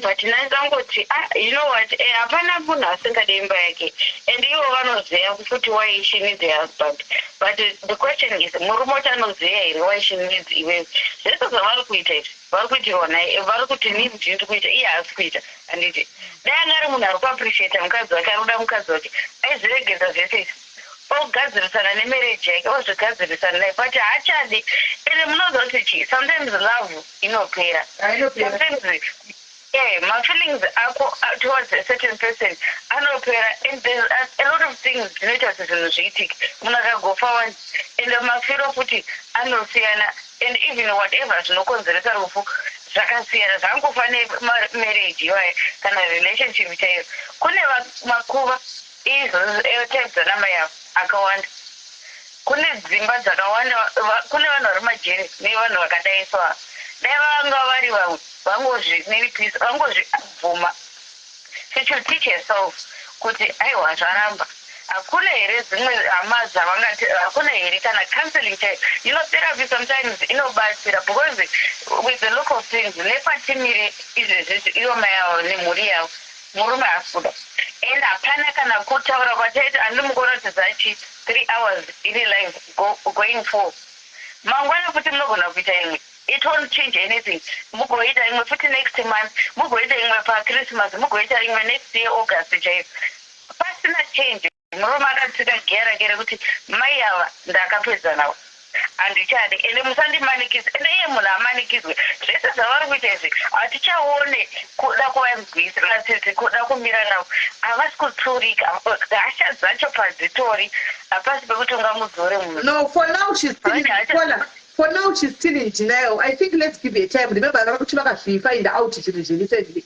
So I'll start trying to just sink in my mind, which exactly those are available. Give her time. I will give her time, but you know, in that grace period, maybe she needs someone to talk to, or that just because in that time a lot can happen. I would just read my what's the next move. Both of them are pushing so cash. Muna can come, Muna put on a window church, one go to Maruto, and I could go Buddha. This was a lot of the end. Yajamuda. One of Kira, oh, can't make him tell it. Put up a body, never to them on our Buddha. Saka. Therefore, now maybe every day, but you know what? It's okay. We are validating your feelings. I think what against the go and validate. But at the same time, she needs to validate herself. Even whenever one of our children here, they would want to go with that baby. There's also paid upon younger. What is the symptoms of the Vagaita says no Sienna Navisos? But how many what are we going to 3 hours, going to 4 hours? People have tried and she's not listening. So wow, Chingaita said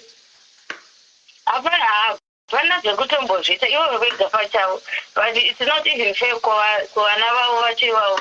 Imagine all this embarrassment.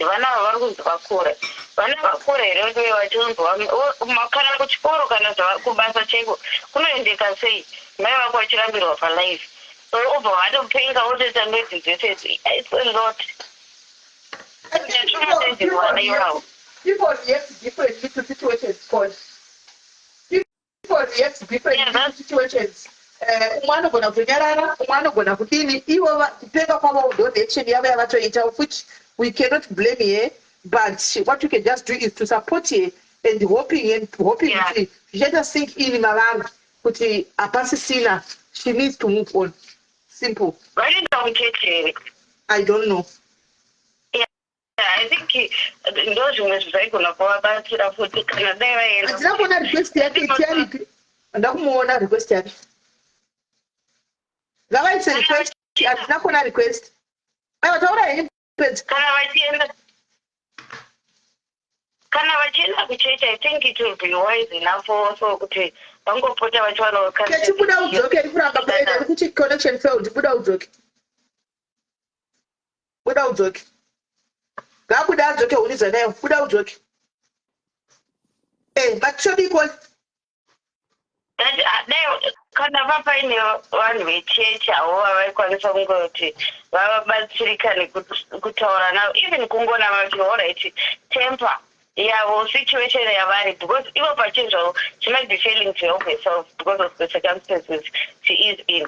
But if I can go on, it's over no job, but standing with her in prayer. If she's a Christian, because the situation here on the I told him before. I was left, right, and center, and I was out to Wango Muruma Umbat. Just about power to talk, you know, Muruma. Good connection to do that. Murume anokuremaza kune vakadzi vakaurayiriswa zvinhu zvakawanda vakaurayiwa akuremadza akuita something okurambira chinhu ichocho kuti itombobva zvachofeka live ibva palive zvachose kugodzoka itombobva palive kugodzoka tikungoti connection failed kune vakadzi vakawanda vekuti even murume anokudhameja akubvisa chigunwe chacho handidi mukumukadza nezvigumwe 9 iye ari achibvisa.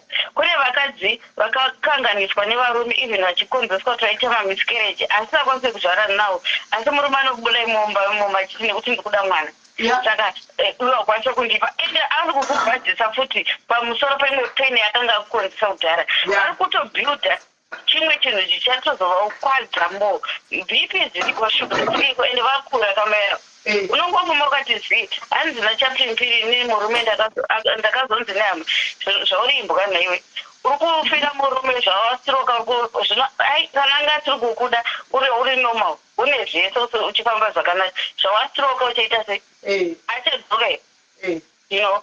So I don't know. Well, I mean, we can talk as much. You don't know what I say. No one answer yes. ivo ndo vangatozvikwanisa because this is damaging, this is destroying the family. Vana vacho chaivo, you know, as a parent I think vanamai vanofanira kuti vana vangu sandari kwesi tionenda ichingoti connection failed. Pane wegari mbotira kuedha mo mundu noti kuedha zvacho se yezo ndiri kuedha to let me try to edit to ndi yake cheka ndo yangu yezo una uiri kuti connection failed futi kukola vakadona yapakaipa ndikutraya kumuedha rega nditire kuedha vanonzi hendi Leon chipfidzwa tiona saka iyi network yangu iri kuti futi connection failed ndoita seko saka iyi network yangu mira ndimbotraya kuedha from here to kuti edge. Let's see.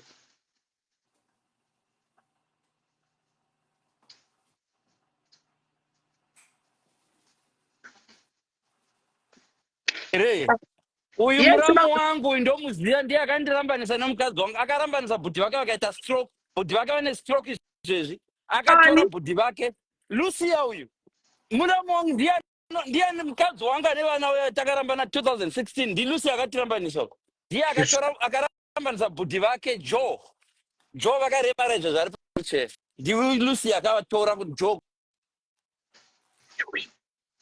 night yes way musha wangu musanyeberwa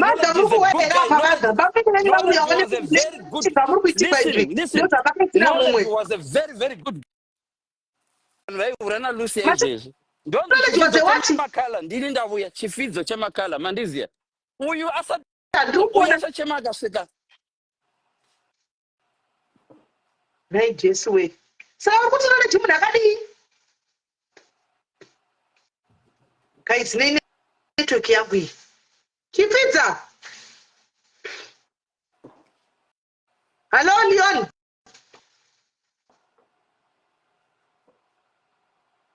chipfidza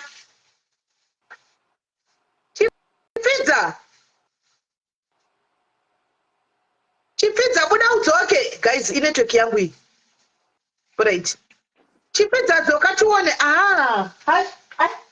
zvevadhayaris ndazikone wai guys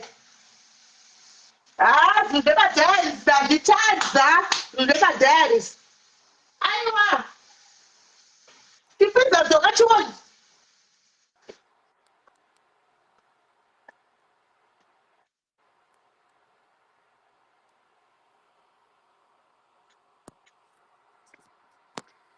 adzoka here chipfidza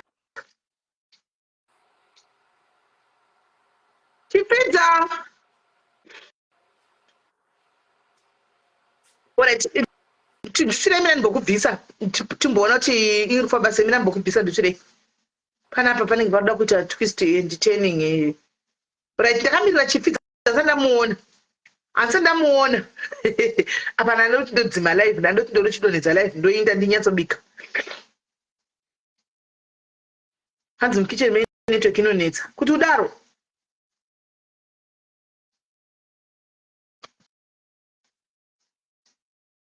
Metuzela dzoka atenda request yake ahuye nikisi Metuzela dzoka toni hai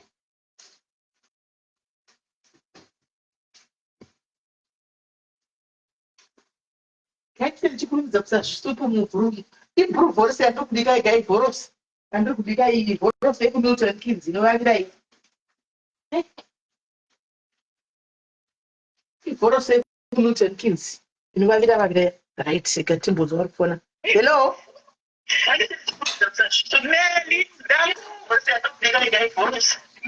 hallo hallo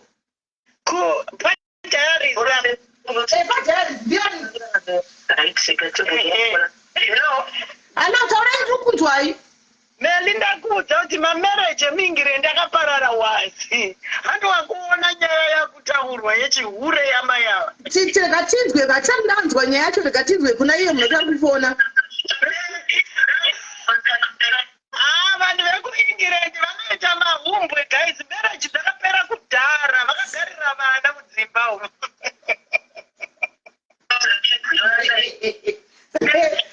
Uya kuzoglota here panapa. Ndinachimirira chimbonzwa. It's kana waporonga manje waona kuti hapasina return uzochema nema panapa pafacebook mamereji akapera kudhara ini vanhu vasatongondibhleme kuti ndakauya ndikatora murume because mereji iyoyo yandakatora yanga yakapera kudhara. Wakapera murume wani kwewemupeneno kuti mazako veli wakapera murume wani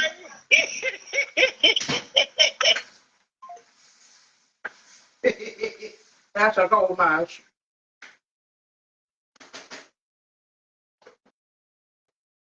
unongoti wakatora mbunge wakatora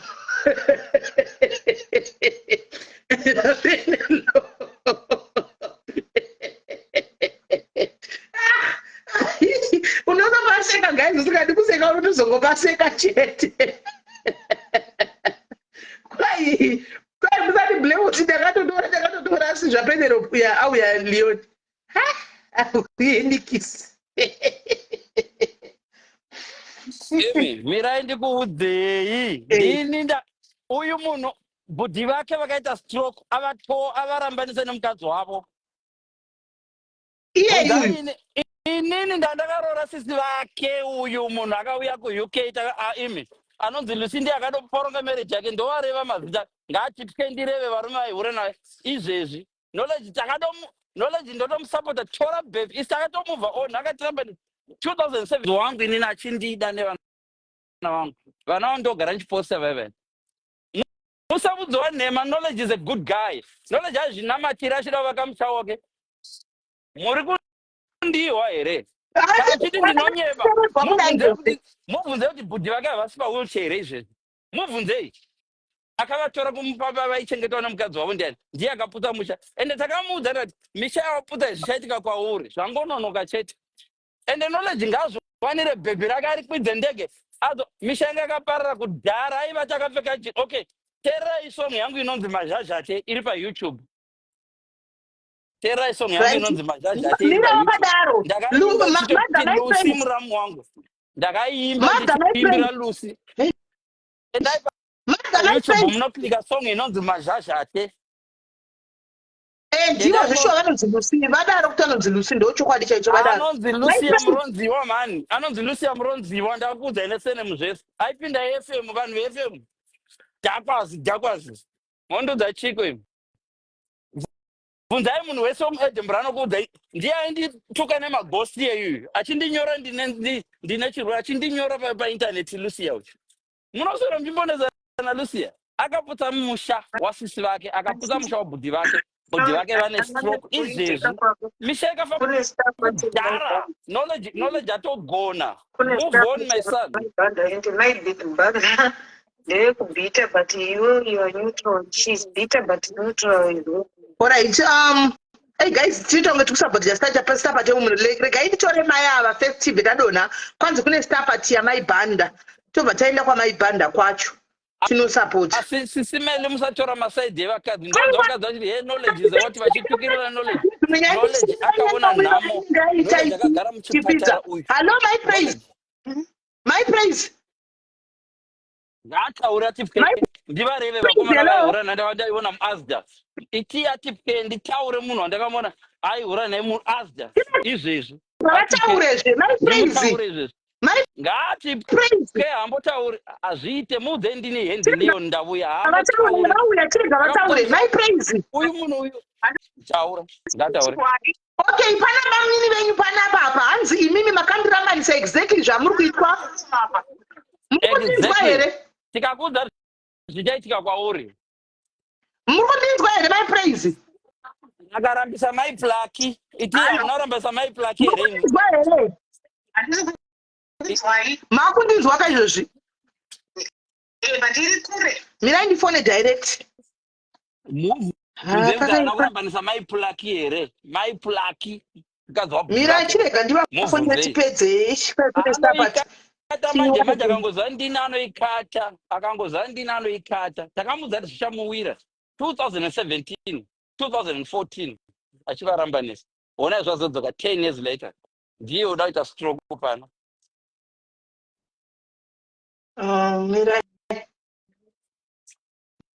Mundi eje futi njamboita pesa graft rangu Mira ndivafonere choni.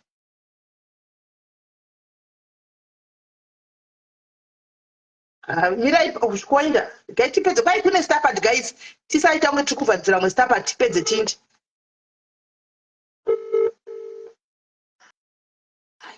Hello. Yes, my praise.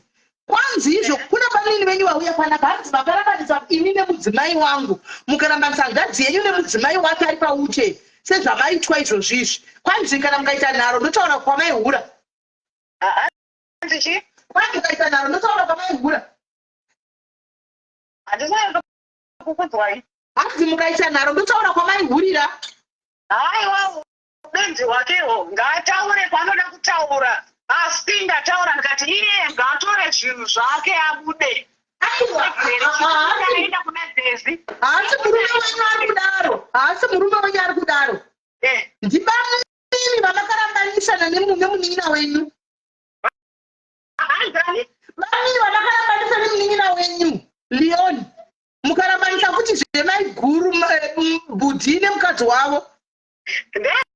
Zvekwavo izvo zvavari kutaura zvokuda kuti hanzi kwai femine yangu ndinainazvo zvavakuda kutaura asi ini ndiri kutaura yemumba mangu saka I am not taking any nonsense from anybody zvavo zvokuti vanoda kutsvakana nevanhu asi chandiri kutaura ndechekuti Dezi ngasiye murume wangu Dezi ende kana achimuda ngaamutore aende naye handisi kumudzosera tambo saka iyoyo ndo yandichaanza handisi kuanza dzemafamilies dzangu kana dzidzokuita sei. I am not going to answer that. Sir, Murume is a very good guy.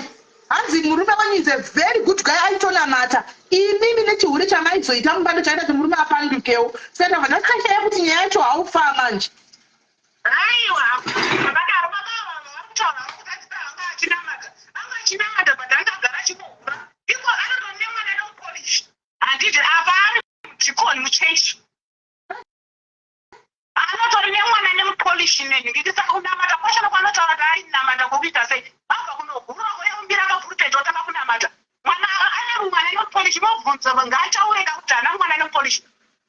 Hold on guys, muri kuti hanzi izvo tisadrope live tinde maibhanda muvafollowi but remember guys isusu tine stapa chedu mangwana and we've got our own stapa tomorrow and ko zvakaipei kuti mangwana vazotisapotawo isusu tasapota nokuti being here takatora vanhu vazhinji vanenge vari kuno kune kusina vanhu kustapati animaona kunenge kusina vanhu saka inini chaina ndaferi I'm just doing it kuti mangwana tiri kudawo sapoti handimaona tiri kudawo sapoti mangwana saka vachema kuseruko vachema kuseri kuti tine stapatiwo maviewers ese makazara pano saka ikoko kunozoendawo sei vari kuti vambitawo stapati yavo hanti muri kuona saka kana ari kutaura kuti hanzi kwai akatendeka kuita sei munhu akagara achikohurawo ane mwana nemupolish ndichivabvunza nditi naivi ko zvandiri kuzoona vanhu zviri kuita sei munoziva pamwe ndaitoramba ndinokaa munhu wamwari ndikitira hanazva kupita achiramba murume uyu kusvika rimwe zuva nazomubata ndega ndikati allright asi ndakanyera ndikati varume vanongohura vachienda vachidii ndikafunga kuti zvapera abva atangana imwe futi muri yakazondirwadza ndikati munhu uyu maririro aka haperi handiti akatedza musi watu achiri musi watu nayetu yeye machienda kuzimbabwe nadezi handiti dezi wachona akatoti pandiri anoni zvakandiudza kuti ndine mwana nemupolish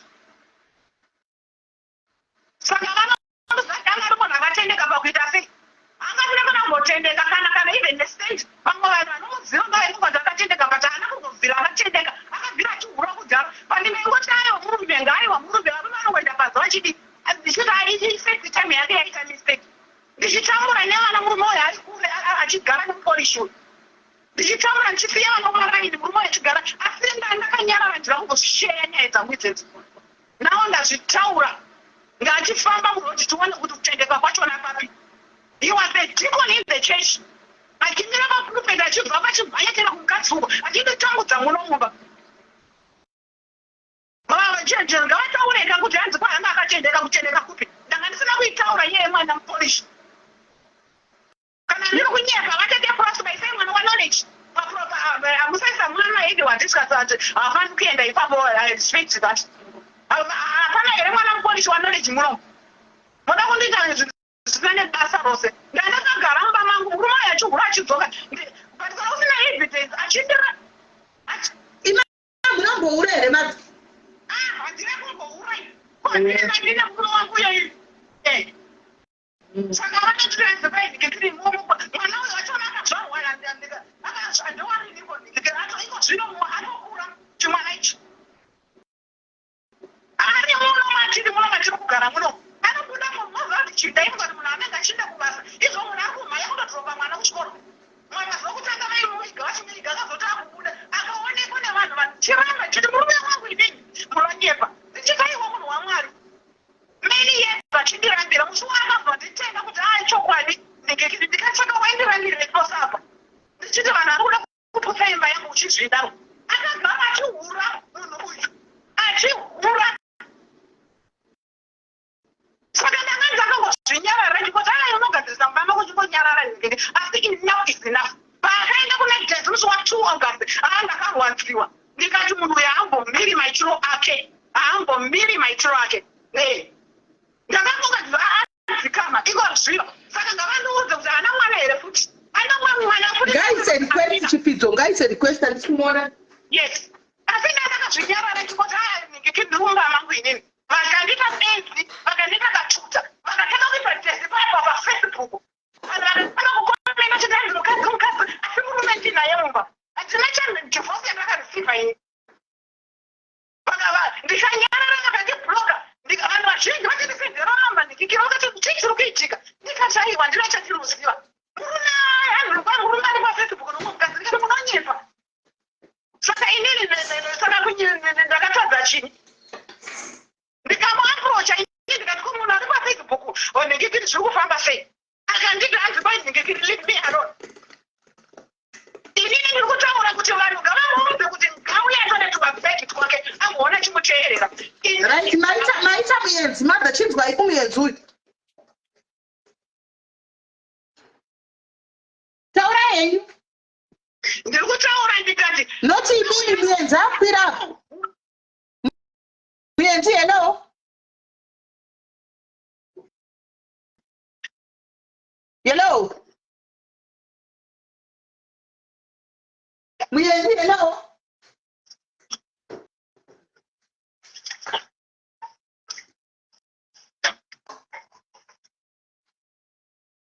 Muenzi hello anenge freeze. Anenge ari kufreeze. Anenge ari kufreeze. Yes.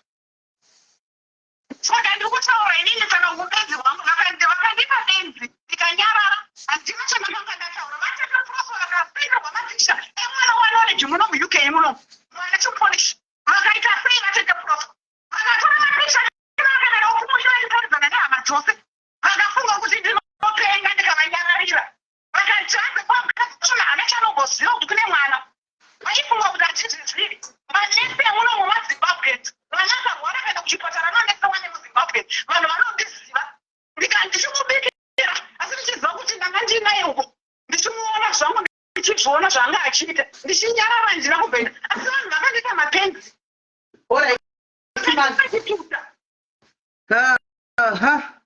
Alright, madam. Chiregai chigokontinya nenyaya iyi handitika. Regai ndikuzorodzai mungatoita stress madam. Mungatoita stress regai ndikuzorodzai ndimuti kuzokontinya nenyaya iyi. Chimbozororai. Vakandibvagura kudhara. Saka ndinotomwa makokoda ndichirarama ndichienda mberi. But I will never leave my house because of that stupid death. Alright. Chiregai chigokudedzai zvakare madam ndati mumbosorora then you come back again handika toona kuti tingaramba tichiendera mberi sei tichibatsirana kusvikira imimi taona kuti mave pari naye mirai tione muenzi wenyu adzoka mirai tione muenzi wenyu right muenzi taura navo.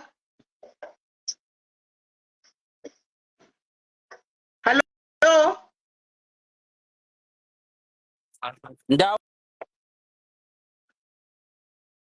Wakashamwari ndikutaura nemunhu wakaputira musha iwewe. Ndakaroora Johanna sisi vako ukaputsa musha wangu. Chirega ndichiku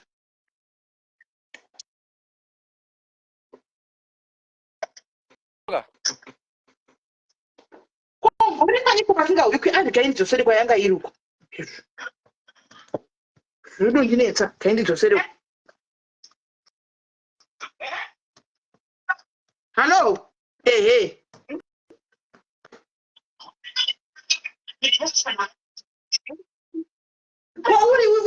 Kwauri hakuna network iwe ndio kufamba kusina network kuno kuna network iriko.